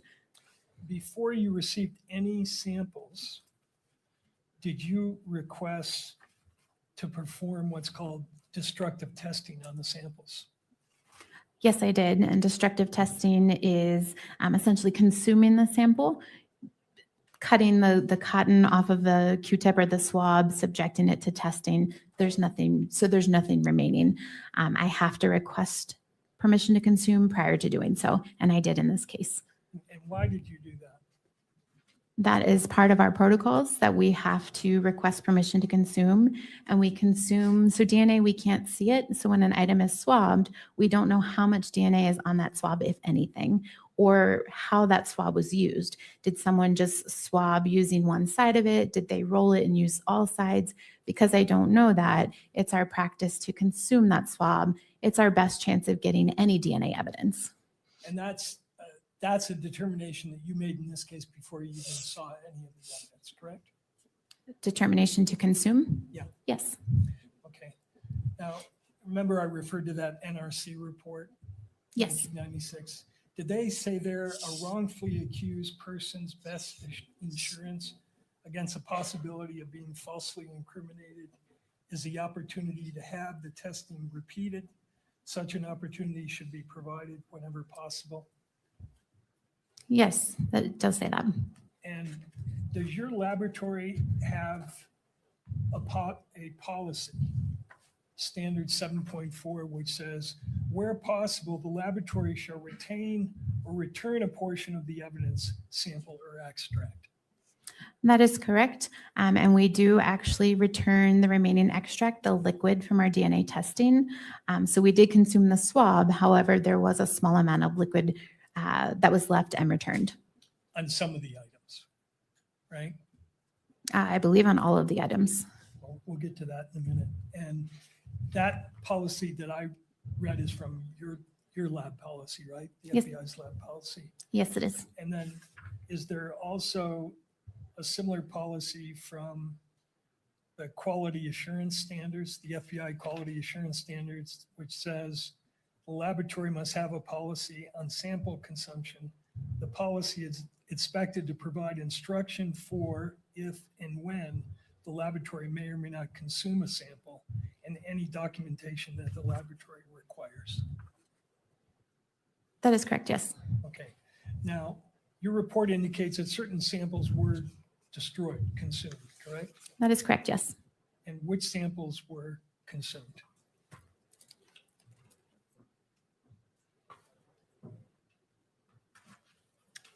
Items 1 through 6, which were swabs from possible smudge, swabs of hand swipe, swabs from possible sweat drop, swabs from possible smudge, swabs of possible smudge, and swabs from possible sweat drop. In addition to items 54 and 55, Why wouldn't they keep the which were swabs of swiped finger areas and swabs of stairwell railing. Okay, so when you wrote in your report that those items were consumed, which of those items, and by that you mean the actual swab was consumed?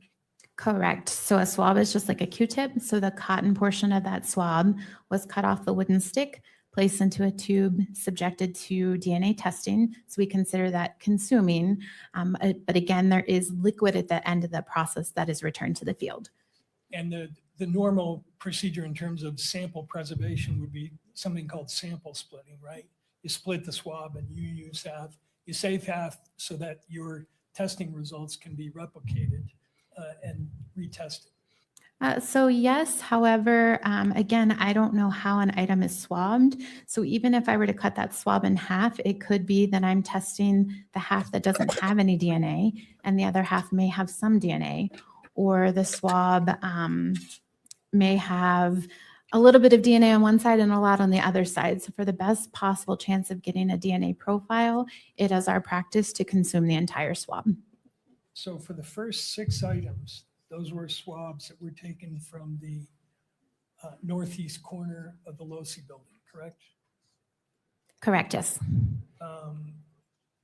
And you used all of the swabs and you concluded that there was no DNA present on any of those items, correct? That is correct. So you couldn't do any comparative testing. Correct. There was nothing for me to compare to. Okay. And what did you have left after you did that in terms of the volume of extract? What was left? So it was approximately 3 microliters. So a very small portion. Very small portion. And you actually used 10 microliters to do your testing for those samples, right? That is correct, yes. So if you didn't get any results with 10, what you left over would not be sufficient to get any sort of independent testing done, correct? It could be tested. However, my expectation, if I took 10 microliters and did not get any DNA, the remaining 3 would also still not give me any DNA. Okay. And for item 55, that was 2 swabs of a stairwell, from a stairwell railing where the suspect touched the railing, right? As far as I know, they were swabs from a stairwell. And correct me if I'm wrong, but I understand from your lab notes that you took those 2 swabs and combined them into one sample and then used the whole sample, right? That is correct, yes. Okay. Before you did that, did you inquire whether the 2 swabs came from 2 different areas? For instance, maybe the suspect touched it here, but the other sample was taken somewhere else? I did not. They were both labeled as coming from the same stairwell and they were packaged together. So our policies and procedures is that we can combine those 2 together. And when you do that, you create a mixture, right? I don't know that I would agree that combining the 2 would create a mixture. Given the item of evidence, a stairwell railing, I don't necessarily expect that one swab would have one person, the second swab would have a different second person, and combining the 2 of them creates a mixture. However, I don't know that for certain, but again, I don't know is DNA present, so my our procedure is to combine and consume those swabs. And in this case, when you did that, what you got was a complex mixture, right? I did. I got DNA from more than 5 individuals, so I could not provide a conclusion. All right. Now,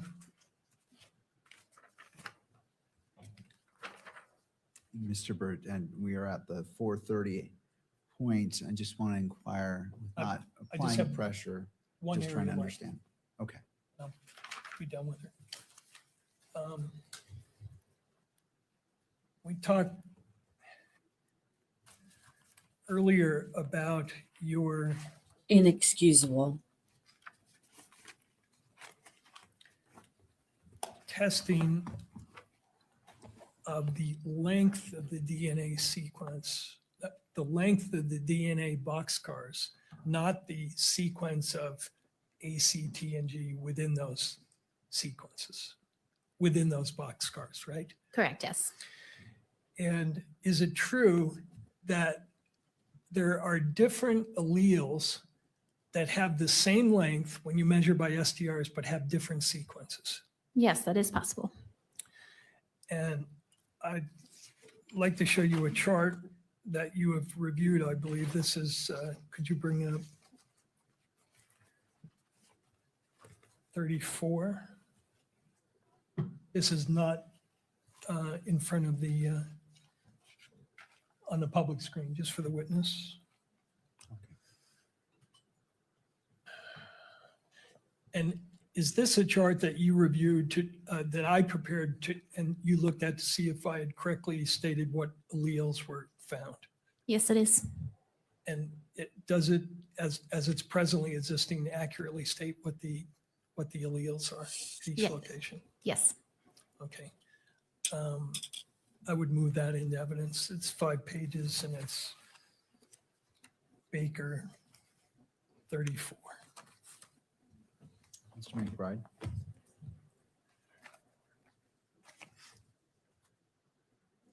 Yes, I object. Unless this exhibit is reasonably likely to defeat the prima facie showing of probable cause, this is irrelevant to the preliminary hearing.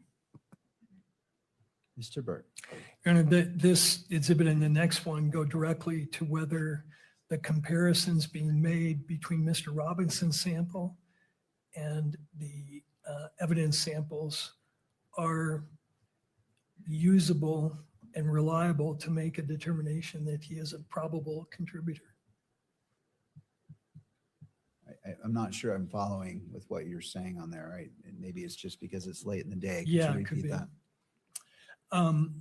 So this Yeah, chart it could illustrates what allele she found at each location for Mr. Twiggs and Mr. Robinson, and for the evidence samples, the 7-1A and 8-1A. The other alleles are on here as well, but we're going to focus on 7-1 and 8-1. And for instance, Your Honor, at the, you'll see that under the first reading there is for Tyler Robinson at the D3 location. He is a 17. Okay. And take that down. And then if you go down to the 7-1 towel sample, which is what the topic is of this report introduced by the state, you'll see that she found a 17 there as well, measured only by the length of the DNA strand. And what she's going to testify to is at this location and 5 or 6 others, there are alleles, all of which measure here 17, but actually contain different sequences. And that her testing that she used does not measure for those differences. And so as it relates to probable cause, that's what I want to keep coming back Sure. to. Again, if this was a trial, this may be a little bit different analysis that the trial judge applies. But as a magistrate, taking a look at this and looking at the probable cause standard, how does this comport? Oh, watch him give So a it 10 comports minute because response. it goes to the ultimate opinion expressed in the report that the state is offering, that the report offers reliable support that Mr. Robinson is a possible contributor. And we're asking the court to consider that the comparisons are only based on a limited number of length-based comparisons, and that there are sequence differences so that she cannot distinguish. And I believe she'll testify, she cannot distinguish based on the testing that she did in at least 5 separate locations, whether the evidence sample and Mr. Robinson's sample, or for that matter, Mr. Twig's sample, matches the sequence differences here. And this is my final area, and I think I can do it very efficiently. And I think it is important for the court to consider, especially as it relates to the comparison to Mr. Robinson. Mr. McBride. And she is also going to testify that the analysis she does is based on looking at the totality and all of the different markers that match and are consistent. And that's how she comes to the opinion that she does. The point is, there are explanations that are susceptible to different interpretations and arguments. Ultimately, we're going to have an expert hearing where all of the literature is going to be before the court, and the court's going to determine if it meets a threshold of reliability for admission at trial. But at this stage, even granting that there may be some argument that may come from defense counsel's position, the court can't weigh it. This does not go to the probable cause determination, and I don't think it's relevant. And this exhibit in particular is not relevant without the testimony of the witness, and so the exhibit should not be admitted on its face either. But that's why I was trying to lay a foundation that she would, and offered a proof to the court that she would testify that in fact there are these sequence differences at the 5 or 6 locations, 6 different locations relevant to the comparison to Mr. Robinson. And when the state says the court cannot weigh it, the court can weigh reliability. The court has ruled that. So we're simply asking the court to take into account the limited nature of these comparisons and the fact that she cannot, based on the testing that she performed, tell the court whether there are differences between at these 5 locations. She can't match Mr. Robinson to the question samples because she didn't do sequence testing. And she'll also testify that the FBI is in the process of implementing this kind of testing. All right. Thank you to both sides. I'm going to allow the admission of this evidence, but I'm also going to set a limit of Don't do it. limited number of questions. We are now at 4:40. This is on the cusp of whether it is applicable to the probable cause standard. I want to. This isn't a trial, though. But I still have to rein it in to keeping it to probable cause and not going into a full exploration, because that's not the purpose of a preliminary hearing. So I will admit Baker 34, but Mr. Burt, I'm going to limit you to how much time do you need to address I just this? need about 4 or 5 minutes. I'm going to, the next chart will be the chart with the, what are called isoalleles displayed for the court, so the court can see what we're talking about, and that's it. All right. I'm just going We'll- to have her Ow. document that in fact I've accurately stated what the alleles are that have sequence differences. All right. So it is Mr. McBride. Just on a second matter, which is I need to cross-examine this witness. She's got to leave town today. I would like 20 minutes to cross-examine the witness. All right. Well, I will go with the I accept Mr. Burt's representations in the amount of time, and I'm going to talk less because that's consuming more time, and also allow the state the appropriate time for cross-examination given the nature of this witness having. Oh to my travel. So, Mr. God. Burt, I'll turn to you. This has been moved into evidence. Do you want it on the screens? Actually, I don't need it on the screen, just in the interest of efficiency. Pull up the next one, please. Okay.